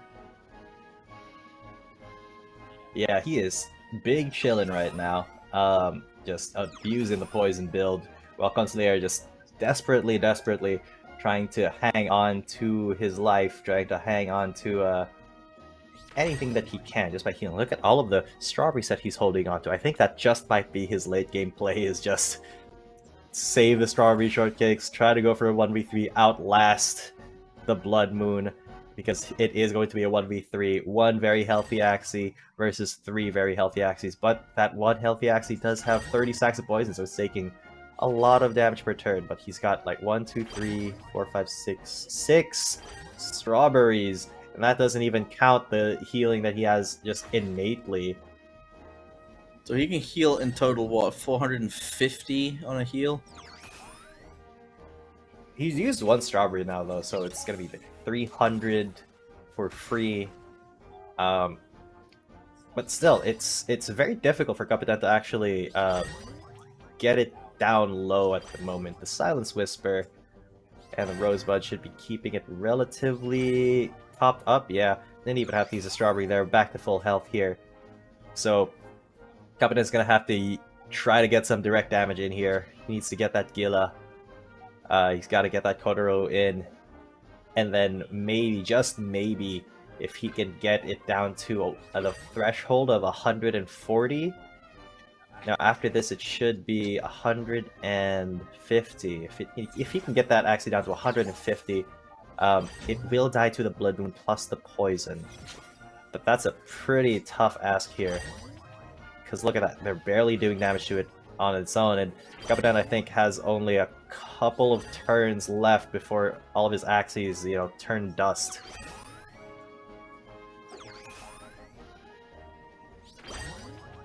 Now, if only you had one Scarab, you wouldn't have had this problem. Yeah, just one. Just one would have made the difference here, it seems. And yeah, this is, well, second to last turn.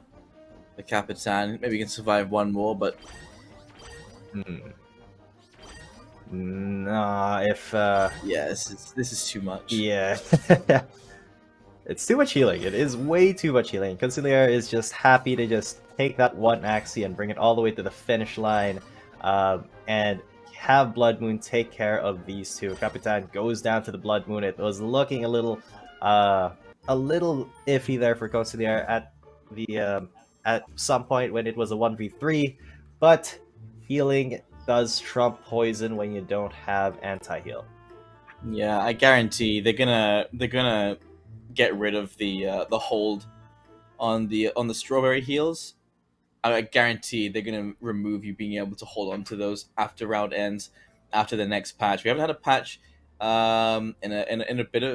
in quite a while actually, and so getting the new ones coming forward, yeah, I think that'll be one of the things they want to address first, because it makes the games last just a little bit too long.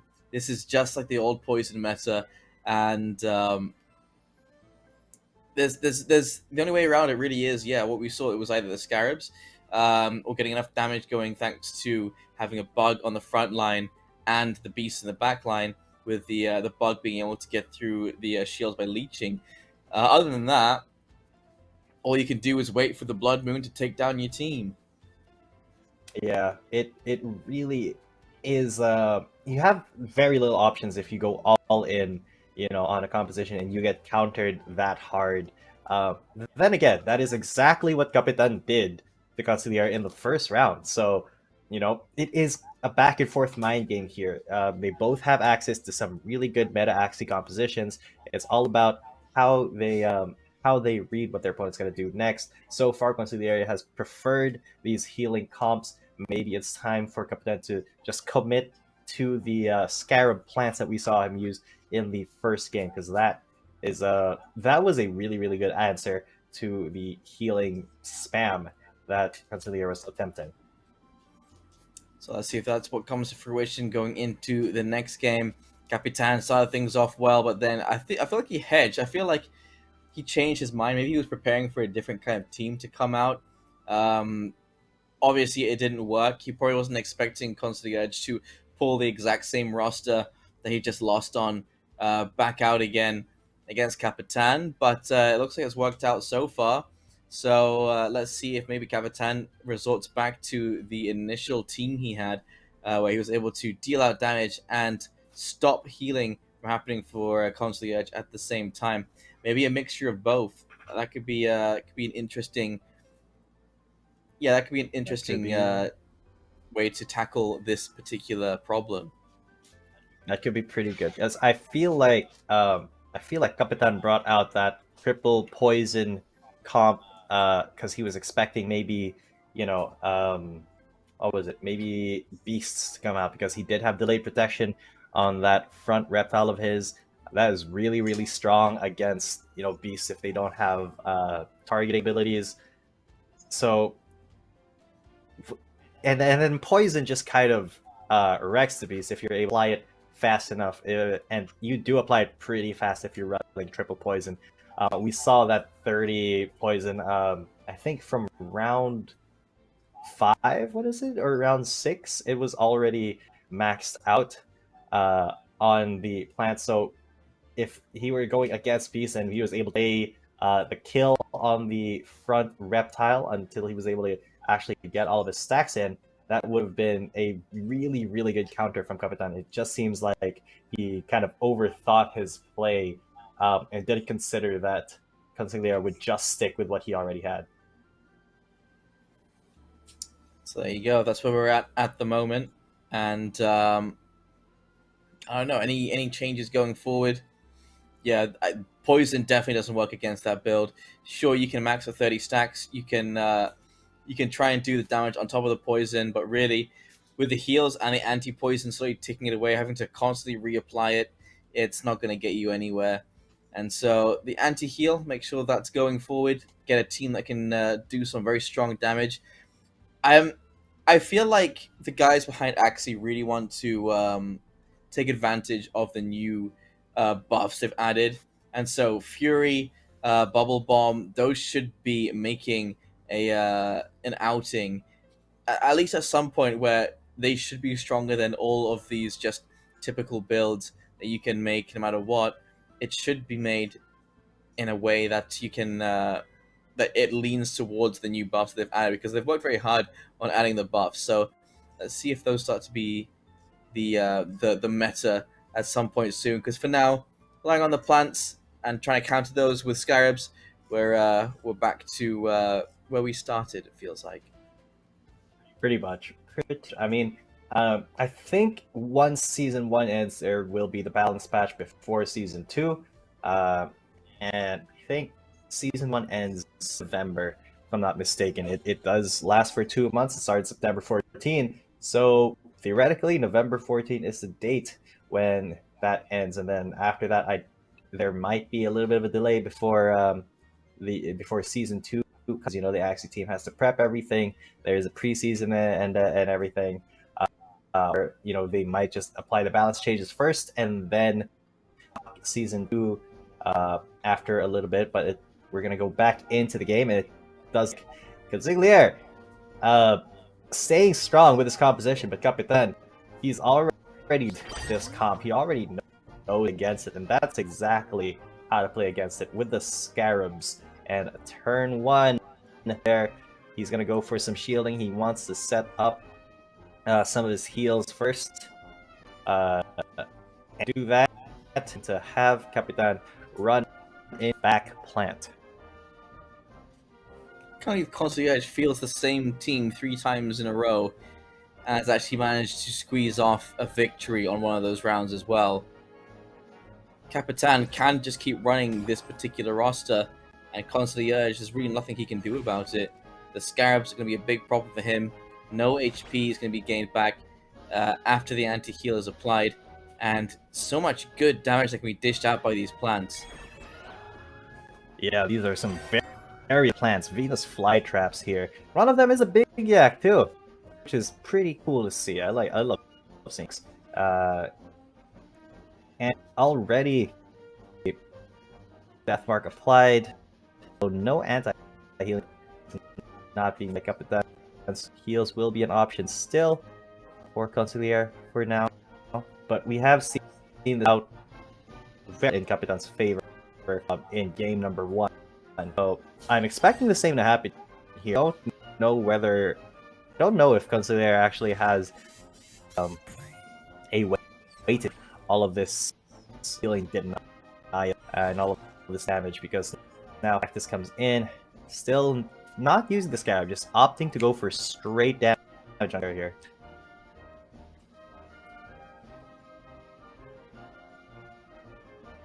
Yeah, that's happened non-stop. Consigliere, he can heal this backline, but the way he wants to play this, he wants to keep as many of those as possible for the Blood Moon, and if he can't do that, his entire strat just falls apart. There it is, 2 strawberries. I don't think he's going to be using them. Yeah, it might not be right now, because he does have the onus. He chooses his back targeted, and if he doesn't, then Capitan just has to go through the front here. Doesn't need to waste these heals right now. It is very early on in the game, and Capitan has a lot of juice in the tank still. Consigliere, he's going to need to budget his healing out and really try to respond to Kapitan's aggression instead of trying to, preempt the attacks here.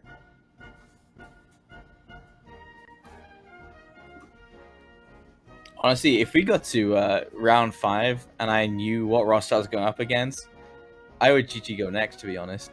Because I don't see how Constantly Urge thinks he's going to win this.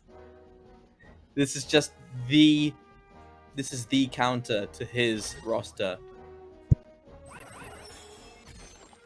And he doesn't have a lot of direct damage either. See, he has AoE, but it's not very strong. Sure, he has Potato Leaf as well, but that doesn't do a lot to these plants as well. Okay, pod plants coming out, but Kapitan still, that Scarab threat is so scary when your entire team hinges around healing. Being denied your entire win condition, that is a demoralizing loss, especially after that first game. He's gonna end up going through it again, just waiting for all of his comrades to slowly disappear. Constantly Urge. Yeah, you can see he's taking his time. I don't think he's thinking too hard about it. It's just like, you know what? I'm gonna lose you. Might as well waste your time. That'll teach you. I mean, that's Look at all the scarabs that have been applied just then. Man, these anti-healing. Yeah, now Consigliere has to choose what to do here, because he has 2 strawberries, can't use them on either of his 2 front axes. Even with the leaves coming in, he just has to shield up and hope against hope that Kapitan does not burst through. Yeah, those leaves aren't going to heal anything because the anti-heal is still in effect. And so those scarabs are going to keep getting applied. Constantly Urge won't be able to keep his Axie alive. And yeah, the damage is going to start pouring in now. The Kotaro comes in. And then it's going to be another Kotaro. Maybe a Scarab this time. I think, yeah, Scarab is going to be the play here. He denies the healing from the back. So now Consigliere has a choice of who to heal, his front or his mid. Because his mid actually is pretty much his only damage source, even though it's not a lot of damage. Yeah, it's a difficult situation for Consigliere. And honestly, Kapitan, he is just looking healthy as all heck. He has 3 leaves of his own. He's got just full health on his axes. He's got leftover potion on 2 of them, and his back one has a really good attack rune. So this is really looking like it's gonna be a repeat of game 1. Even with all the potted plants that Consigliere has, that's not going to really do much in the grand scheme of things. When, again, Scarab just denies the entire reason for those potted plants' existence. Constantly Urge, despite the scarabs hitting him, oh, that's a lot of damage. They're stacked on top. The Leafy does do quite a lot of damage. Every single stack of Leaf, put it on the Leafy, get a 30 hit, 30 hit, 30 hit, 30 hit. You're going to go straight through that HP, no problem. Constantly Urge, despite all the scarabs, is doing a good job of keeping his frontline Axie very healthy. But as soon as it comes down to that 3 versus 1, he's not going to be able to rely on those heals anymore. Yeah, unlike in the last game where Kapitan was running poison and the healing just out-healed all the poison and the Blood Moon, this is not the same story. It is just Kapitan. It's his game to win. It's his game to just dominate solely because of the Scarab and all of his aggressive plant cards. This is a really, really solid team that Kapitan has pulled out, and I wouldn't be surprised if Kapitan made it to the grand finals and just pulled this team out over and over again. I mean, he definitely could. It's already shown how much merit it has. Constantly Urge, just a desperate attempt to do a bit of damage. And that front line is looking very healthy. We're into round 8, and that Blood Moon is right around the corner. Yeah, the front line may be healthy, but when Capitan turns off his source of health in Blood Moon, it's just going to compound. I mean, he doesn't have direct damage cards other than Potato Leaf on this front Axie, so I don't know what he's planning to do after his mid Axie is dead, because that's what Capitan is trying to do now. He's going to go for the Kotaro and another Kotaro. Both of them hit the back one, and then, yep, the Leafy just finishes it off. And, well, Blood Moon, here we are, 1 versus 3 once again. But this time, I think we all know the outcome here. Capitan, all he needs to do is Scarab every turn, break through that shield, just use every energy he can on aggressive cards, just attack again and again. He gets more heals as well, just because he's got the leaves. And Consigliere will not have access to that. Yeah, the Scarabs are just piling up. Everything is not going to Consigliere's plan here. Yep, we're waiting for the Scarabs to hit this front line, because this is the last time you're going to be healing, buddy. Nice hit with a Potato Leaf. A little bit extra damage on top. 50 per round. There's the Scarab pulled. There's it being used.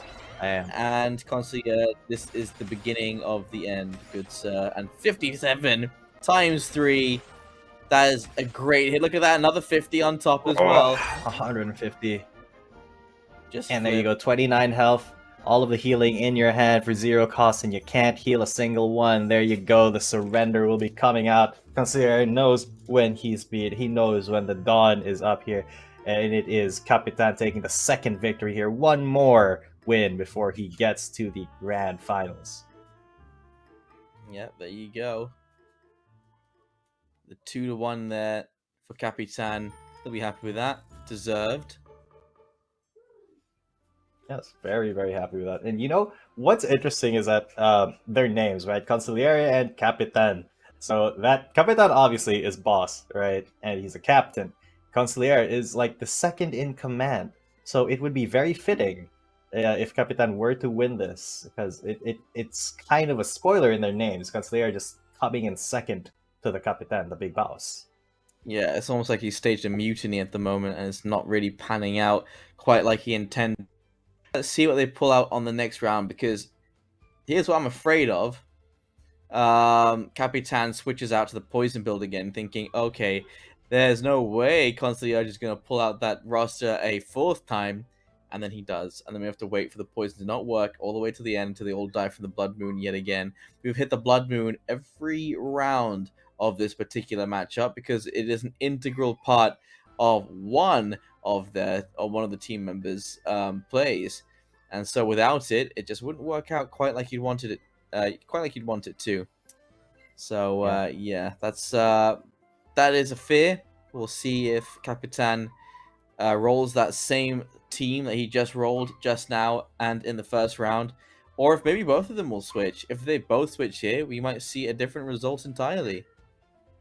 Yeah, that would be very cool to see. I mean, that's what Capitan thought was going to happen in Game 2. That's why he switched out to the Poison Reptiles, but it just didn't happen. So here we go, the mind game, the scouting mind game. What do you think your opponent is going to pull out next? Because I don't think we have a limit on the Axies that you can bring. We just have a limit on, you know, what runes and charms that they are able to use here. So it's going to be very difficult to actually predict what your opponent wants to bring out, unless, of course, you know, Consigliere just says, you know, I'm going to do this again. I'm going to trust in this team comp, and we're going to go for 4th time in a row. But once again, ladies and gentlemen, this is the Axie Infinity Cabanatuan Community Meetup, co-presented by Blockchain Tournament.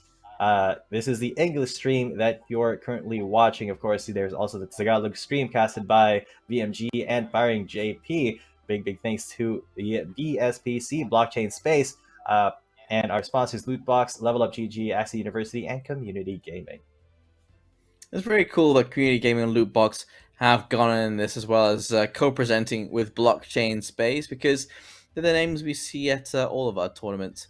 So it's always nice to be back with them as well. They always care about the community in one way or another, and so they do. Capitan, pull the same roster. Concierge, if you want to win, I don't think you should pull the same one. Otherwise, you are going to be like a broken record. And, well, whatever's breaking that record is going to get worse and worse. Yeah, that is it is just not good to just keep doing the same thing again and again. You know what they call that when you do the same thing again and again while you're expecting a different result, a different outcome? They call that VOS. Yes, VOS. That's Axie Insanity, ladies and gents. There you go. That is actually a quote from the most famous scientist of all time, Albert Einstein. He was the one who originally said that. I know there's a lot of fake quotes that are attributed to Einstein, but that is one of his real ones. So, very smart man. Inspired one of the best video game villains of modern gaming. Inspired an entire generation, some would say. He failed high school math. And blame the curriculum type thing. That's actually a myth. He didn't fail high school math. He was doing more advanced math things. But here we go. Consigliere actually will be switching out. He's gone for a beast bird. Oh, this could be a little bit painful for Capitan because now he's got to contend with a lot of direct damage here. We got top strike from his mid. That's not a bird, that's a Dawn, isn't it? It's a Dawn with bird parts, but his mid and back Axies will have tough strike, and they've got Grandma Fan, the eggshell, the egg manipulate here for the mid Dawn as well. This could be pretty bad for Capitan if he does not have the shields to go against this, especially once the Fury procs. Scarab won't be a big deal here. Really, it's Capitan trying to out damage the beasts and the Dawn from Concierge, and that is not going to be an easy thing considering those are probably the biggest damage dealers that we currently have. Yes, indeedy, and with Kotaro, that was not a good target for Kotaro there. Wasted a whole energy on just taking out the Mavis or the Robin, so that's a little unfortunate, but he still has quite a lot of health. Consigliere, at the moment, has not done a lot of damage yet, but that should change in the next couple rounds. I think that front plant, or maybe one of the plants, one of them is going to bite the dust soon. Look at all this AoE coming in. though that little owl doing some damage, but I don't think Consigliere should play his Cottontail. If he does, it's a big risk. Do it. Do it. He's thinking about it. Oh wait, no, I think he's turns over. Yeah, over to Capitan. Now, he's got the Clover. Will he play it though? I don't think he has time to play the Clover. I think it's just way too slow for this composition, so he's just going to go for some direct damage on the front beast. Try to eliminate that Pangolin as fast as possible. He can't use the leaf. He has to hold on till he has a couple of stacks of the leaf. Otherwise, he can't do that big damage like we saw in the last game. Yeah, but it's really hard to get this Clover to actually stay up against this composition, but at least he's got some healing coming in with the leftover potion. Yeah, the AoE though is no joke here from the Earwing, the Tri-Feather. Oh yeah, the healing debuff as well. Healing reduction there already. Capitan, his front Axie in the red, but so is Consigliere's. If Capitan draws the right cards, and he did draw them, this could be the death of this front Axie. Yes, it will be with one more card. It's going to be Scarab. Oh, did not hit the front boy, the front beast. Hitting the Dawn. So low HP on the Pangolin. Some good AoE damage being done by Concierge. And damage. Yeah, there he goes. The front line plant for Capitan is gone. Target as well onto the Dawn. Means that taking care of that. Oh, never mind. The death mark. The energy used means that the death mark takes care of the Pangolin, and now damage can get focused onto the Dawn. That's pretty good. There are Pangolin in the backline. There is a chance here for Capitan, and there's the Leafy doing its thing. A very big chair. Capi goes for the Seath as well. He's all to play for here. 2-1, but Consigliere, he's going to be drawing for a fallen cards now. Fortunately, he's drawn 3 in one hand. He has Ronin though, so he can just use longswords and then Ronin to finish off. No, it doesn't even finish 15.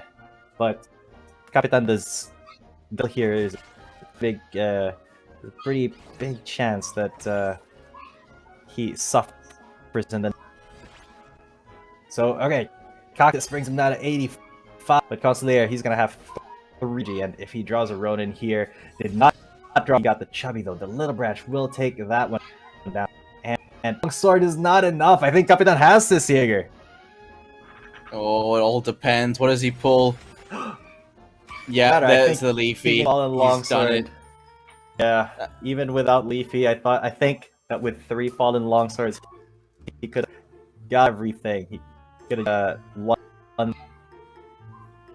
Well, there you go. Capitan 3-1. He wins the best of 5, moving forward into the finals, and he'll be going up against, well, one of the players from the next best of 5 coming up. That's going to be ADRD going up against whoever won the 4th quarterfinal. We'll see. We will. That's for you guys to find out, as well as we'll find out. I was gonna say it's for us to know and you to find out, but we don't know either. It's for us to find out and for you to find out. It's for us to discover together as a team. But that was pretty intense, honestly. There were, I think, just a couple of cards difference, or a couple energy difference would have made us go all the way in this semifinal. I think there were a couple of draws, a couple of top decks that Consigliere didn't get in time, because if he had the perfect draws there, he would have won that game, in my opinion. So well played. Just in a 1 versus 3, and you're drawing fallen cards, it is not good news, even if you are a beast going up against plants. That's right. And so, yeah, we've seen now counters for each one of these metas. There is going all in on the plants that can win it out. There is going in on these high damage plants that can somehow beat any roster. And we've seen, well, the poison build that didn't quite work out the way it was supposed to. Yet. So there's a couple of, just yet. There's a couple of different strats that haven't had their chance to shine. But we'll see if they can in the next game. But first, we're taking a short break. So ladies and gentlemen, please don't go anywhere. We'll be right back.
ay kay Sir ADRD. Ang galing niya mag-retain nung sa, yung sa Shiba niya and yeah.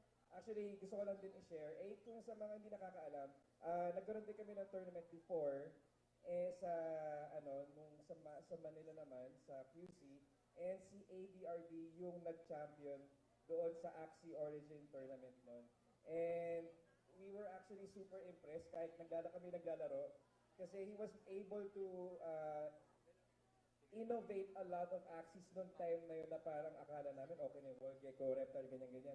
Hindi, sa kanya, Wall Gecko, Poison, blah blah blah, ang dami niyang in-innovate noong time na yun. And ang malupit pa doon, sa huling Alright, welcome back, ladies and gentlemen. You're still watching the Axie Infinity Cabanatuan Community Meetup co-presented by Blockchain Space Tournament. My name is Ethan Cabanatuan, with me is Jaeger, and we're down to our last two matches of the day. We got the semifinal number 2 between ADRD and Mystery Player next.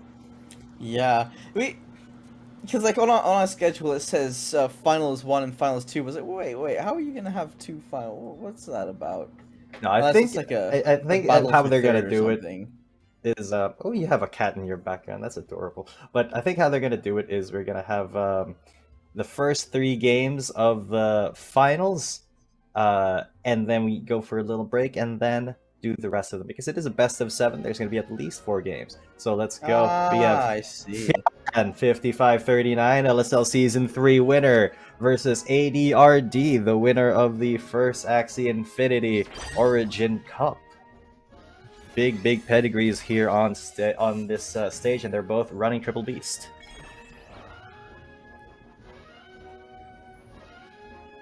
And so every time it comes down to these, the Triple Beast off, it always comes down to the cards that you pull. Yes. And how well you can manipulate. One thing that Chan does have going for him, he has 2 egg manipulates, and so can keep the Pocky and the Pangolin in the running as long as possible. ADRD only has 1, but he has 2 Pocky, and so in exchange for a bit more survivability, he's got a little bit more damage potential. That's not 2 Pocky. That's Pocky and Little Branch, I think. Yeah, yeah. You're right. Shut up. Too smart. But these are like very meta beast compositions. They also have the gerbils for some really good damage, but here you go. Eggshell, Manipulate, goes for the targeting, and then goes for the Ronin as well. That's a lot of damage. 158 already on the Pangolin, while Chan's own Pangolin is untouched so far.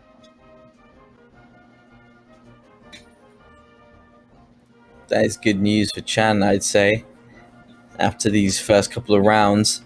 But with the cards left for Chan, before he starts top decking, ADRD has more moves that he can commit to, and Confident uses 2. That is already 4 stacks of Rage on the back line, and 1 extra move gets put out there. He can actually use the Ronin if he wants to. He actually uses... Yeah, he has used all of his energy, and the target does go down thanks to Egg Manipulate, and so, for now, ADRD stays behind in terms of the HP, so he has done a little bit of damage onto both of the Egg Manipulate beasts. Yeah, but now on Chan's turn, he's going to be unloading onto that Egg Manipulate beast, and then ADRD is not going to be able to, or he has a choice actually, if he wants to still use Manipulate after the fact, after he gets beat up, or just sacrifice the Pangolin, because that's also a good option. That's you know, you do want to keep it alive as long as possible, but you know, sometimes damage potential is more important. But yeah, Believer comes in, gets a pretty big hit. Goda goes in, bam, there's a void in ADRD's in somewhere in there, somewhere in his discard pile, and he is looking the worse for wear. You know that we say we call a bird with an egg manipulate. It's just a bird. It's an egg manipulate bird. You call a fish or an aqua with an egg manipulate. You call those caviar. And when it comes to beasts with eggs, we like to call them a platypus. Platypus. That makes sense. That makes one of the a lot few of sense. egg-laying mammals. It's the only egg-laying mammal, I think. There you go. Yeah. Easy win. and they're also venomous. Yeah, they've got, what is it, poison glands in their knees or something? Yeah. Very They're very weird animals, Platypi. But there you go, vulnerable into the Shiba, and that is the pangolin down. Chan has a lot of rage stacks as well. He is definitely on the front foot right now. ADRD in a little bit of trouble. Definitely should be looking to take out the pangolin next. But then, that does give Chan the onus to actually stack up his rage, go for the fury on the turn after, and wow, already calling the GG in the emotes here. Yeah, I mean, you find the first kill. If you've lost your pangolin first, that does spell a bad situation for you in the end. Yeah, it is not. It's not ideal. And he doesn't even get the full kill with the Ronin. He has to use 2 Ronins there. Alright, so he will get a little bit of damage, get the Fragile off. But now, yeah, Chan, he's got the Confident. He's got the Axe, but he does not get the Fury proc yet. So ADRD, he will get the Fury proc here. That could be pretty big, especially if he draws a Ronin. No, he does not draw a Ronin. Unfortunate. So he's gonna choose not to actually proc the Fury here, because, well, number one, he can't. He's gonna use the Confident on his midliner. So that does mean that opens his backliner up to that 1 versus 2, which is not good, especially with a Fury. The Ronin. Oh! Huge damage there for Chan. Well played. ADRD, he knew as soon as he lost his front line, it was all over from there. And yeah, that's come to fruition so far. And so, well, ADRD, we know him to be a oh, that's why my boy stopped talking. Well, we know that ADRD is one that does not give up easily, and so he will be reacting properly and switching up his kit, I think, going into the next round. So let's see what he brings coming up next, because ADRD is always, it's always such a pleasure to watch him play. He does bring so much to the game, and so much extra thought and outside the box thinking. And so ADRD, yeah, he knows exactly what happened there, and I think he'll know what to do going into the next round. His calculator's already telling him the possibilities out of 100%.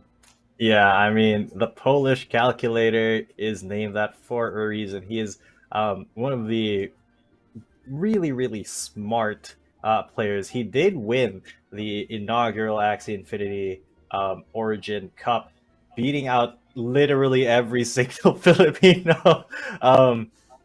Yeah, so that was pretty crazy to see. And Chan, of course, has a pedigree of his own. Won a lot of tournaments, won LSL Season 3, and now facing off in Origins, he's still looking like he's at the top of his game. Gets that first game off of ADRD, but they are still going to go with their beasts. They don't want to waste any time. It was just maybe a little bit of a top deck issue for ADRD here, and maybe Chan, if he's, you know, maybe he could be on the back end here if he gets the same kind of issues. Chan and ADRD both in the same guild. Already a bit of rage stacks for ADRD, gathering up. Fragile applied onto the pangolin as well. And well, Ronin is not going to be used anytime soon. We'll instead leave the rest up to Chan for this next round. A little bit of emoting going on here between the two. Just some good fun. Of course, they were both in Method Meta Guild. And that is one of the, you know, really big guilds right now. I think it's a fusion of Chosen Ones and Axie GG, if I'm not mistaken. So some real big hitters are in MMG. And most definitely, ADRD and Chan, they belong there with the big boys, and that is shown right here because they are in the semi-finals going up against each other. And whoever wins here, goes up against Capitan in the Big Boy Grand Finals. But let's see what Chan has in store. His turn up next, and he goes for the vulnerable first, and then the believer. I couldn't leave her if I tried. Oh, the contail into the eggshell. Okay, he's going for some big damage into the egg manipulate. So he's daring ADRD to go for his middle. So Chan really wants to preserve his frontline pangolin. As is the right choice. All the survivability of your entire team depends on keeping that pangolin alive. And with where they're currently standing, ADRD is once again on the back foot because he just cannot negate the damage away from his pangolin enough times. Yeah, I mean, once you get past that 15% damage reduction Axie, it gets a lot easier because your middle and the middle and the back Axies are much squishier. That Ronin not gonna do a lot of damage yet. No Fury yet available. Chan has set that up, but definitely that pangolin is starting to hurt. ADRD has to get an eggshell here, and he doesn't. That's a little bit tragic because he kind of really needed that to keep that pangolin alive. Without it, I think Chan is just going to straight up win this one. He goes for the Contail. The Shiba will kill. So that at least gives ADRD some breathing room, but that pangolin is going to go down, and then it's going to be a 2 versus 2 with Chan's pangolin still up and ADRD's not. So I think it will come down to ADRD proccing Fury at the right time. So many rage ticks Rolling just coming all in. over the place for ADRD, but he can't keep his pangolin alive long enough. Chan still has his in the running. Now you can see he's doing the frustrated emotes instead. And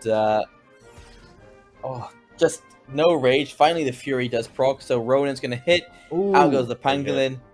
And now Chan is in a dangerous position. Yeah, very dangerous situation here, and unlucky. He draws so many fallen cards. Eggshell, yeah, he's gonna be taunted, but that's not really gonna matter much. So just gonna go for as much damage as he can. Now Chan's the one frustrated because that Ronin hit really messed up his plans. Because now Chan, he can still win this. GG. Yeah, I think ADRD. Okay, so I think this is ADRD's game, unfortunately. Deathmark coming in from Axie Kiss, double Ronin. Oh wait, no, he had Void. Oh, unlucky. So Chan now actually has a way to win this if he gets the right cards, but does he get the right cards? Yeah, Shiba might have killed there. Unlucky. Rubber ducky, but he does have more rage stacks. ADRD's got more damage, just up front, straight up. He's prepping that Axie to die in the next turn. 1 HP, yeah, that is prepped. One nice thing about these two rosters, Beast versus Beast, is look at this. We're on round 6, it's a 1 versus 1, and Chan's last Axie is on 1 HP. He would have won if he drew Ronin. Unfortunate top deck for Chan, and that just means ADRD waltzes in with a believer, gets the second win here. So it's 1-1, very close between these two very competitive members of the Method Meta Guild. That's not what you want if you're Chan, but ADRD has successfully redeemed himself so far, putting himself on the 1-1 scoreline. And yeah, only took him 6 rounds to do it. That's how it's done, Capitan, Concierge, okay? Not 20 rounds, 6 rounds. That's how it should be. Just 6 rounds. And these guys have already made it to game number 3. I think in the time that it took these two guys to play 2 games, in the last match, it was like 1 game. We only just finished 1 game. Just because of how fast these guys are playing. Just beasts, just comboing down and getting lucky on the on drawing the Ronin on your Fury turn. It is just pretty cool to see the win conditions coming in here, but that definitely leaves a lot of information for Capitan once he does get into the grand final, because remember, Capitan does have that anti-beast team. So that or that anti-beast aqua beast team. So it's 2 aquas with stall cards and a pangolin beast in front. So that's going to be very difficult to deal with if this indeed is the only composition that they're going to be taking out. But Chan is going to switch it up. He's going to bring out the healing composition this time. He's got 2 healing plants and that Dawn in the front. He's got Tiny Turtle, Woodsman Power, Critical Escape. Wow, Wall Gecko actually. That is a very interesting Dawn there. Yeah, that frontline Dawn, that is like a tank Dawn. And it has plenty of shield regrowths and damage reductions as well, thanks to its runes. That Fragile, it's not going to be something too scary to think about. ADRD, though, does have the perfect bug against that particular Dawn. Yes, he does, except he didn't actually bring out this time. For the future. Yeah, something for the to think future. about. Maybe in the next game, because Chan definitely, if he's able to set up here, will outlast these beasts. But oh no, I don't think ADR is gonna let him get set up. Look at all that damage he just did to that Dawn, and yeah, Chan getting a little frustrated, a little angry. Yeah, look at that. Terrifying. We want to mess with that. And suddenly a minion shroom. Yep, just a little tiny 18 HP shroom, but that does absorb some aggro. Absorbs 1 energy worth of aggro, which, when you're playing against beasts, is quite a lot of damage, actually.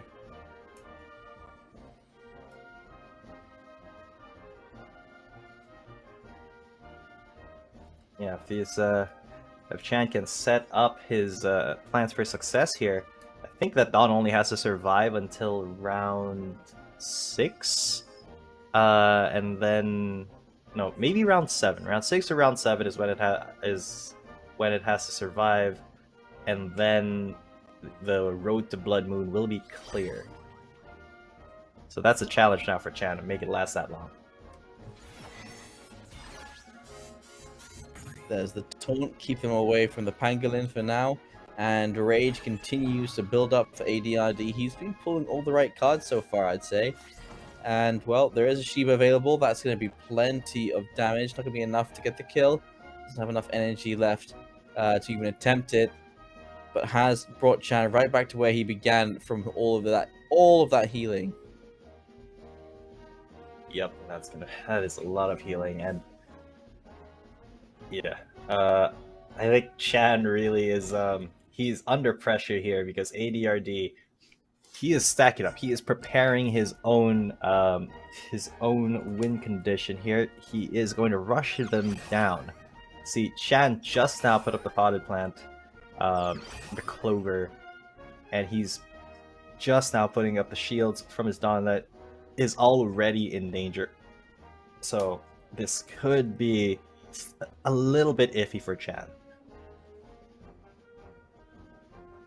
Has been iffy for Chan so far, with consistent damage coming out, and now even targeting that backline down to 200.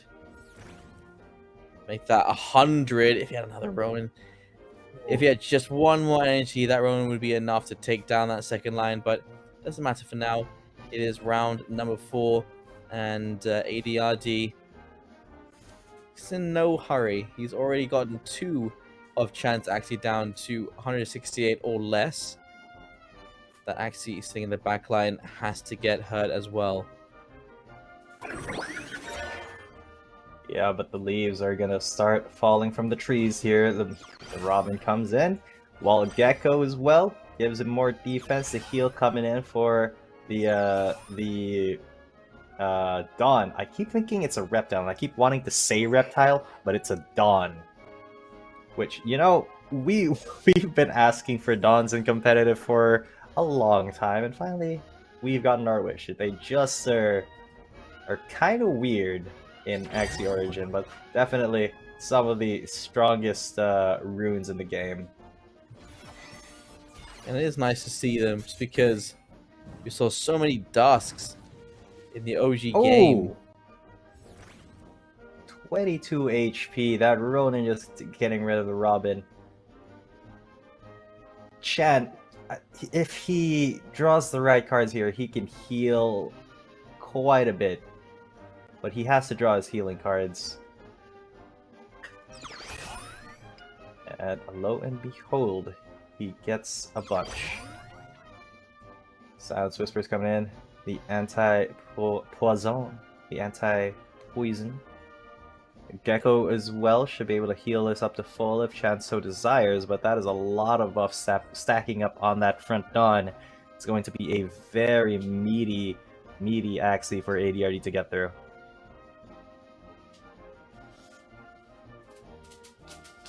ADRD's been playing this just right, I reckon. Like, yeah, he hasn't gone through that initial tank, but he's not taken really any damage at all so far, and it's only like a little tick off of his pangolin. Other than that, really not a problem. You can see Chan is frustrated by the current events as well.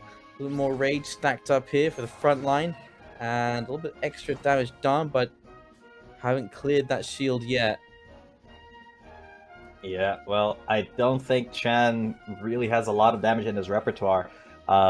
This team is built to outlast, and outlast it will, because ADRD, if this does get to Blood Moon, he has, I think,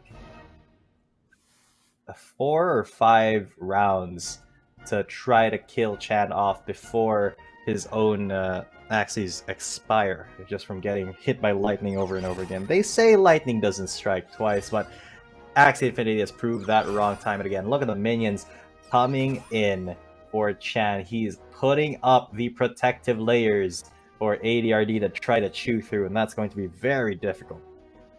Especially when we're this close. Round 6 already. Chan still has all 3 Axies alive. Now, there's a pretty good chance we'll make it to Blood Moon, and Chan will be chilling. As soon as that happens, ADRD looks like he hasn't made his choice yet, which is why our observer is still stuck on Chan.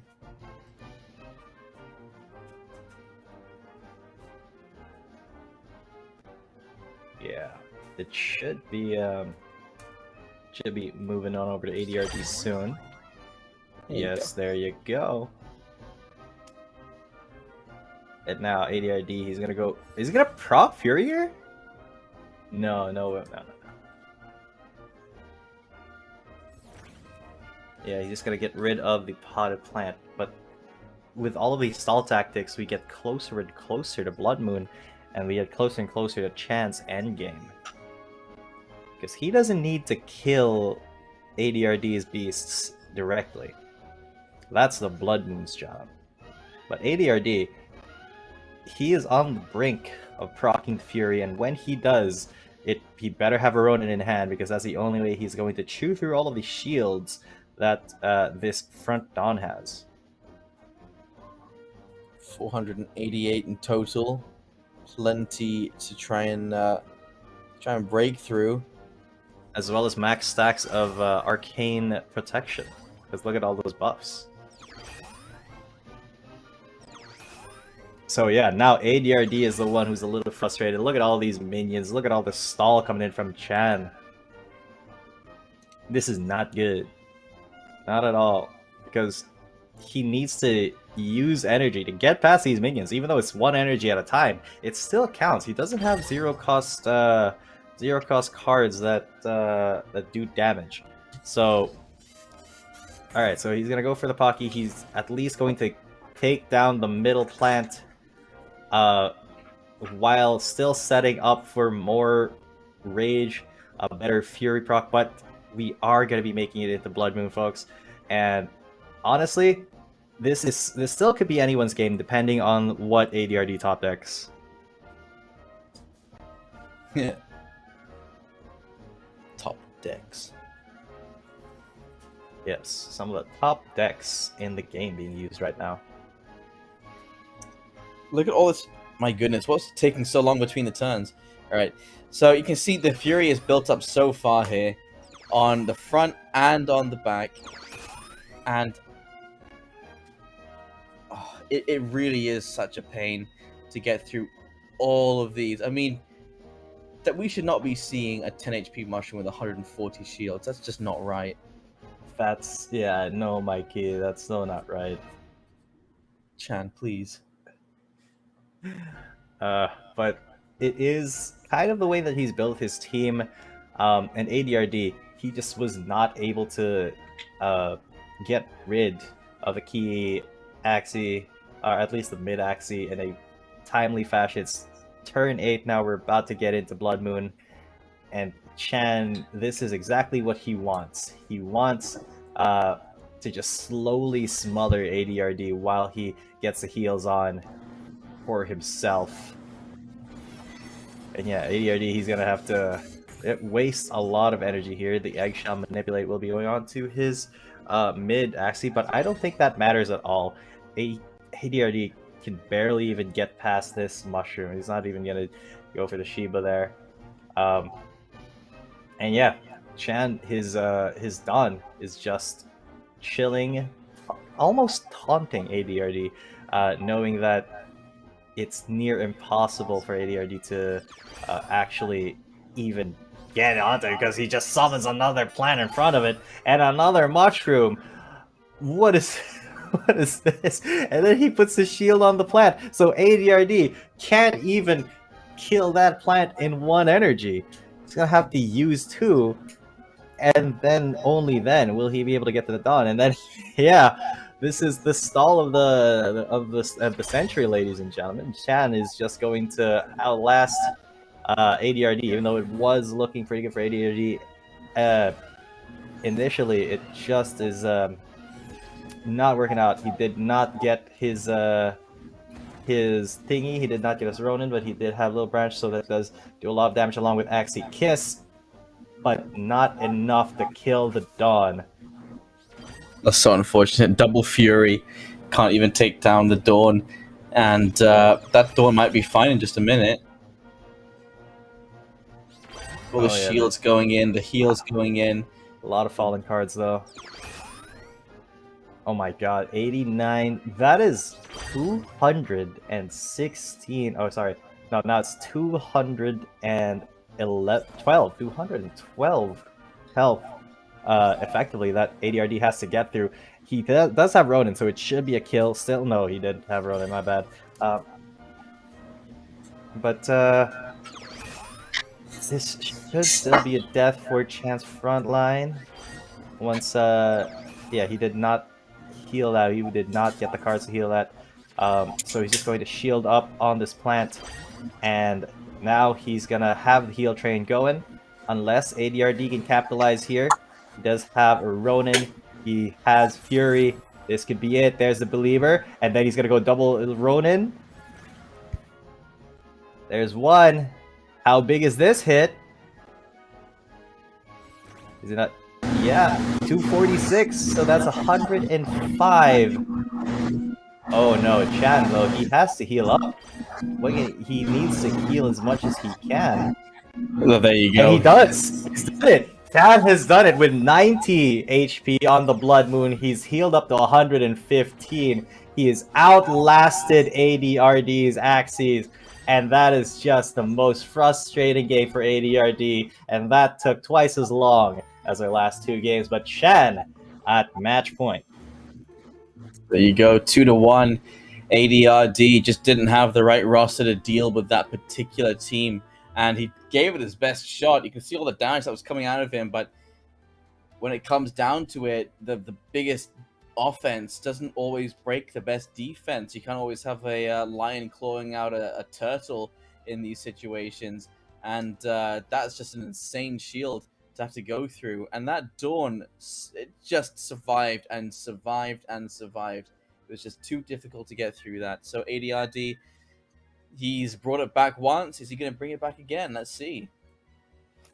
Now, because this is a very, very tough competitor, Chan is now pulling out all the stops. He knows how to counter his guildmate, his teammate, and all of that emote spam, of course, in good fun between two guildmates that, you know, they don't harbor any resentment toward each other. It's just some GGs because, well, they train together. They already know how each other plays. This is just the application of all of their training. And so far, Chan has been able to apply it much, much better.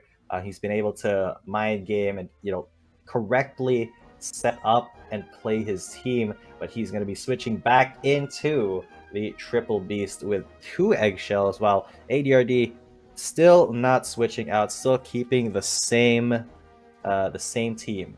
He is very, very much a believer in the triple beast.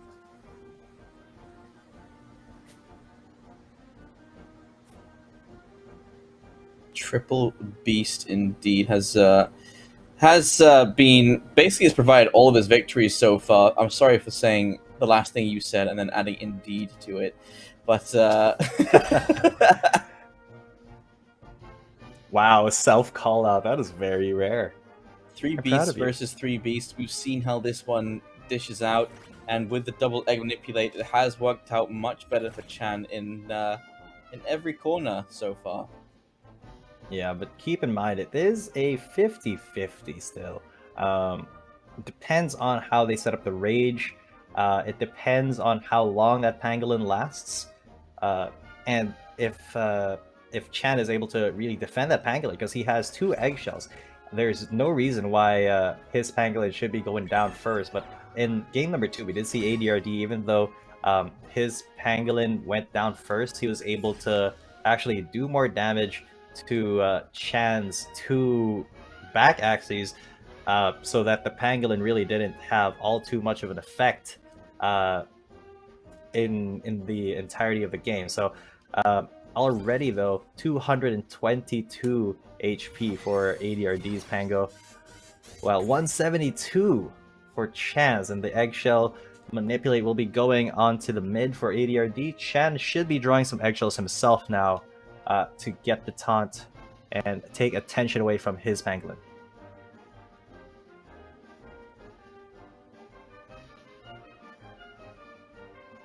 I say should be, but it is it's possible that he doesn't get it.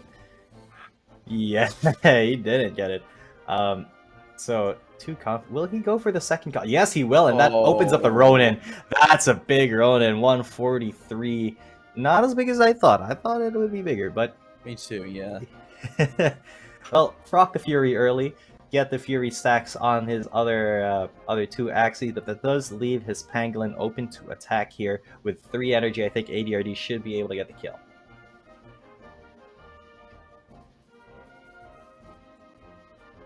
Chan does have, he's been doing a really good job of just taking care of ADRD's Axie pretty thoroughly.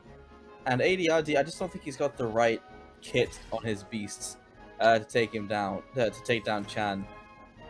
And just every single corner they get into these fights, it's not been going his way. Yeah, it really hasn't. So that Pango is down, but Chan has more rage stacks. He should also take down this Pangolin in 3 energy here. That will even it up, but then it will put his other Axies in danger. But, and I think this is important, is that Chan has that egg manipulate still on his back Axie. So even if ADRD manages to almost kill that front one, Chan can keep it alive still if he draws the right eggshell.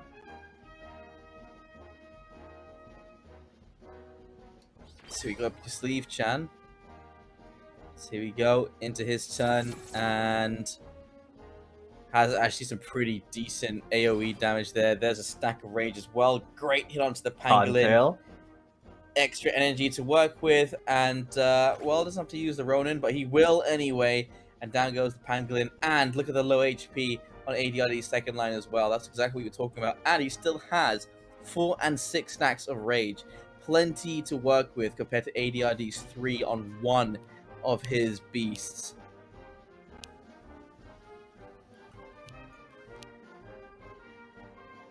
Excuse me, I just had to sneeze, but yes, it is a little bit better looking. The outcome for Chan 55-39 is here. Because yeah, with 3 energy, unless ADRD has a Cottontail and does the same thing, gets the Ronin, and well, he does. He just doesn't have the Ronin. He will do a lot of damage, but not enough to kill, even with the Believer. Yeah, so he's just going to use his entire hand here. No reason not to, honestly. And that little branch should be doing a lot of damage, 190, but still not dead. Now Chan, he can eggshell right here. He can eggshell and then go for yep, he went for the Ronin there, but then Little Peas also goes down there. So now ADRD, he's gonna have to target the back line, and Chan will keep that front Axie alive for another turn, and then he can just, you know, keep get the taunt off, and then just use the front with a tank. That's yeah, Chan 2 versus 1 ADRD. It's not looking too good for him, but Chan does draw 2 fallen longswords, unfortunately.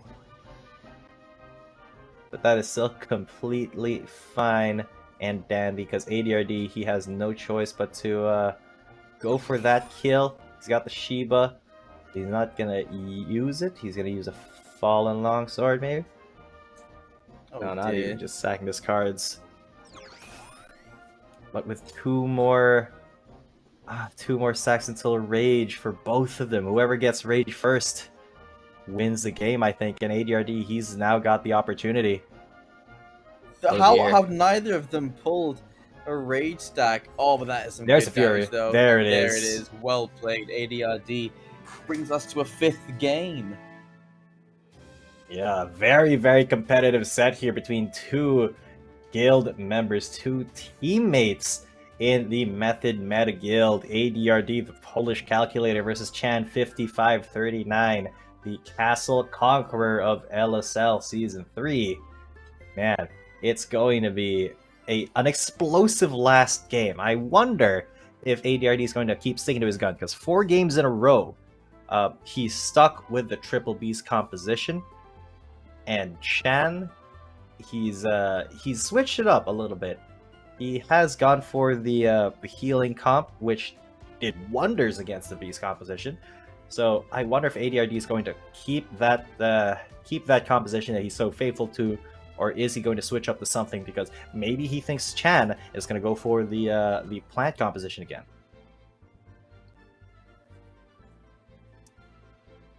I want to see something entirely new brought to the field. True. To be honest, something that we might not be anticipating.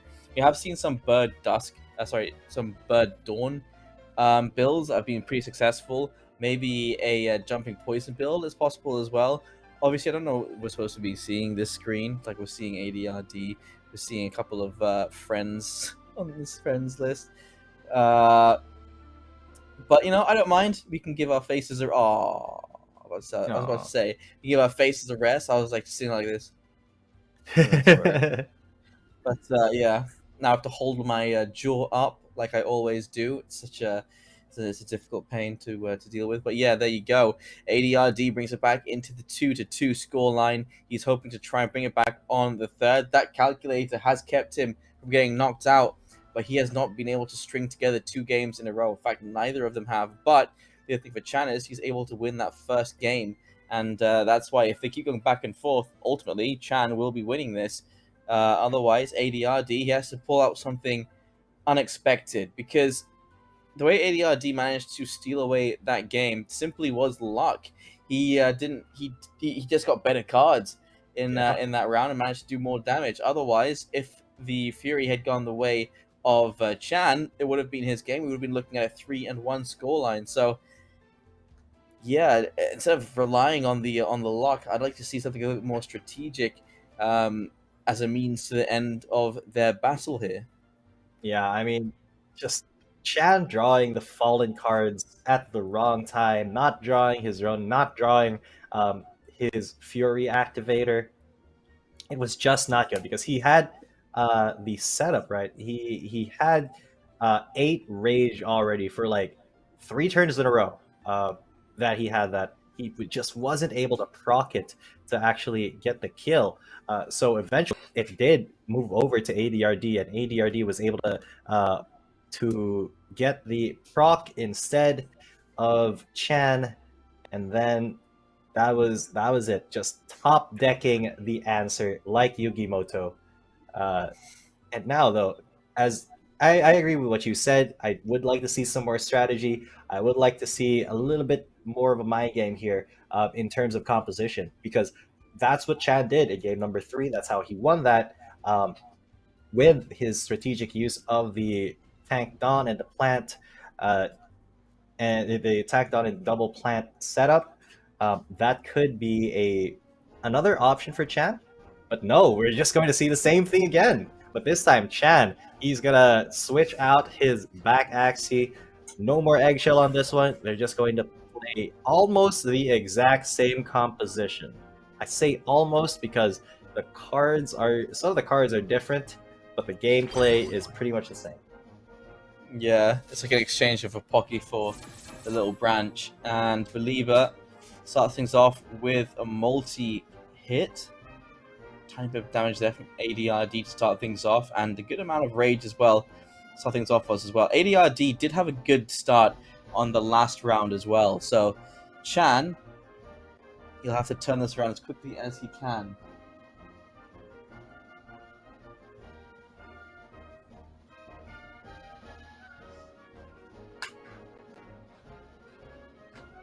And so now we are waiting for Chan's turn. This is something I've noticed about these two in particular. Good grief, they take a long time to decide what to do next. That they do, but again, it's going to be another game of pangolin chicken, I feel. They do need to keep that pango alive. It's not like the biggest priority, but it's a pretty big, what's it called? It's a pretty big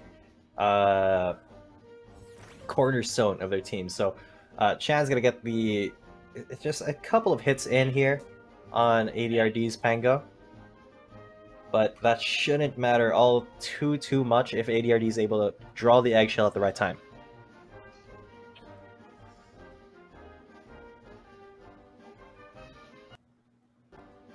But, oh, whoa.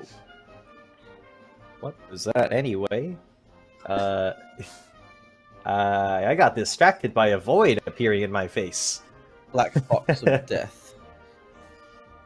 Yeah, I mean... Alright, Chan, we've said what's here to be said. I think it's like they are definitely taking their time right now. And yeah, nice big hit onto the pangolin there. A good couple of stacks of rage as well. Piled on top, and then that's round over. Chan, now he's going to take his time deciding what to do next. Another good 30 seconds.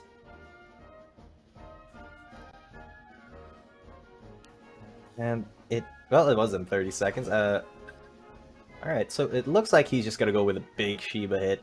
Look at all of those rage stacks. Yup. Try to proc all the rage, try to set that up for himself. Doesn't have the eggshell, so can't target manipulate right now. It does put his pangolin in a little bit of a dangerous state, especially if ADRD top decks a Fury activator. And gets that Fury activation on his back beast. And then he gets the Ronin. So once again, top decking like Yugimoto. Let's see if ADRD believes in the heart of the cards. Because he does have Contail, he has Confident as well. It's 2 Confidence. Yeah, he's gonna go for the Fury right now, isn't he? Yes, he is. And there you go, bam. Shiba gets in. He Cottontail. No, he doesn't Cottontail for another. Alright, so that Pangolin is down to 87. But look at that. He's also built up quite a few Fury Stacks just after using his Fury. Sorry, quite a few Rage Stacks after using his Fury. So now Chan in a little bit of a dangerous situation, but he does get the eggshell at the right time. And He could have secured the kill. Oh, I'm not entirely sure. If he did the used Shiba? to, yeah. Maybe. He went for a 60 and a 30 hit. That's 90 in total. I guess he would have just survived the Shiba in that situation. Just barely. But this, though, Lil P's coming in. Razor Bite takes down 130. Cottontail, that eggshell is going to be used. And ADRD, now he's the one target manipulating. Chan, though, he needs to get a Fury activator right here. He needs to use Fury now. It has to be now. He just pulled his whole deck from the and it is discard now. pile. Yeah, and he's applying Fragile all over the place, damage all over the place. Great takedown there. And they are still in rather similar positions. Oh. But This is ADRD very is more interesting. focused on dishing out damage equally across the screen instead of focusing on taking down the two in the front. I feel like that's a mistake because now Chan gets to take down. Wait a second, that Believer didn't hit right. But yeah, now he gets the Fury activation. Now he gets the Ronin. It's a little P on the Ronin here. That's gonna be so much damage onto ADRD, and I think ADRD. Oh, he was hit. He was counting on just surviving that and then taking out those 3 Axies with 1 energy each. But that just wasn't in the cards. Chan got the Rage activated. He got the Fury going. He got mad. He got angry. And then he went and said, you know what? I'm a samurai without a master. Ronin for the win. 297 damage on that last hit. And Chan 5539 will be moving on to the grand finals. Yeah, it looks like that. No matter what happened there, it would have been his win, because if he had taken down the 2 front lines, it would have still been the Fury max stack there and that big hit of damage. So yeah, that was really well played by Chan. ADRD, for the first time that we've seen it, actually dethroned. And so it will be Chan moving into the finals, going up against the likes of Capitan.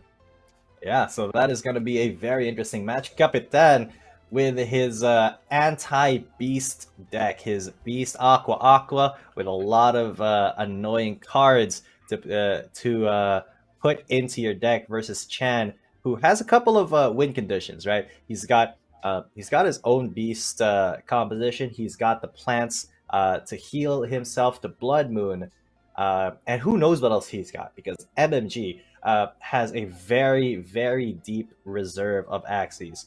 So I'm very excited to see what goes on in the grand finals, because now this is kind of new blood versus old blood story. Chan is is a very, very storied player in Axie Esports since Battles V2. Now in Origin, he's looking to make his mark in the Axie Infinity Cabanatuan Community Meetup Tournament, co-presented by Blockchain Space. Will he be able to keep the old blood alive, or will he be dethroned by the new Capitan? Well, that's the question. We'll be finding out after the break that we have coming up in just a second. And so please, ladies and gentlemen, please don't go anywhere, because we'll be back for the finals. The final finals, a best of 7. And only the best will be remaining on top at the end of it. So don't go anywhere. We'll be right back.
So, it's gonna be an exciting battle. Kayo na amongst yourself, bahala na kayo sino may sarili kayong bets.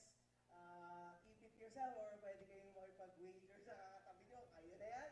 But yeah, we're super excited. It's gonna be a fun match-up.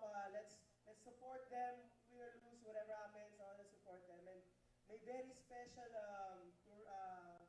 prizes din sila makuha aside from the Kilala ko to. May mga pinrepare tayo. Mamaya na, papakita natin sa awarding. Yeah. Let's see, are we about ready to rumble or not? Not yet, alright. So, ayan. So, habang naghihintay tayo, tatanungin ko lang sino may tanong dito.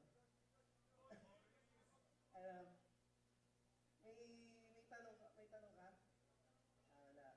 Tatanong ka. DYAC jacket. Sinabi ko sa kanila, sobrang hit ng jacket nila, so we're going to Nag-arena. Nag-arena na lang. they should sell that.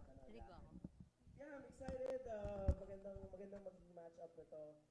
Very different play styles, but they also have that depth of roster as we've seen in the last few matches. No? If kailangan mag-rage, kaya meron silang bawal rage. If kailangan nilang mag-sustain, meron din silang sustain. So we'll see. It's gonna be a match of chess. Yeah, may the better Grandmaster win tonight. Actually, remind ko lang, this is one of the biggest. No, this is maybe the biggest prize pool tournament in Cabanatuan. No? In Nueva Ecija nga ata eh. And definitely one of the largest Axie LAN tournaments ever held. No? So again, we're very happy to do that here. Cabanatuan, I'm seeing more people come back, so that's really good. Getting ready for finals, no? Our last leg. Very exciting. I'm gonna ask a question. Actually, I'm gonna make this interesting. May BYAC jacket pa ako to give away. Gusto ba, no? Nag-iisip ako ng magandang mechanic. Alright, sige. Sino makakapunta dito? Teka, hindi pa rin tatakbo lang. Pupunta. Ay, bakit yung mechanic? Ba't pa rin di ako nagsalita agad? Okay, I'll give chances per row. Make your bet on who's going to win and explain a little bakit siya mananalo. So, Hindi ako pwede dyan. paano ko i-raffle to? Sige. Gawin natin per row. Let's see. Sige, dito, sino tingin nyo? Hindi, per ano nga tag dito? Row or column? Sino tingin nyo mananalo? Feeling ko si Kapitan kasi may big yak siya, di ba? Yung pare. Yun. Parang yun lang. Sabi nila, consistent daw at may big yak, so vote nila yung si Kapitan. Sige. Kayo, anong vote nyo?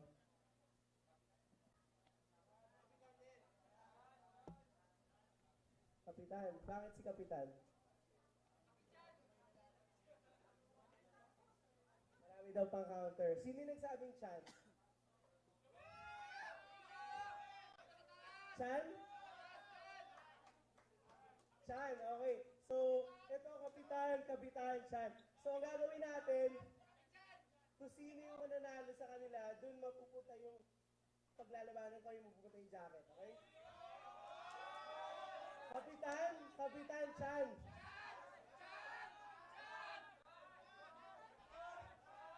Kapitan din kayo. O, Kapitan nga. Kapitan to. Sige. Yeah. Shout your votes. Alright.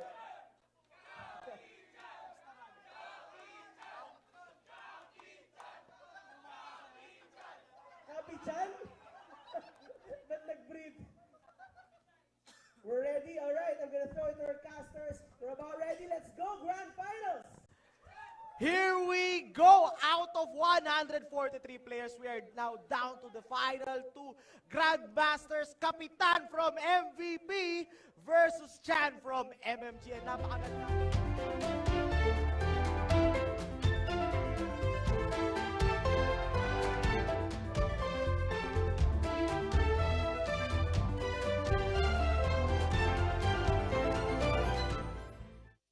Welcome back, ladies and gentlemen. It is the final fight of the night. We are at the grand finals here at the Axie Infinity Cabanatuan Community Meetup Tournament. My name is Cheetan. Coming at you, with me is Jaeger, and it is Capitan versus Chan 5539 for all the marbles.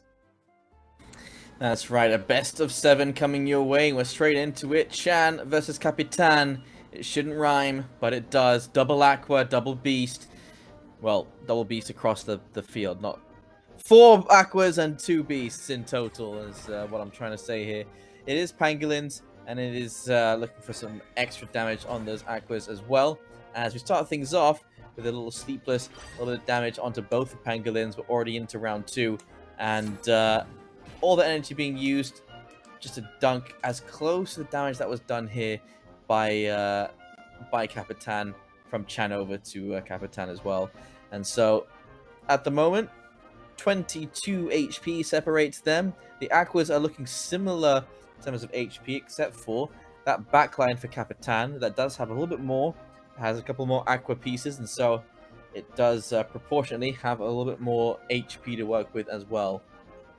That's true, but there are a few key differences. Although this is kind of a mirror match, there are a couple of ways that Chan can manipulate targeting. Capitan can also manipulate the targeting. He's got Shrimp on his Aqua instead of on his back Aqua instead of another Goldfish. But the eggshells Chan could save his Pangolin in the late game. But so far, the Sleeplesses will start adding up here for both players. Although Chan does have a Goda instead of an Axie Kiss, so that's another thing that Capitan has to watch out for in his deck. That's another source of bloat in his discard pile that could be the difference. So another Sleepless, another Daze for Chan's discard pile.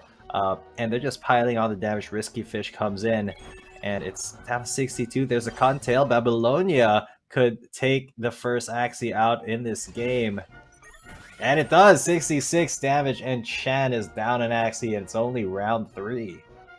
I like that Chan uses the emotes more than anyone else. I think MMG seem to do it more than anyone else. And yeah, there you go. Well played by Capitan, but Chan isn't out of the running just yet. He definitely still has a couple of cards up his sleeve, literally, that he can work with here. That is so close, but so unfortunate. Very, very unlucky for Chan. That Pangolin just a little bit too tanky. The Axie Kiss, though, going to mark that Aqua for death, and marked it is as Capitan starts unloading onto it. You don't need to prioritize the Pangolin when you got targeting cards like Shrimp. And now Chan, he's not going to be able to really do a lot here. He's got a Sleepless, sure. He's got an Eggshell, sure, but that Aqua is pretty much already dead. This is going to be very difficult for Chan to come back from, I think, unless Capitan draws Voids from the Goda that Chan set up earlier, but I think that should still be the kill for Capitan. Yes, it will be, but with 3 energy, can Chan take this Aqua out? Does have Fragile. It's not going to matter all too much, but oh no, look at all of the cards that he's drawn, just the wrong cards. GG. The GG emote already, as Chan knows. He knows when he's beat. Yeah, unfortunate there for Chan, the things, the way they've started. Do you believe in the unless? I'll believe it when I see it. Right now, I don't see any way for Chan to get back into this.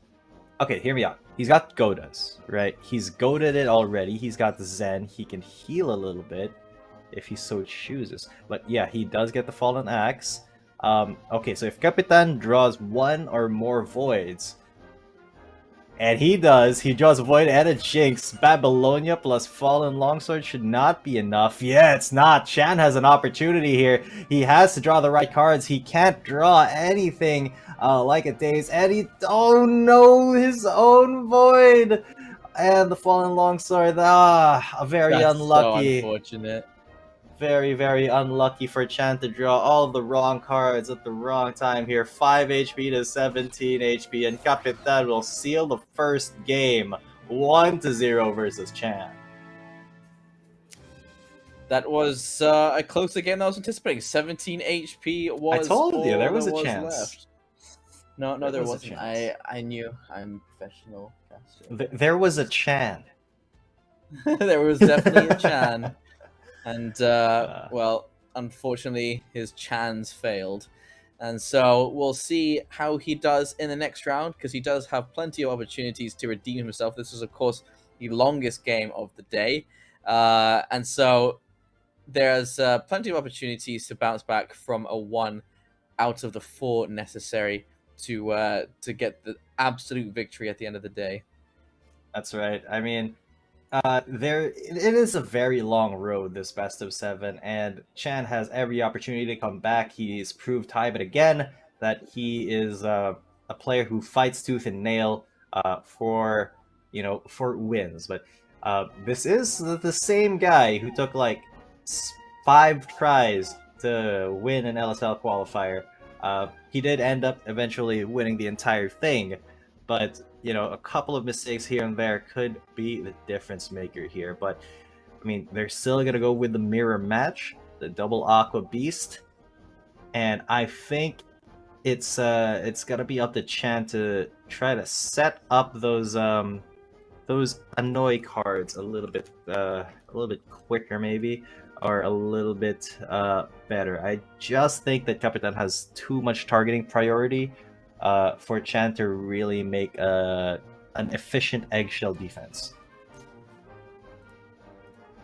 I was wondering why my screen turned blue and my camera disappeared, and then I realized that my cat was resting her paw on the refresh button. So that was that was an interesting turn of events. Ah, yes, the cats. The other night, I was playing Jackbox, and my cat unplugged the internet in the middle of a game, and I was just I was very sad. Were you about to win the particular game? I was. I might have. I don't know. Just say yes. Believe in yourself. I believe Yes. in you. I bet you were going to win. Just like I believe Chan is going to get a comeback here, because he can start things off with some damage. Of course, he's only 10 HP behind, but could be worse. Could be worse. Could be worse, could be better, but what's most definitely gonna happen is that the annoy cards are gonna come in. They're gonna start, putting Sleeplesses in. They're gonna start putting the Days and Jinxes in the pile. And Chan's Pangolin not having a really good day at the moment. 187 health, but Chan could most definitely go for some defense here. He could go for an eggshell. If he does draw one, and then that Pangolin will be safe for a little bit. Although I'm not certain if keeping that Pango alive in the late game has more value than keeping your sleepless fish on the board, especially in a 1v1 situation. Oh, but he does get some heals. He's got a Nemo. He does use the Nemo. He's gonna go for another eggshell, so both of them have a taunt. Very interesting situation, but yes, that will save the Pangolin in the front. So Chan, he's looking pretty good. This is a pretty good situation for him because do you see that as well? has no way to kill. On Chan's front line, he's meditating. Either you break that and grant him fury, or you wait and he gets extra energy. There is no downside to meditating. Yeah, there is no good way to deal with that, and it seems like Capitan doesn't have a way to deal with it at all, because he's just gonna get taunted. He is taunted now, and he has to run all of his damage into that middle Axie. That's exactly what he's gonna do. He's gonna run all of his damage cards, use 4 energy right now, put it right on that Aqua. But Chan, in this next turn, this should be a big one. He should be able to kill the Pangolin in the front and then get a little bit of damage on that mid Aqua. So this may be looking pretty good still for our boy Chan. Let's see it, Chan. Because the Meditate is going to grant that extra energy. So he'll have plenty of moves. Perhaps we'll be seeing this pangolin of Capitan disappearing in just a minute. That's so much damage available. Ooh. Down he's going to go. Goldfish and Sleepless available. Out goes the Dazzle there. A couple of extra cards shuffled into Capitan's deck. And a little bit of extra he's got bonus damage. Cottontails and Nemos.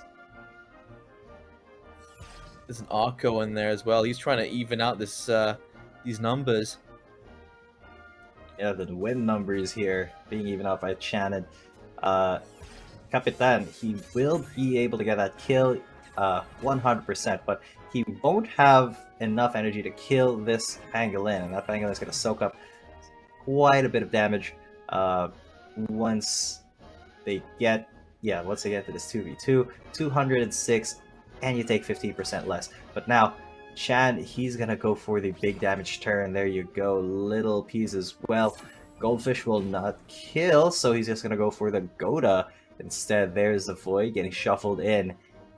And yeah, that will be very hard for Capitan to deal with if he draws into that Void immediately. Yeah, he's got the Confused, no Daze though, so he's got full use of his cards. That Pango should be going down to 70 plus... No, he won't be going down to 70 plus 70. The math's out, and Chan, that 15% really showing its worth here. The damage reduction on the pangolin is a little too good. Oh, and he gets the heal too, so that's another 2 energy that Capitan will have to use to deal with that. 2 energy it is. He's gonna go for the Risky Fish 2. That's in a 1v1, and now Chan has the advantage. He has the onus. He's got everything going for him.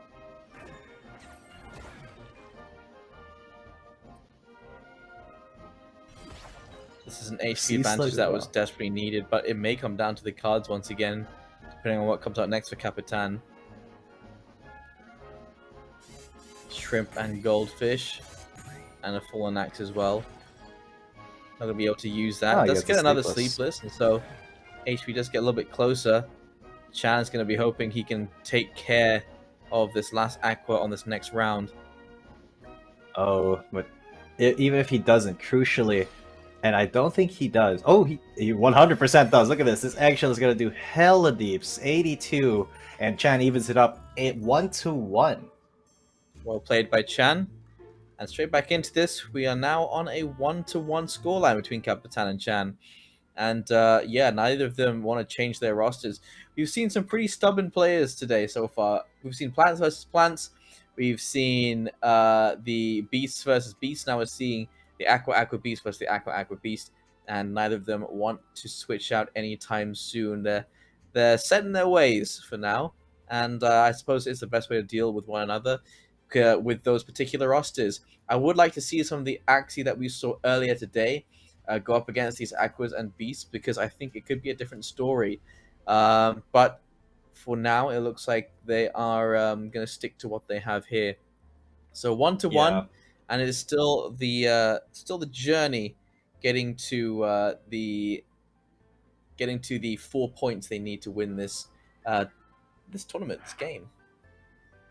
Yeah, it's gonna be yes for both of these players. I mean, we have seen a lot of creativity from Chan's side. He has some really good compositions, and he's willing to use them. He's willing to switch it up if he thinks that it will benefit him. But right now, I don't think it's prudent to switch out, because just the denial from the Sleeplesses of these Aquas. I think you just have to counter with your own card denial here. There's very little you can do when your hand is full of jinxes and confused, and you just you're basically wasting a turn. Even if you have all the cards in your hand, you can't play any of them. I think the only other thing that he can do would be a plant build against this, but looks like Capitan switched it up. His back actually switched out for a bird instead. That bird's got eggshell, so this could be some manipulation coming in.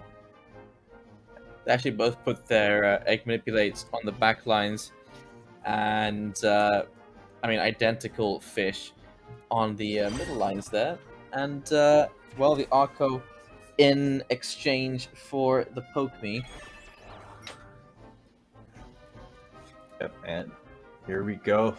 First turn, and Capitan already being very aggressive. Chan, his front Axie is going to not hurt as much, but I mean, it's there to tank. Honestly, it's the Pangolin is not there to do all too much damage. It's more of a utility Axie than anything. I mean, it does do damage, but it is better suited for utility. So now, yeah, Cottontail into the Sea Slug. That should even up these life bars a bit. Chan does not use the Nemo. He will not use the Nemo. He's thinking about it, but he's not going to do it. What's the point? There is no point to using it right now.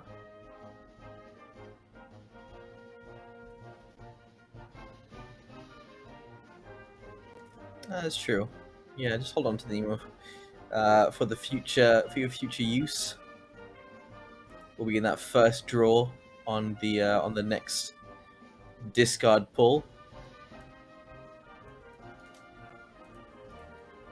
Yep, let's see what Capitan's response is. Okay, he's got Feather Fan. He's going to use it. That with Feather Descend, that is a really good one. Yeah, that with Feather Descend is a crazy ability.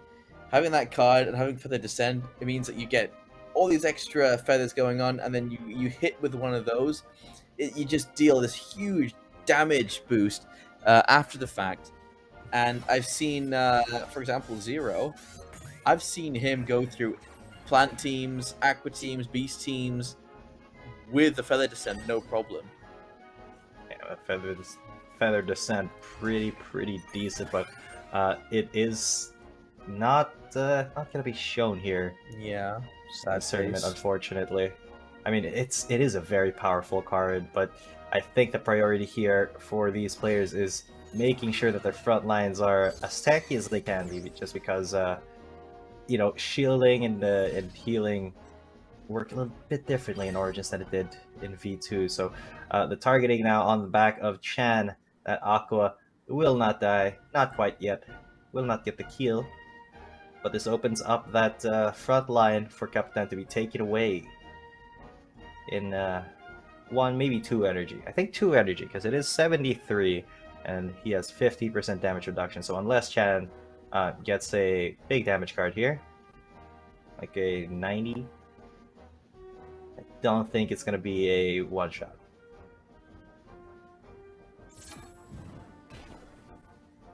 Yeah, alright, so just going to use the Goda and the other Goda, or the little P. No, the Arco, actually. Very interesting. So he heals up the Pangolin as well. Oh, this could be a little bit dire for Capitan.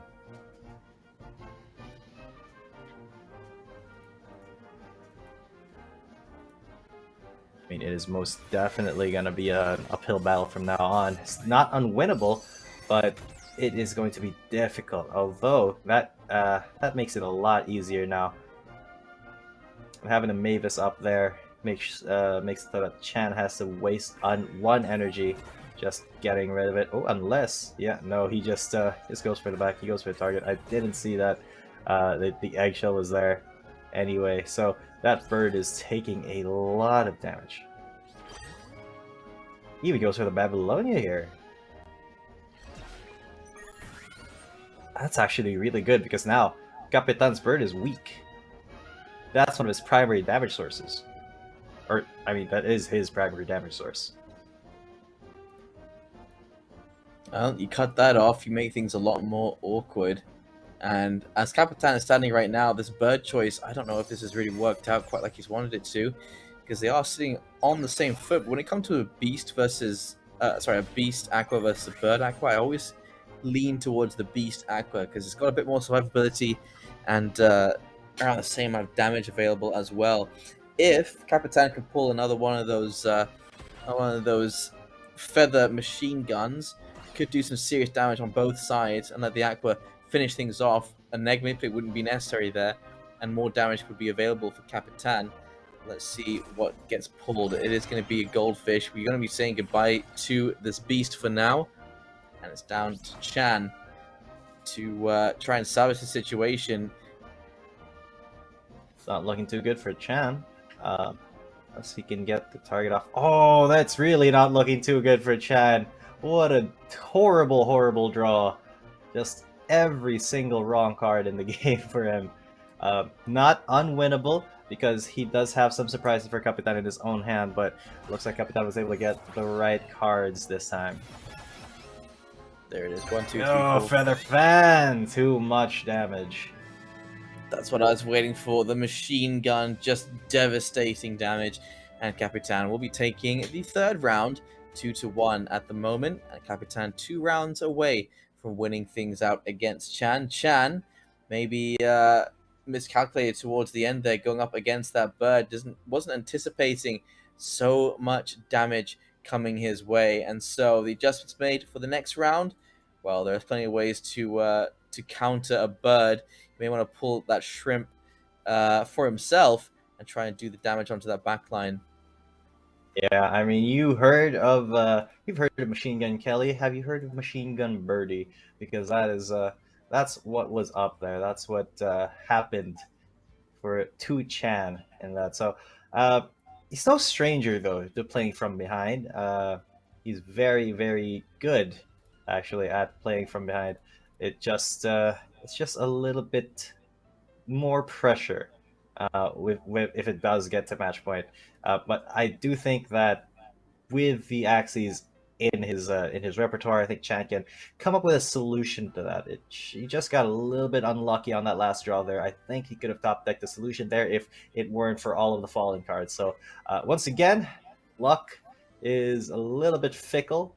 Not on Chan's side this time, and Capitan seems to have all of the luck today. I'd call it skill. I think it's All a right. skill you can hone. And I think Chan has been honing that skill. That skill called luck. Yes, the luck skill.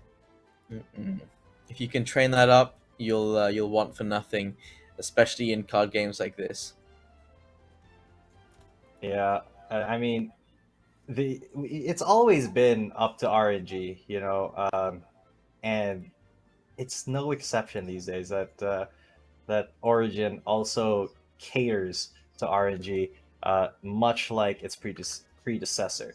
So it's a little bit more RNG dependent, even, I would say, just because even though the mechanics have changed, you take it turn by turn. A wrong draw is much more common in Origin than it was in Battlespeed 2. And look at this, Capitan, you gotta switch it up, you gotta go with a poison build. Chan going with the all beast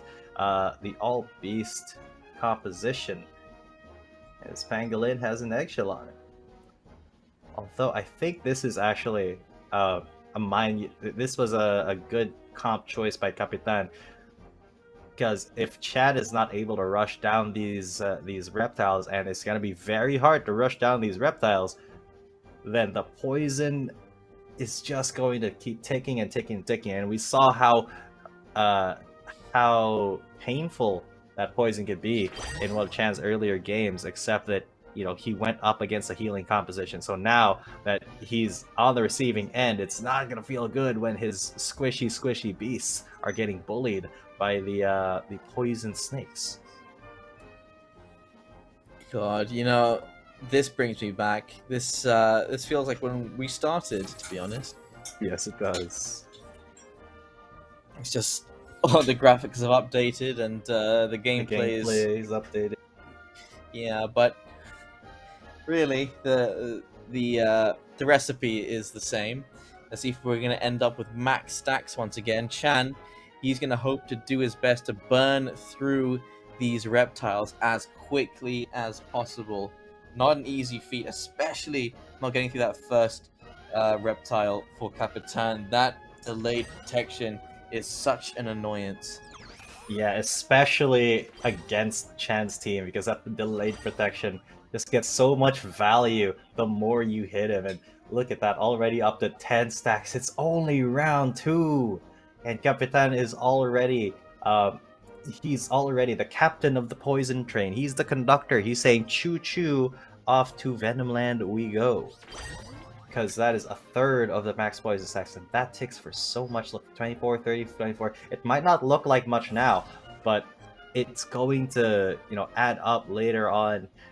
It just keeps ticking and ticking.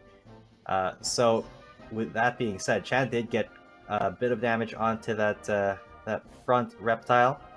Gets it down to 205, but it's not nearly fast enough to prevent the spread of this poison. How is Chan gonna find the damage to get through all of these poison points ticking off his beast's HP? You hate to see it. A reptile taking care of a mammal. It's something that does happen in the natural world. And it's happening right here. There's nothing natural about it. Capitan is playing unnaturally. Dun, dun, dun, Unnaturally good, because he did kind of predict the mind game here from Chan. Oh, that is a lot of damage, and he does have another one. The Razor Bite will finish off that reptile. Ooh, looks like Chan is speeding up though. He's got the Fury on, but he will now. He's basically expended his big move, right? And now it's gonna be up to Capitan to really try to stay alive now. He's got no more delayed protection. He's now relying on leftover potions for his runes. He hasn't gotten nearly max stacks yet. But Chan is charging up again. He's looking for more... Oh yeah, he's got a Fury again. Oh, that's a big hit. 193. Alright, it's a good thing that he held off on using the Libra until the front reptile died, because now Capitan is looking like he's in a really tight spot.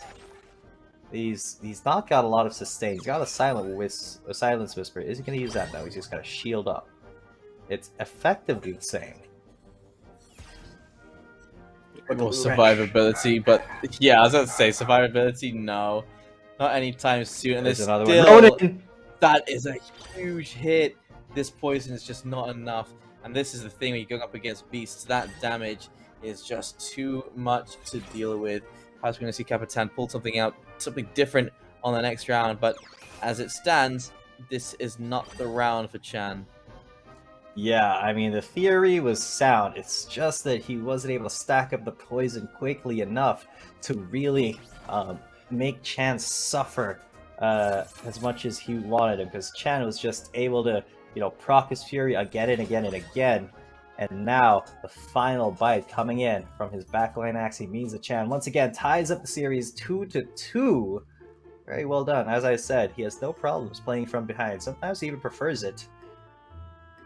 But this is shaping up to be a very good battle. You phrase it like that, you can't go wrong, can you? So there you go. And they'll be ready to jump into the next one momentarily. But yeah, we've seen a bunch of different teams they have available to them.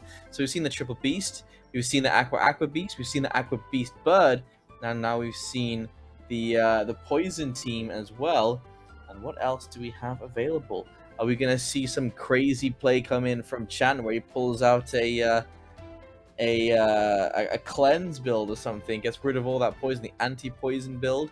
Are we gonna see birds coming through? I mean, what are we gonna see?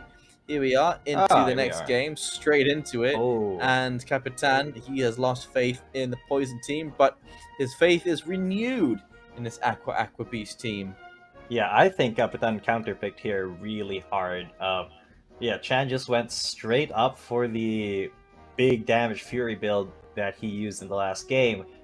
But Capitan you know, he still went for the sleepless aquas. We saw how effective those could be against yeah, against a team like Chan. So you can see Chan already airing out his frustrations. He got counter picked. He got read like a book, like a magazine by Capitan, and he is like, all right then, if you want to play Beasts, I'm gonna make sure that you don't have a lot of cards in your hand that you can use all the time. So that's the purpose of the sleeplesses. The sleepless fishes are gonna be able to kind of prevent Chan from getting full value from his fury when he does proc it, if he gets those little annoying cards in his hands later, just like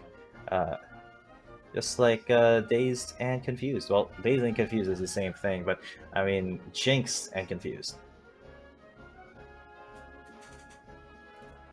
Yeah, you can see Chan really not happy about this and wondering how he's going to get through this. So, yeah, there you go. You might as well, if you're going to get through it, do it as quickly and as painfully as possible. That damage still not even close to the remaining collective HP of the entire team for Capitan. Yeah, that Aqua in the back is pretty darn tanky. 410 HP. The only 400 plus HP on the field at the moment. But alright, that's a pretty good one. He draws a Sleepless. That means he is able to... Oh, he's actually going to use a Chubby. Yeah, he's going to use a Chubby here. Get some damage all around. That is a lot of value for Capitan, just from a 2-costed. Now, what can Chan really accomplish here? Because even with 3 cards, he's not taking care of this pangolin anytime soon.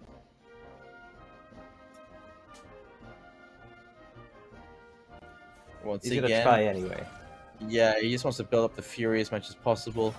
I don't know if he would have done more damage with the Shiva there or not, but he does manage to get the HP lower on that beast for now, and now it's targeting that mid-line beast, so still a bit of time for the back line to save up some Fury. Yeah, there is some time still, but you know, your days are basically numbered here if you're Chan, because you gotta pay attention to how many cards you're drawing. Once you hit round 5, you've drawn your entire deck. Round 6 onwards, it's going to be a pain. You're going to be drawing into Jinxes, you're going to be drawing into your Confused, and Capitan is just going to be able to have all the value from his own cards, while you, if you're Chan, you might have already set up your Fury, your Rage to go off, but you might not draw the right cards. You might not get Ronins because they've been replaced with Jinxes. And throughout all of that, Capitan, he is laying down the law. He's laying down the damage. He is using every single ounce of energy he has. He's not holding anything back. Look at that, 182 on the front pangolin, 104 on the mid beast, and Capitan's 2 aquas are still healthy as horses. They seahorses even. I saw seahorses in July. They were very cute. Oh. They're also very dumb. Yeah, they seem to be. They don't seem to recognize enemies. They're just like, I'm gonna hold on to this branch. Yo, what you do? Ah, you ate me. That's pretty accurate. And they're one of the very few species on Earth that the male is the one who holds the babies. Yeah, and they have no pain going through it as well. So it's like even the one time, you know, it's men that can feel the pain, and they don't even feel the pain. Yes, everything's just stacked up against the females of the natural world, unfortunately. Sadness. But just like that, the odds are stacked up against Chan now. Look at that, his mid Axie is down, and Capitan is still looking pretty healthy, all things considered. Here we go, Chan should be drawing into his newly refreshed deck now. Yes, you can feel the frustration radiating from his emotes now. That should be a kill. Yes, it will. Onto his pangolin. He should get a little bit of extra damage here, but even with the Fury... See, that's what I'm saying. The Jinx. He already drew the Jinx. That could have been a Ronin. That could have been a Ronin that he would have used. At the same time, though, Capitan gets confusions of his own. He hurt himself in his confusion, but the will be doing 40 damage, 27 left on this Pangolin. That means Capitan has to use 1 energy, has to waste 1 energy still. There's the Ronin that he was looking for. Here you go. But he doesn't get the Fury proc with it. Unfortunate. That's very, very sad for Chan. Now the onus is on Capitan once again. Oh, now even more junk is shuffled into Chan's discard pile. I don't think he'll survive to see it.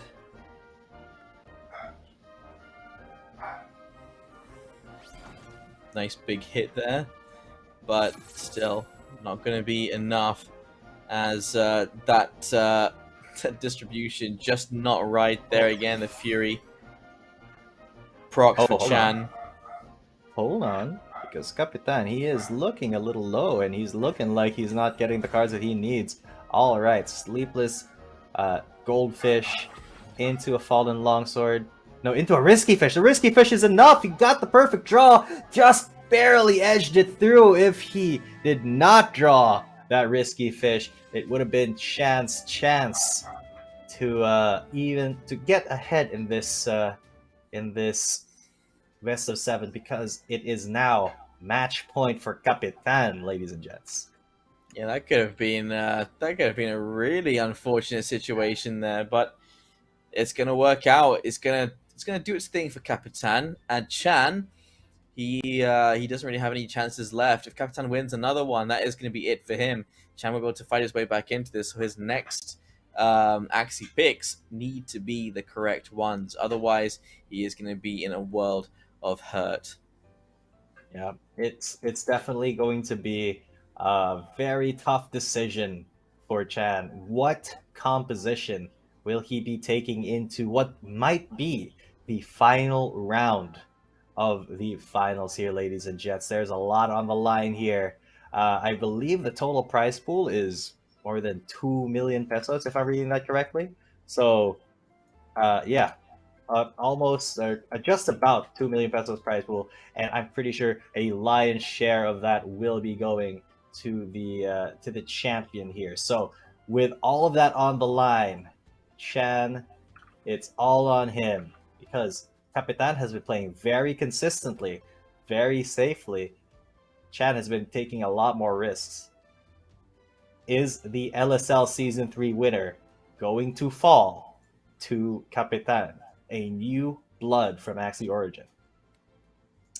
Well, that's the question, and we'll have to find out after this next round, because it could go down to the wire. Full 7 games being completed here.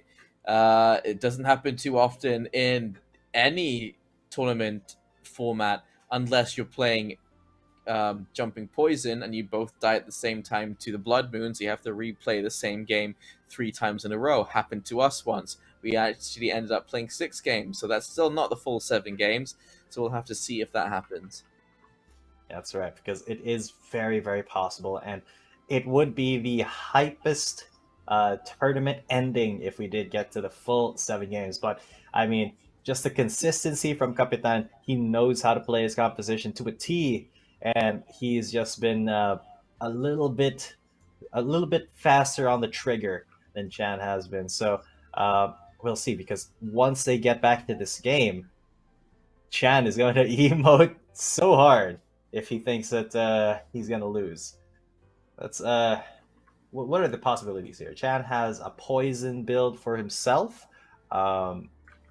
He's got double aqua beast. He's got triple beast. He's got a bird, beast. There are many things that he can pull out here, but what is the correct decision here? It's going to be still triple beast against. No, yes, it is triple beast for Chan, and Capitan will be still using his double aqua beast. We've seen this before, but it is not looking too good for Chan right now. It's still very possible for him to win, but he's got to be cool, and he's got to be fast, and he's got to be quick in a fight. You've quoted a few songs today. You've got a couple of Eminem songs. You've quoted, what was that one just now?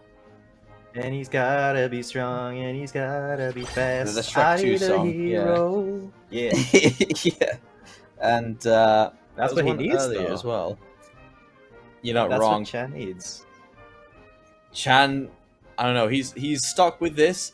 We did see the potential for it in the last game. There's definitely a chance for Chan there to win things out. Especially, like, there's a couple of times there where he was just pulling the wrong cards, and that could have been a completely different scenario. But that's the whole point of Capitan's team. Capitan is causing the misfortune for Chan, and so he's just going to keep going. Out comes the Sleepless. He's got another one. He's got a Babylonia as well, and a hero, should he so choose to use it. And I need a hero. Unplayables coming out. But you know, today the luck has been consistently on Capitan's side, and it doesn't help that he manipulates the RNG as well. I mean, one of the biggest sources of RNG in Axie Origins is the draws, card draws. A good or bad draw can make your game, and when you have a team that manipulates the draws, it just kind of seems like, you know, you're messing with your enemy's entire game plan just by existing. You're not countering it per se. You're not like finding a solution to it. You're just making them frustrated because they can't actually play their win condition.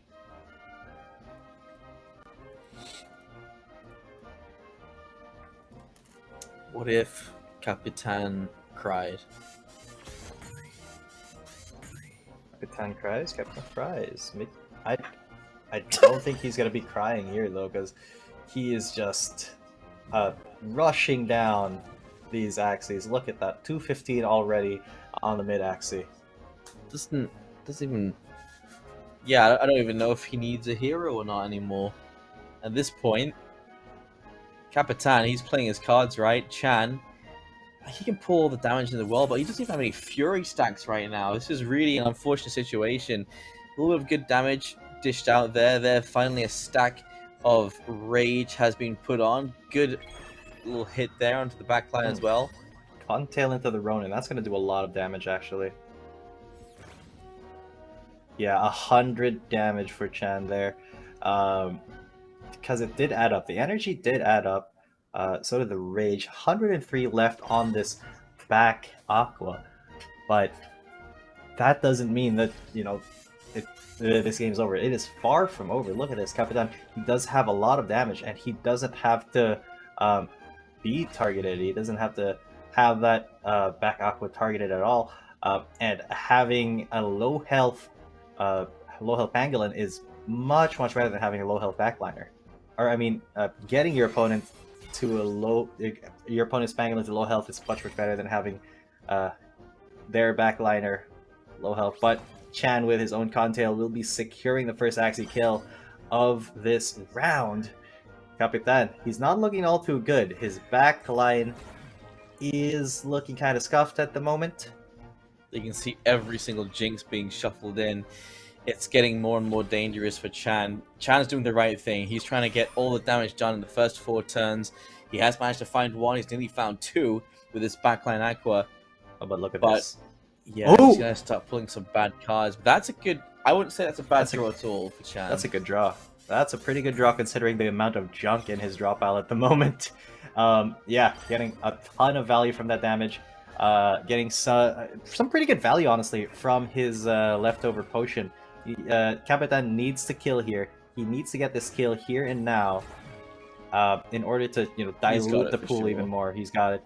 But that might not matter still, because depending on the top deck. Okay, so here we go again. Chan, how lucky are you? If you top deck the solution here, he did not top deck the solution here. You got a Shiba. That is just like, he got 1 kill, got a long sword. But I don't that think wasn't that Capitan winning. can out-damage him here. He definitely can't out-damage, but Chan just did not have enough to win in that particular round. He's going to win in the next one, though. Just like Max didn't have enough points to win in Singapore, but he won in Suzuka. Imagine if you saw a crit just then. Wait a minute. What was that? And just like that, ladies and gents, we are going to the final round of the Axie Infinity Cabanatuan Community Meetup Tournament Finals. Chan 5539, the old guard, versus Kapitan, the new blood. You love to see it. You love to see this caliber of player coming together, coming against each other. You know, somebody as experienced as Chan with so much, so many tournament wins under his belt, and a newbie like Kapitan, just coming in and kind of being a dark horse. We saw a lot of really, really skilled players get taken out from the single elimination tournament as we've been casting it. Yeah, absolutely. And now here we are, Kapitan and Chan. Chan beat ADRD. I feel like that is a huge achievement on its own. Kapitan gets to match point first, but can't close it out just yet. I think pressure might be getting to him as well. And so let's see, because going into this next game, I don't know if it's going to be the same rosters. It may just be that Beast versus the Beast Aqua, or we might get the same thing that we saw from ADRD and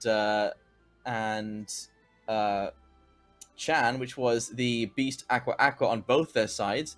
I don't know if he's got that available to him, because we have seen the difference between the Shrimpinator versus double Egg Manipulates as well. So really, going into this final bout with all the possible choices, may just repeat the last round and hope for the best in terms of what cards get pulled. Yeah, but we also gotta talk about Kapitan's journey a little bit, because he defeated Spam and Rice, one of the most respected members in the Axie Esports community. He's such a skilled player. Took him down in the quarterfinals. Took down, was it Dizzy? I think, yeah. It was Dizzy who he took down in the semifinals as well. Two incredibly experienced, incredibly respected players in the Axie Esports community, and he just showed them up like it was nothing. I mean, luck and consistency has been in Kapitan's side this entire day. I would not be surprised if he rode that momentum all the way to a win here, but Chan is a natural-born winner. We've seen him win a lot of times, and he's going to be going once again with the beasts. He trusts in his little furry babies, while Kapitan, he likes the fish and he likes them wet, so he's going to keep his two aquas in the back with his pangolin in the front. Well, we've seen how this fight can go both ways. So let's see if Chan can once again get that damage going early on in the round before Kapitan can replace all his cards with Jinxes and Dazes. Yeah, it's a race against time here for Chan. He needs to not only get his damage cards, but he needs to get his Cottontail at the right time. He needs to get his Cottontail with his Fury, or slightly before his Fury, so he can lay down some damage before activating the Fury, and then go all in with that Ronin. So Kapitan, though, will win the rock, paper, scissors, will be going for the first turn, and immediately goes for the Sleepless.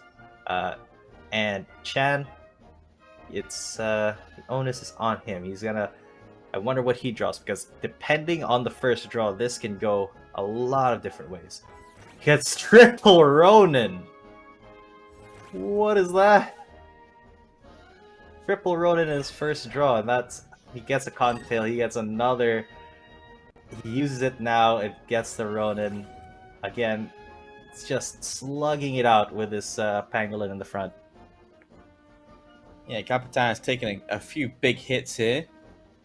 Chan, I'm sure he's not too disappointed with that first round. Obviously, he couldn't really fully capitalize on those Ronins, but knowing that they're all in the discard pile for now, he can plan accordingly for his Fury later on.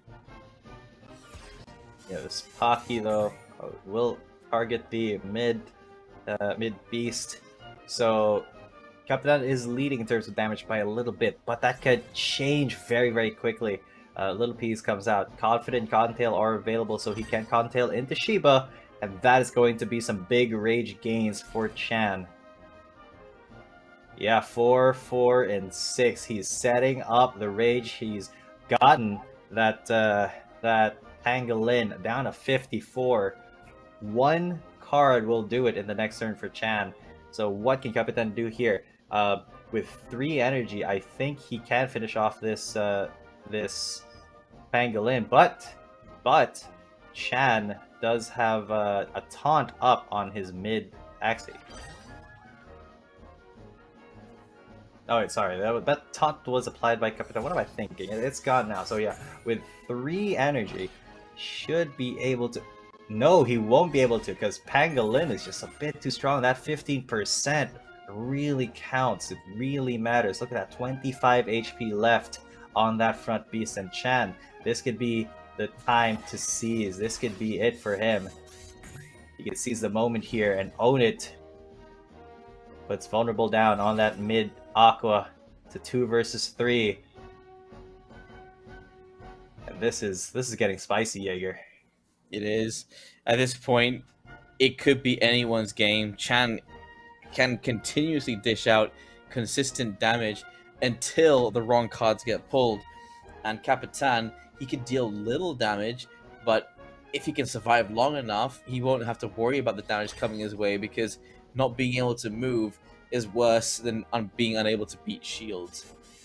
Yeah, however, look at how early it is. It's only round 4. Chan's not going to be drawing into his new deck until, for another turn after. So these confused, these jinxes, they're not going to come into play until Chan has already taken out like a significant chunk of your HP on your back Axie. So yeah, 190 on Lil Branch, and then you got a Believer available as well. Bang, bang, bang, bang. 40 HP left.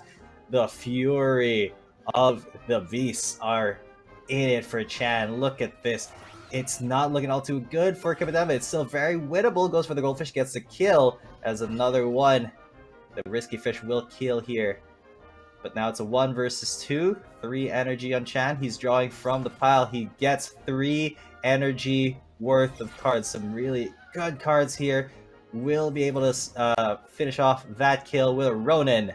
Now it's a 1 versus 1 with Capitan at 40 HP. I think we know where this is going, and I think, Jaeger, that Chan has once again won himself another tournament. Capitan drawing no good cards there. And even if Chan draws all fallen longswords, no, it's fine. all over. Well played, Chan. 4-3, the final score, and he wins today's tournament, the Axie Infinity Cabanatuan Community Meetup. I love it when you try. But yes, Chan5539, the champion of yet another tournament. Congratulations on the win, but also congratulations to Capitan for putting up such a good fight. And of course, coming away with a pretty decent share of that prize money as well. But Chan, the victor here, he will be he's not the rising star. He is the star that's already been in the sky and refuses to be to go down and let the sun rise up. This man will not stop. That's right. He should change his name, from Chan to Sama, because he deserves our respect. Yeah. Chan-sama, but big congratulations. He gets the virtual trophy and of course the virtual money as well. He gets a bunch of AXS and however they decide to distribute the prize, but that is a fight for the ages. He fought from behind. He won 2 games in a row to clinch that out. The resolution on this man is unparalleled. I don't know how he does it. Even when it looks like he's at a disadvantage, he makes it look like it was his plan all along. He gets everything he needs right when he needs them. Well played by Chan. Well played by Capitan as well. To everyone else that took part in the tournament today as well. They've all shown a very strong hand, and well, who else? It feels like almost justice. ADRD, our first Axie Origins champion, and now Chan, who beat him earlier on, has gone on to win the entire thing. Of course, the person that can beat ADRD can win a tournament. Yeah, very. I wouldn't say expected, but there's a poetic justice to it. So that is, the old blood, the old guard coming in and saying there may be a new generation of Axie players, but I'm not irrelevant yet. I'm still at the top of my game, and he has proven that time and time again. Big congratulations to Chan and Meta Guild for locking down that victory. But that's going to be it, ladies and gentlemen, for the Axie Infinity Cabanatuan Community Meetup Tournament, co-presented by Blockchain Space, with our partners, Community Gaming and Lootbox, and the other sponsors, Level Up GG and Axie University. It has been an absolute pleasure casting for you. Any last words, Jaeger? Get us for your next one, because we love doing them for you, and we'll be back here for your next community meeting. Okay, that's right. But we also we forgot something. We're supposed to plug something that I completely forgot about, because Leon told me to plug it. But you guys, if you want to see more Axie action, definitely tune in this coming November, because we are going to be coming out with the 4th season of the Lunatian Scholarship League. And we're going to be taking it over to a new region of Lunatia inspired by feudal Japan. You may be seeing me and Jaeger there. And we'll be very, very excited to be casting for you. So without further ado, it's been a pleasure. Thanks again to Blockchain Space for sponsoring this whole thing. Tune in to LSL once that does come out. Follow at LSL_GG on Twitter to know when that happens. And of course, me and Jaeger as well, at Giodunka, at Sir Jaeger on Twitter. And we will see you next time.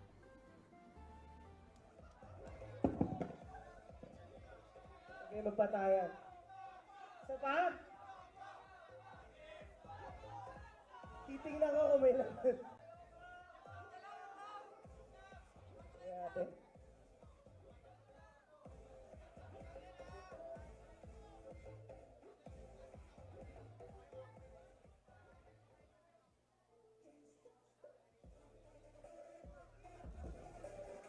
Wala guys, sorry. Dalawa na lang, ito yung may naka-allocate na sa kanya. Sorry, pero congrats, sino nakakuha? Bro, pa-tweet, i-tag mo si Big Yak Axie na para matuwa siya.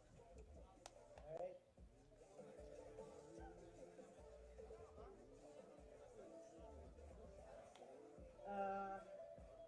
What's next? Alright, let's welcome. Guys, let's give it up for the Cabsicon Grand Finalist winner, champion, Chan from MG. Let's make some noise for him.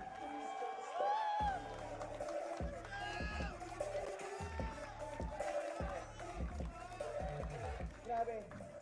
Bro, so kumusta? What are you feeling right now? Siyempre, sobrang saya na hindi pa rin makapaniwala na yung ako yung nag-champion dito sa tournament.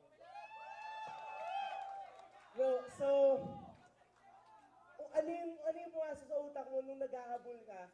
Kasi di ba, lamang sa series si Kapitan. Actually, let's give it up also for Kapitan, please. Well played. Walang talo doon, grabe, sobrang ganda ng finals. So ano yung nasa isip, ano yung mindset mo? That moment you were down, and if he won another game, it was over. Ano yung tumatak ko sa isip mo na? So, basically, nung start ng game, akala ko yung unang comp ko, which is yung double ako at saka beast na naka-egg. Akala ko medyo lalamang ako pag pinik niya yung naka-ship. Pero yun, parang binugbog ako lagi sa nakakuha ng Himo and Button. So, parang perfect draws lagi.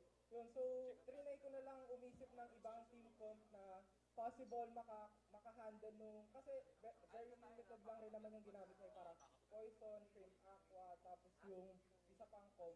So yun, so since Rage Team yung pinaka-best comp ko, inisip ko na lang na ilagay na yung double egg sa harap at sa front and mid para hindi, para ma-potential na ma-protect yung backline from Shrimp, Packies, and yun. Trinay ko na lang yung best ko sa kung ano man nabunot sa card draws. Ganda! Sa totoo lang, big brain move talaga yung nag-double egg kasi na-nullify mo yung Paki and Shiripia, which was his winning conditions, diba, the past few games. So,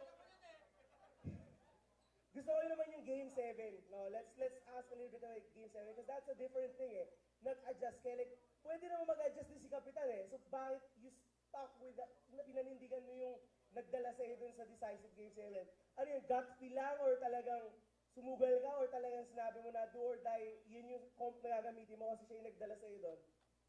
Yun. So, yun nga, katulad ng sabi ko kanina, in a way, parang yun na yung best pick ko na makaka-answer talaga sa lahat ng comps niya. Kasi kunyari, yung double aqua comp ko, possible rin matalo pa yun dun sa poison comp niya.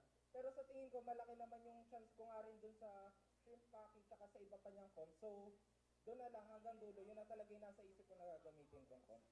Great game. So last na, may message ka ba para sa guild mo, MMG, or sa mga tao dito? Anything you want to say? Floor is yours. Yun, so, syempre, maraming salamat sa guild ko, Method Meta Guild. Syempre, especially to, yung mga,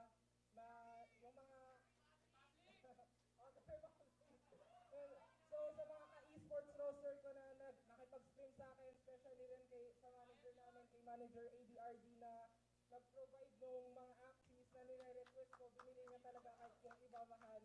Yun, so, nagpapasalamat ako sa opportunity, tsaka sa mga, yun, dahil doon nakapag-practice ng maayos and nakapag-champion ngayon. Very thankful talaga.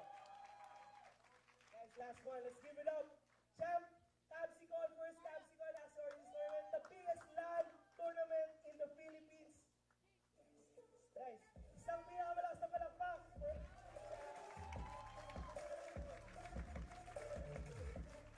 Now, meron tayong ibibigay. Tama ba? Nasa naman mga tropa peeps natin. Carlo, where are you? Meron tayong Yukon. Ay guys, meron tayong Yukon. Bro, may nanalo ng ticket niya? Did someone win? Was someone holding a ticket?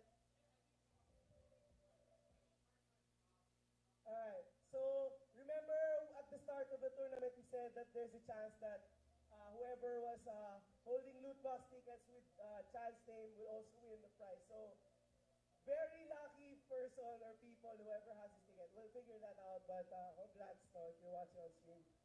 Masaya ka. May binuhay kang tao to kayo. But yeah, that's great. Are we ready to give away our second? So yun yung first thing na tinry natin for this tournament. We were giving tickets to give the fans, the followers, a chance to get some winnings from the prize pool. Kasi that doesn't happen in any game, di ba? Pati audience pwede manalo. So, natry natin yun. May second pa tayong tinry today. We will be giving out badges, no? As proof of you finishing in the top 8, no? So, nasa na nga ba yung mga... Parang wala akong ano. Ready na tayo? Top 8 nga ba? Or, let's go. Do we call on the top 8? Top 8? Nandito ba yung top 8? Wala na? Si Kapitan for sure dito pa. Sige, okay lang kung may friend ka. KDC kunin mo.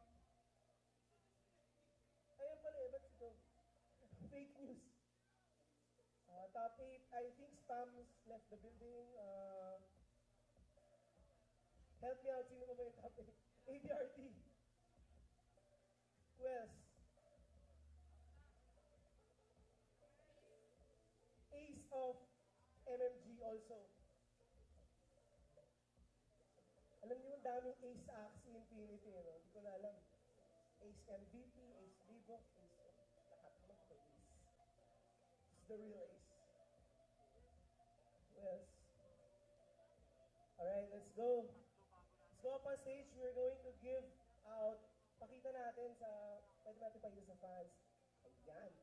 So we have, again, our champion, Chan. We have Kapitan, we have ADRT. Conciliar is here. There we go. We have Spam and Rice, DC. Kuya Well Gaming, nandiyan ka pa. Kumain ka kanina, di ba? Ayan, is back. And Dipsul. Nasa si, wala na. Ayan. Dito natin, sige.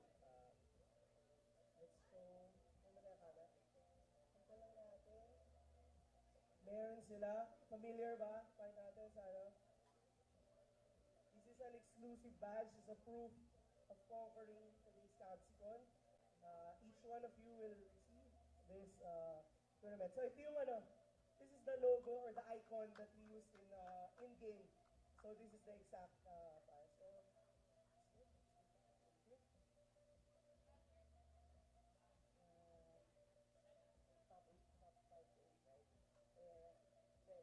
It's the same bracket.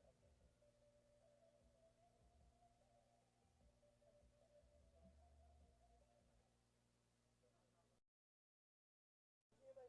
Gusto natin, sige, pin. Kaya bang, picture natin. Pipin na, we're gonna pin it.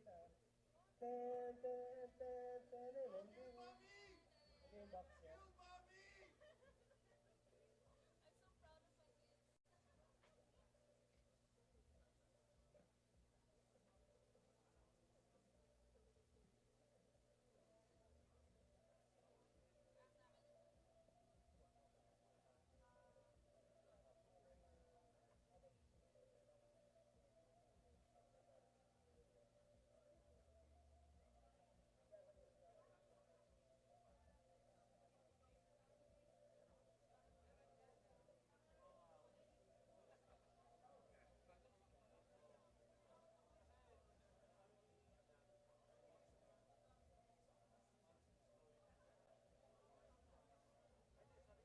So just an announcement also, so we got word from our partner Lootbox.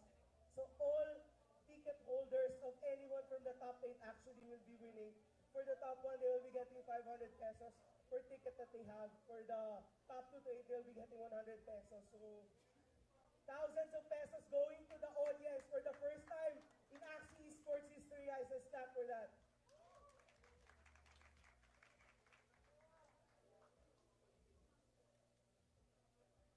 And we also have a trophy, special trophy. Unfortunately, how do you describe our trophy? Ano ang tawag doon? It's ano eh. We have a special challenger mold trophy. Di-describe ko na lang muna siya. It's really nice. Unfortunately, production, alam mo namin isa na late, so we will ship it directly to Chan sa address. Tapos, picture na lang para makita ng world. So, alright. Guys, top 8, let's give it up for them. Ay, one more pin for Mr.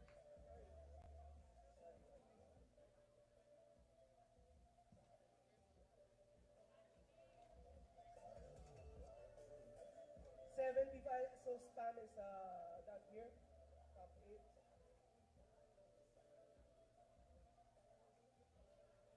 Ship it. Okay, let's take a picture.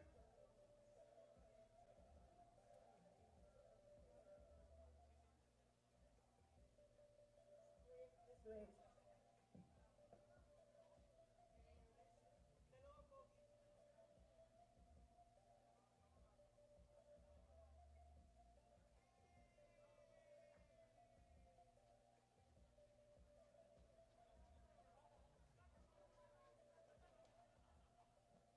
That's it. Guys, salamat. That's it for Capsicon. Next year ulit!